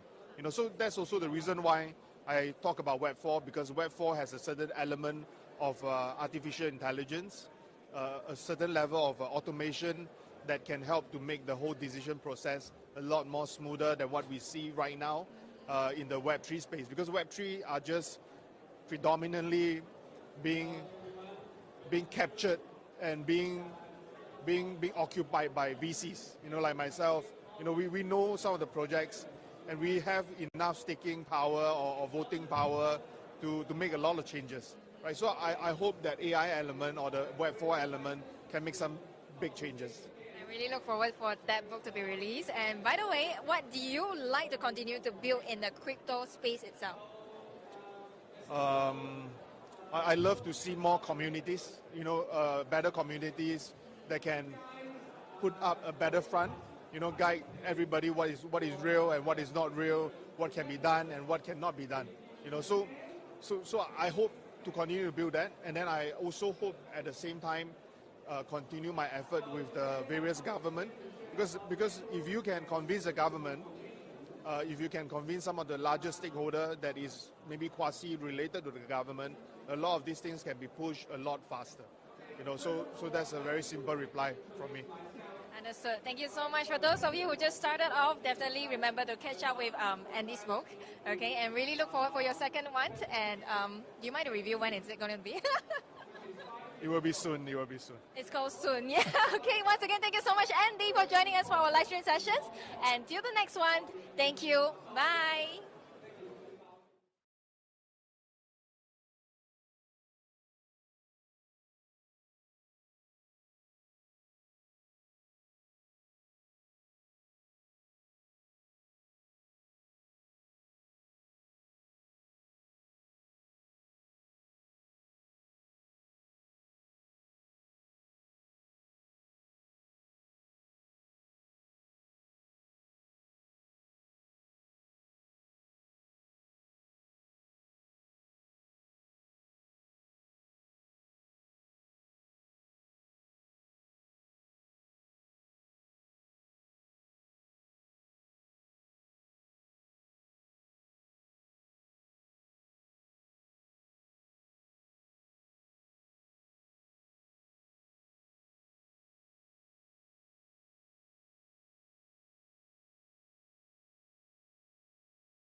Hello, Wiki. Once again, welcome back. And I do have Hannes with me. Say hi to everyone.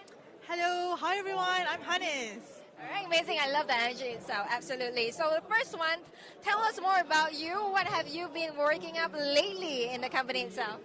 Thank you, Karen. So, lately, Reinvent Now has started about 6 months ago. So, in Reinvent Now, we are actually building a collaborative asset pool ecosystem where people from across different consulting industry can actually come over to join our DAO, whether you are actually a consultant, you are from an SME firm, or you are also someone who are from the gig economy, like freelancers. What we are providing this platform is that you are able to monetize in the Web3 world your knowledge, your best practice, your toolkits, as well as your frameworks. So this is how you are able to actually monetize, a new way of monetization, because like I spoke just now, Web3 is actually about ownership. You own your asset. You own your asset on a blockchain. And part of being on our community, if you have that knowledge, you have the know-how, the best practice of your professional experience, especially as a consultant, we are providing a platform for you to monetize your asset there. Thank you, Hannes. Maybe you can share a little bit more, like what's the future, the way of working. Maybe you would like to talk about that? Yes. I think now we are in 2023, and you've seen like how there's so many changes and drastic changes that actually happened in this economy lately. Right now we are in the bear market, but there's bull market coming up, and this is how the cycle is. So the future of work. Every corporates are talking about future of work. What will you likely look like at future of work? So for me personally, I feel we're going through an economy where there will be a mix of human touch together with automation as well.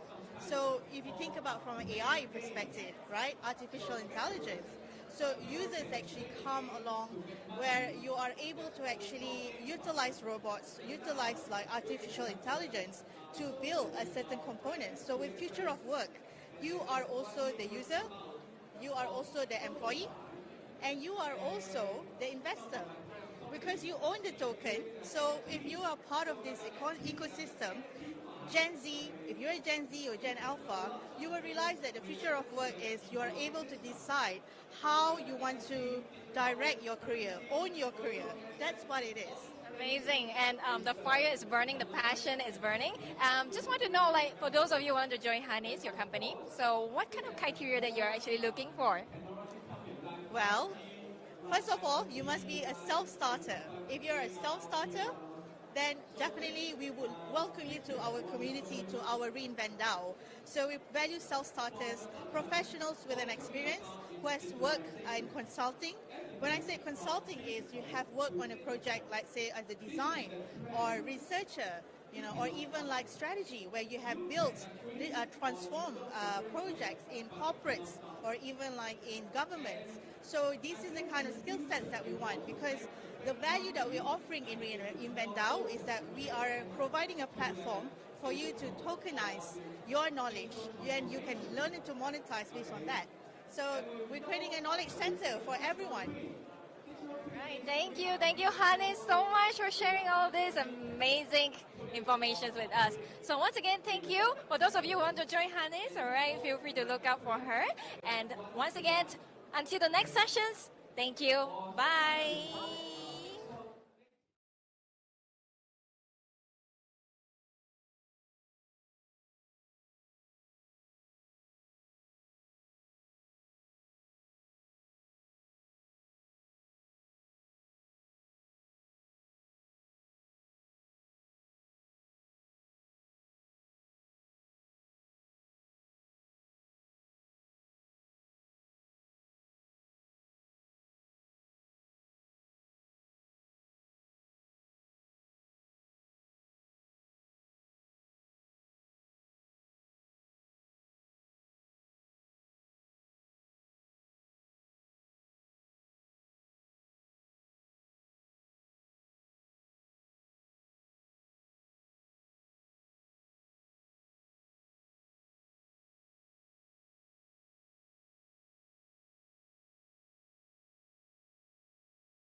gentlemen, once again, welcome back to our WikiEXPO live stream sessions. Right here, I have James together with me, so say hi to everybody.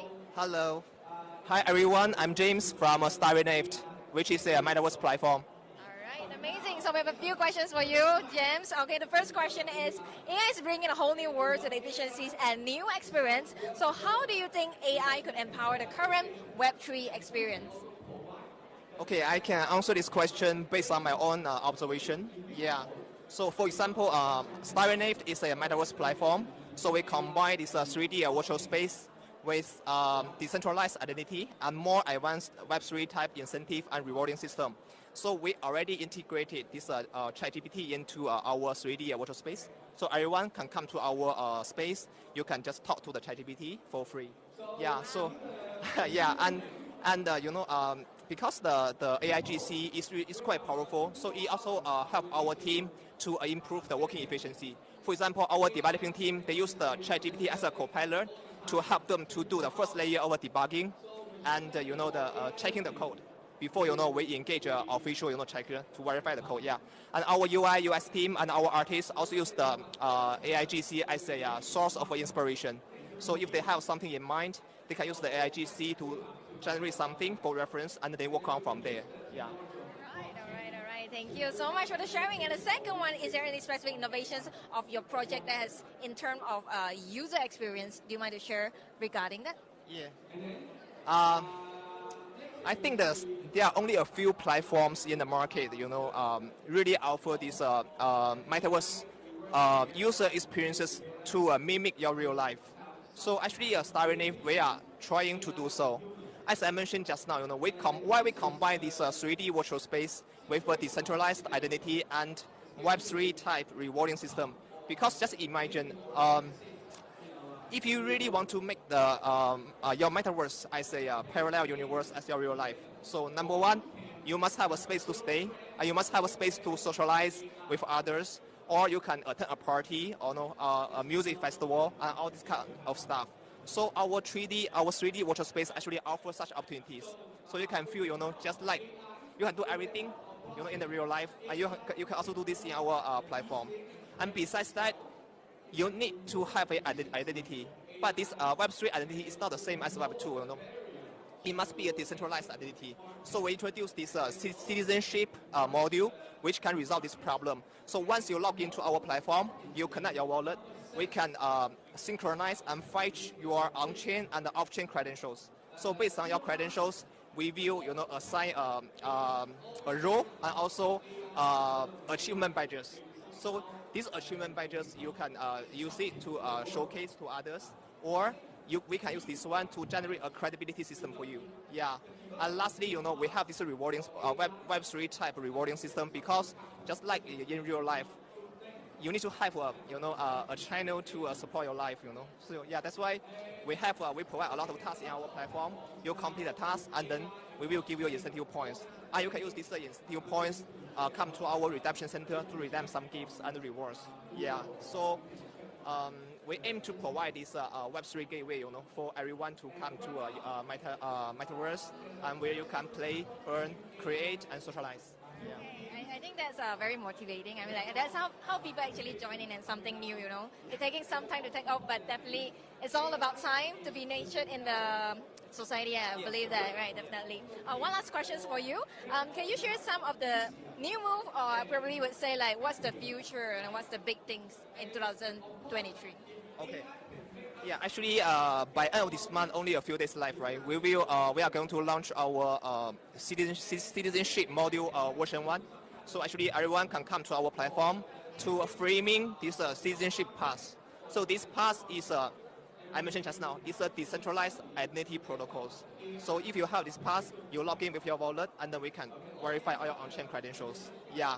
And by mid-June, okay, we will introduce fully functional SDK tools in our 3D virtual space. So after you make the pass, we will give you some free spaces. And once you log into these three spaces, you can use the SDK tools to decorate or customize your spaces to your own preferences.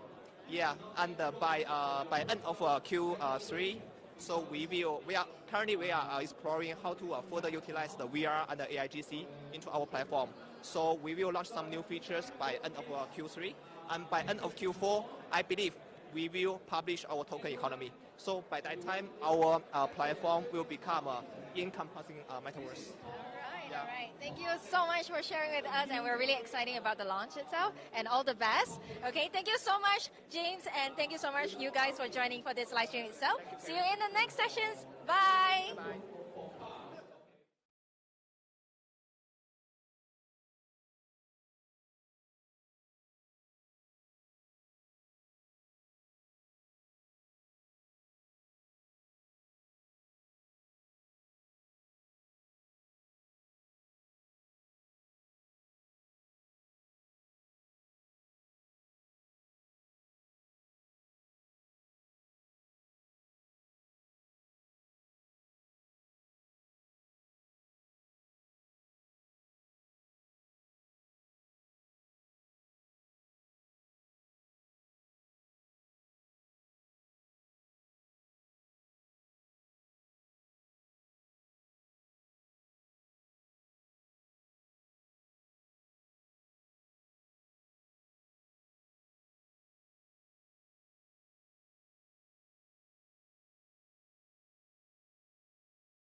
All right, fellow Wikis, once again, welcome back to our live stream sessions. Right here we have Cecilia, so say hi to everyone. Hello, hi everyone. All right, so we have a few questions for you, all right, as we all know that as an award-winning of Web3 and blockchain's PR agency, so what are the key achievements of your PR strategies? We have won a number of awards. We had 2 Technology Innovator Awards from 2020 and 2021. And then in 2022, last year, we also picked up a World Business Award, Business Outlook Award. So I would say that this is a testament to the commitment that we have in giving our clients subject matter expertise.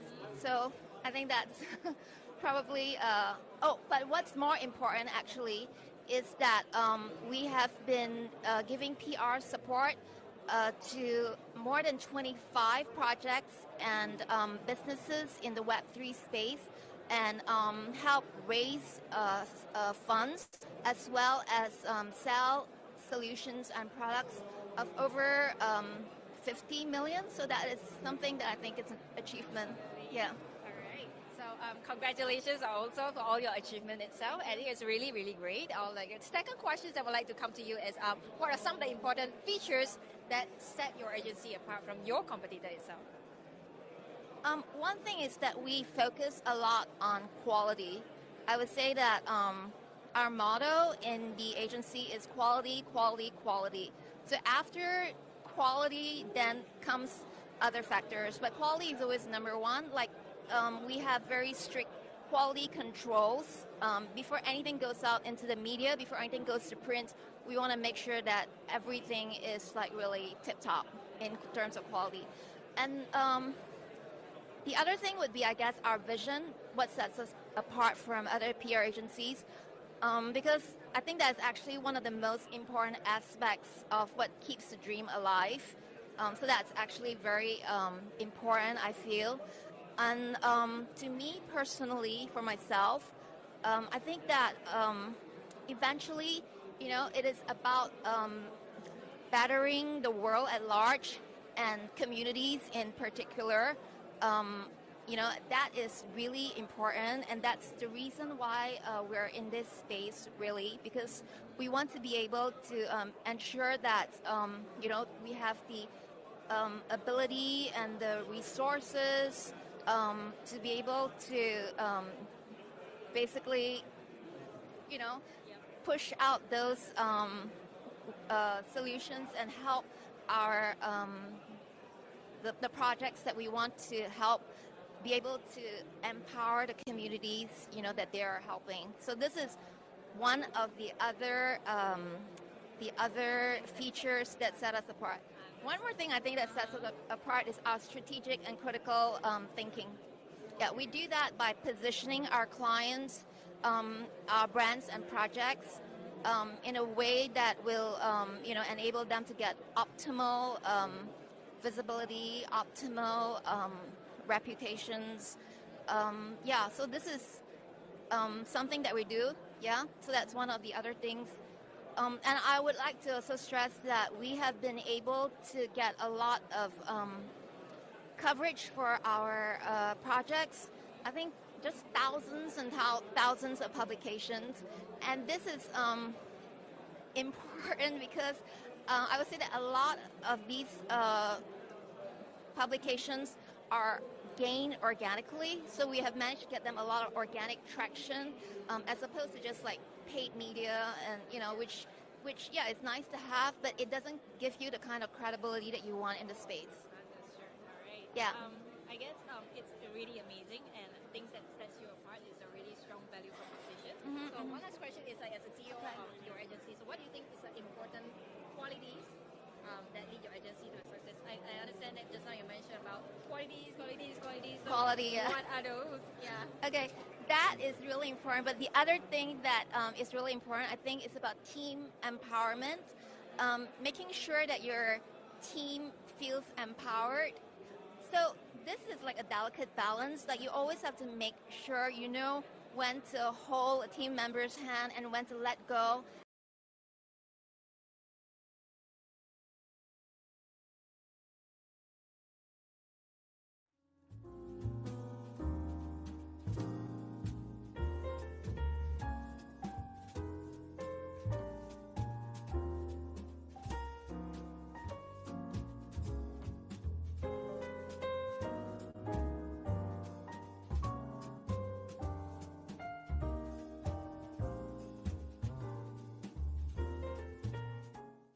PAMM Platform 2023, which is winning from the Singapore right here as well.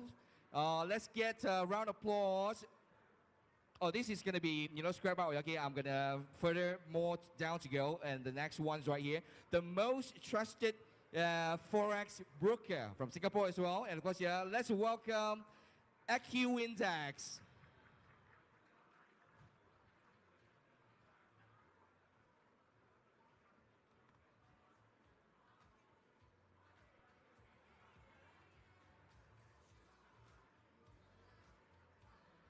And all the guests and of course the distinguished guests and of course sitting in front of our main stage. Do remember, okay, anyone should come up to the stage and of course you guys should do one thing and one activity only. All right, which is to make your hand together and of course let's give a round of applause. Thank you so much. Thank you. Keep on continuing like that. All right, thank you so much.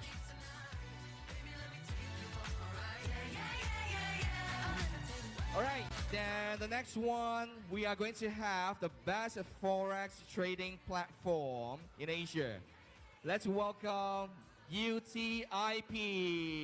Congratulations, winning the best Forex trading platform in Asia.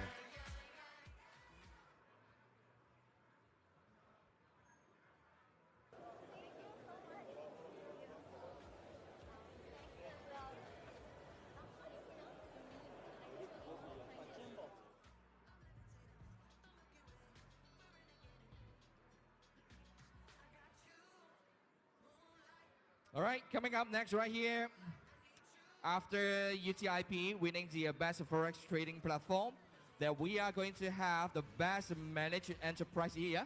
How can I do for you? Not really, sir. Okay, so we are running short of time. Okay, maybe afterwards you can do the interview session. Okay, thank you so much. So the next one right here is going to be our best managed enterprise award in Asia. And of course, let's welcome our reader trader. And we're going to have our representative right here up on stage, which is Jaden Pan, Asia Pacific Marketing Director of Reader Trading.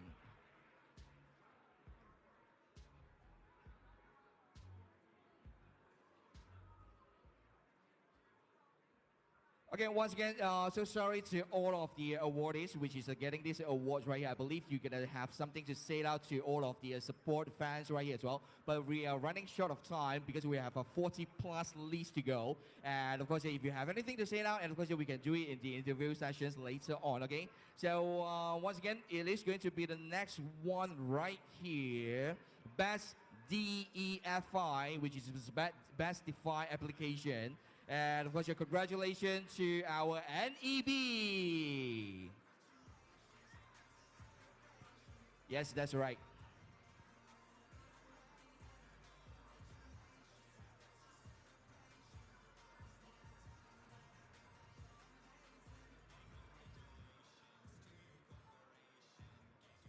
All right, take a photo, put a big smile.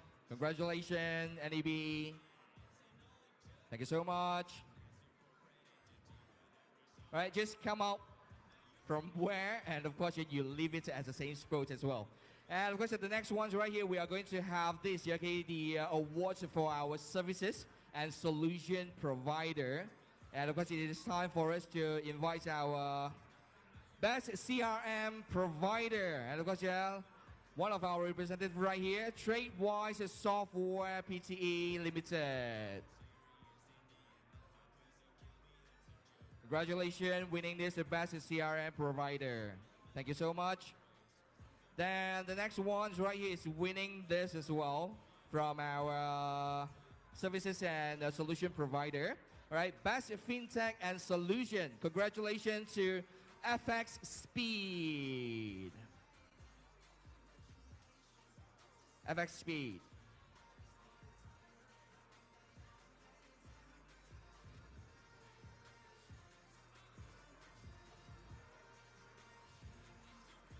Yay. Guys, do not forget to get a round of applause. And of course, it's the same you do when you come up to the stage just now. All right. Nice. And of course, coming up next right here is going to be our best white label provider. And congratulations to Leverage. Congratulations.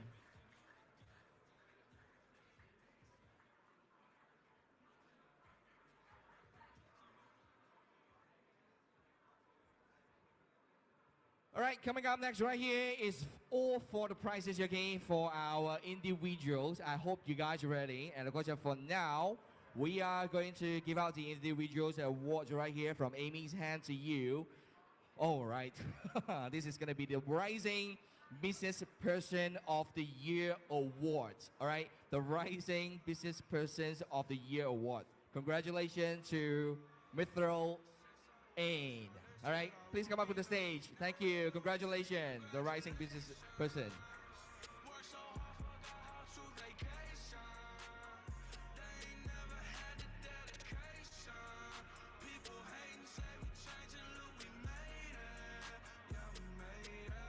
Congratulations, Anne, which is our third round table discussion. The panelists just now, not panelists, the moderator just now, all right? So congratulations on winning this award.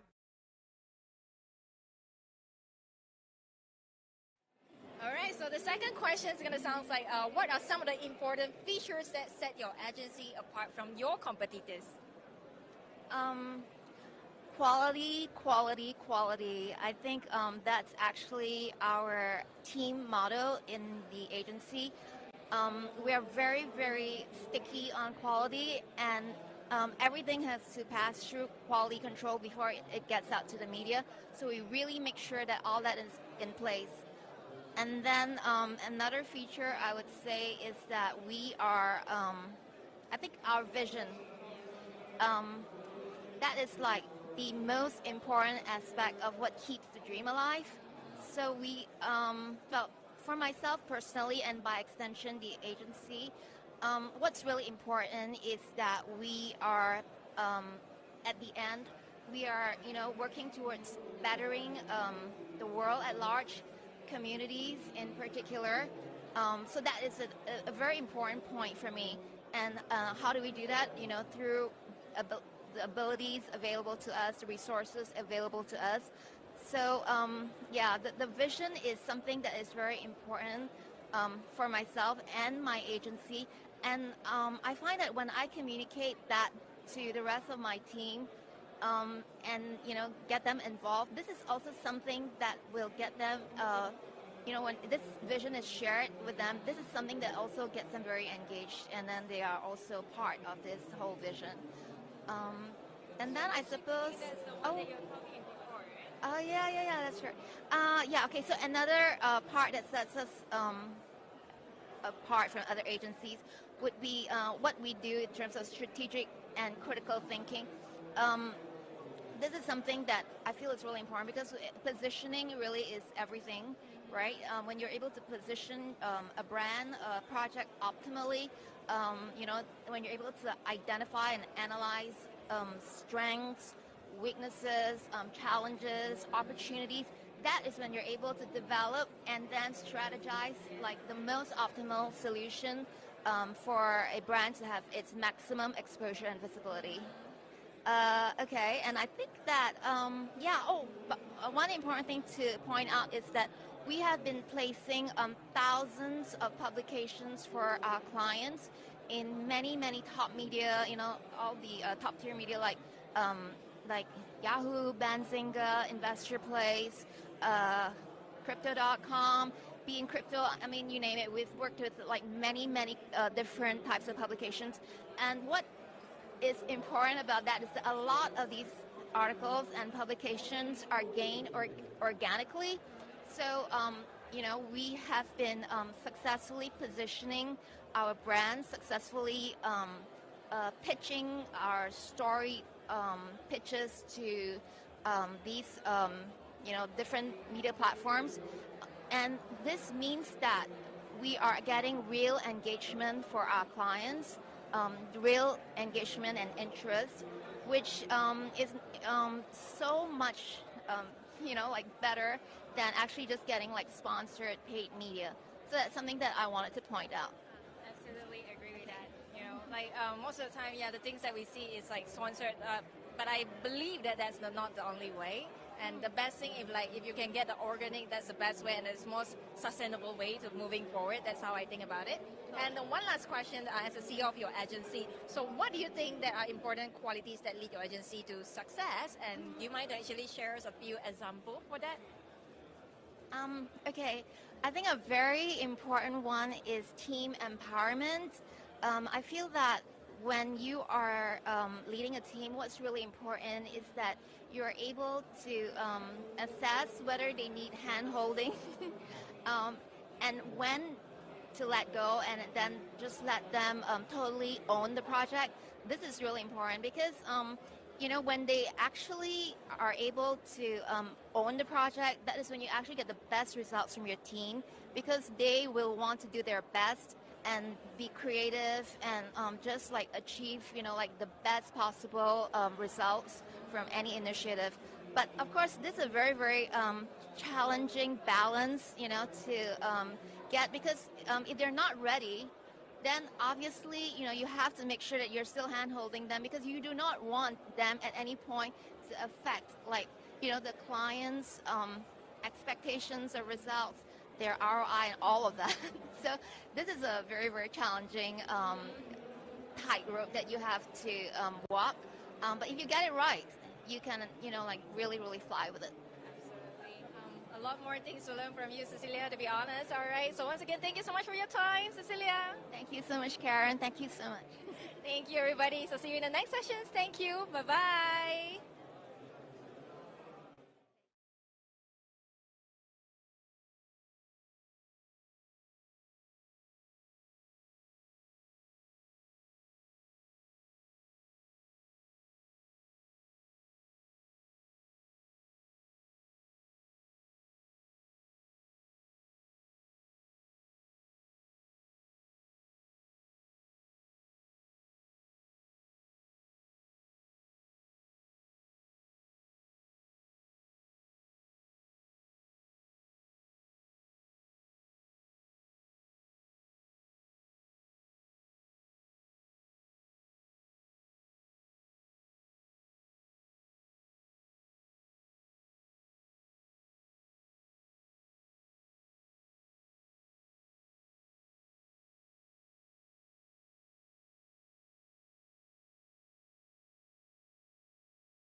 All right, ladies and gentlemen, once again, welcome back to our live stream session. So right here, I am Karen, and we have Mr. Fernando right here with us. And say hi to everyone. Hello, everyone.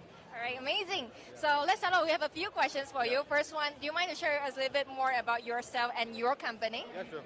So my name is Fernando Cloth. So I'm a fund manager of Orient Market Limited.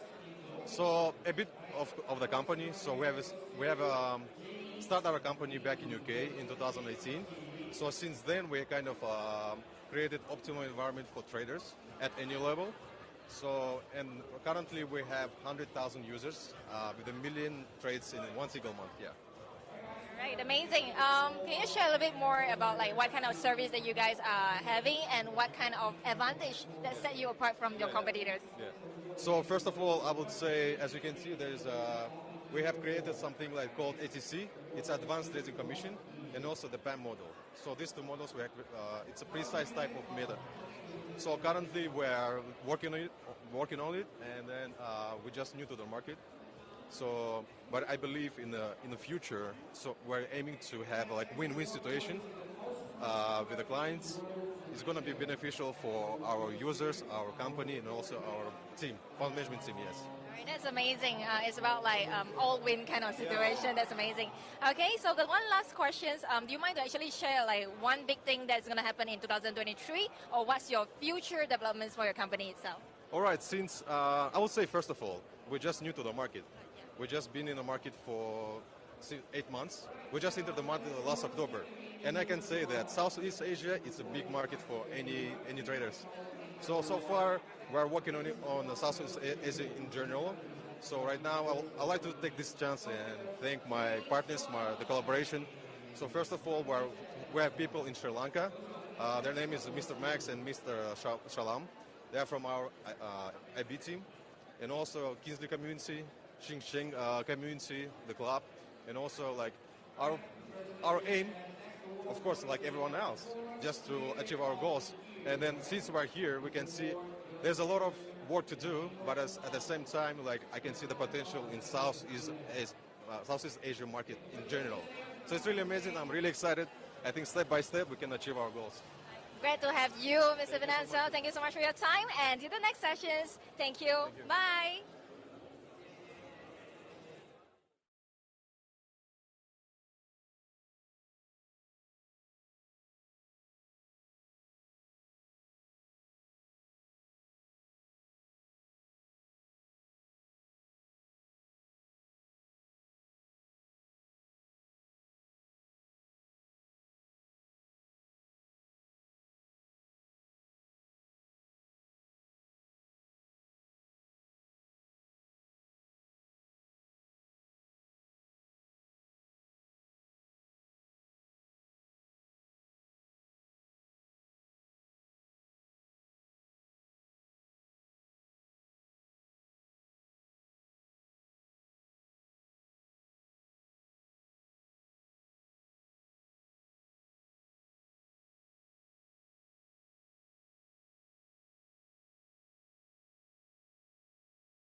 as founder, on behalf of our team, I like to gratitude to this award. And so this achievement is important for us. It's important for promotion our trading platform and our CRM system in Asia markets. It's important for building partnerships. So we will continue make our solution better, and so we continue participate in Expo and exhibition, and so see you next awards, and choose your tip for your business. Thank you, sir. All right, thank you so much. All right, thank you so much. Thank you. Please be seated. All right, so we're going to take a short break right here, about 2 to 3 minutes time. And of course, coming up next right here, we're still going to have lots more presenter. And of course, coming up to the stage here. Our show will be ended at 6 p.m. later. And of course, do not forget, once you drop in, and of course, come up to the stage right here, do not miss out any insight or thought from all the presenters. All right, later on, I'm going to tell you. Okay, so I'm going to take a short break. 3 minutes time. Be seeing you right here up on stage again. Thank you so much. Bye-bye.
ladies and gentlemen, once again, welcome back to our live stream sessions. We're right here in our WikiEXpo Singapore 2023, and I have Euros right here. So say hi to everyone.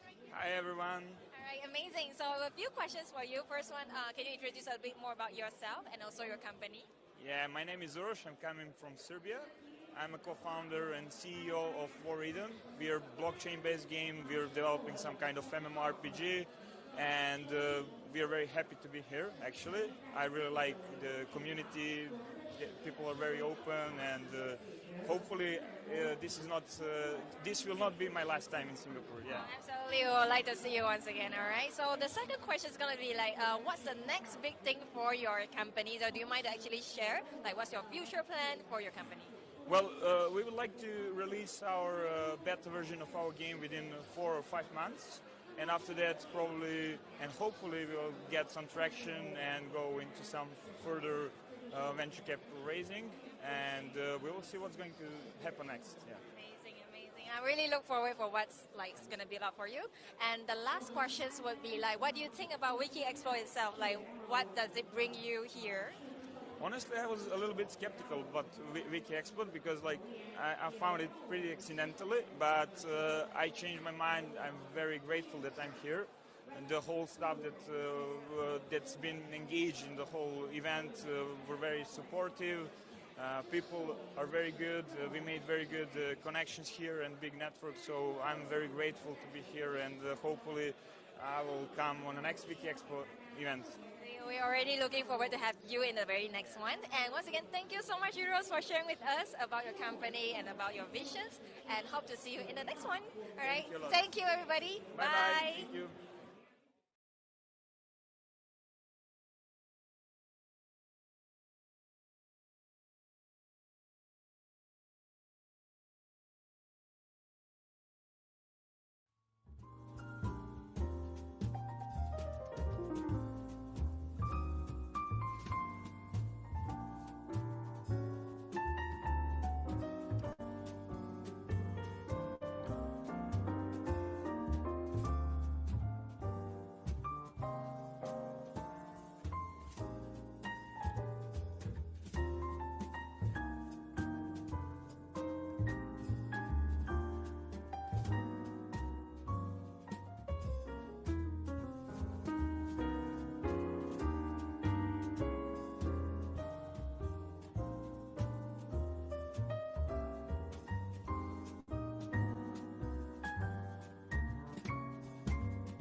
to Karen. Karen, let's make a wrap right here. All right. So once again, thank you so much. Once again, all right, we're staying with us throughout the 4 panels, you know, all the fire chats. I hope you guys find it really, really insightful, all right? And same to me, I have learned a lot from you guys, okay? That's for sure. So I hope to see you guys in the very next WikiEXpo. Yep, that's correct. And of course, once again, ladies and gentlemen, we are the ambassador of WikiEXpo. And this is Karen, and I am Nickman. I'll see you next round together with Karen again. And of course, 再次谢谢所有的朋友们来临，谢谢所有在场的工作人员、台前幕后的工作人员，谢谢所有的讲师，谢谢所有的嘉宾们。来，我们在结束之前呢，给大家自己的一个热烈的掌声，好不好？所有在场的朋友们，谢谢。Once again, complete our 2023 in Singapore of our WikiEXpos right here. 没错，我们已经圆满的结束，谢谢各位， See you next time. Bye bye.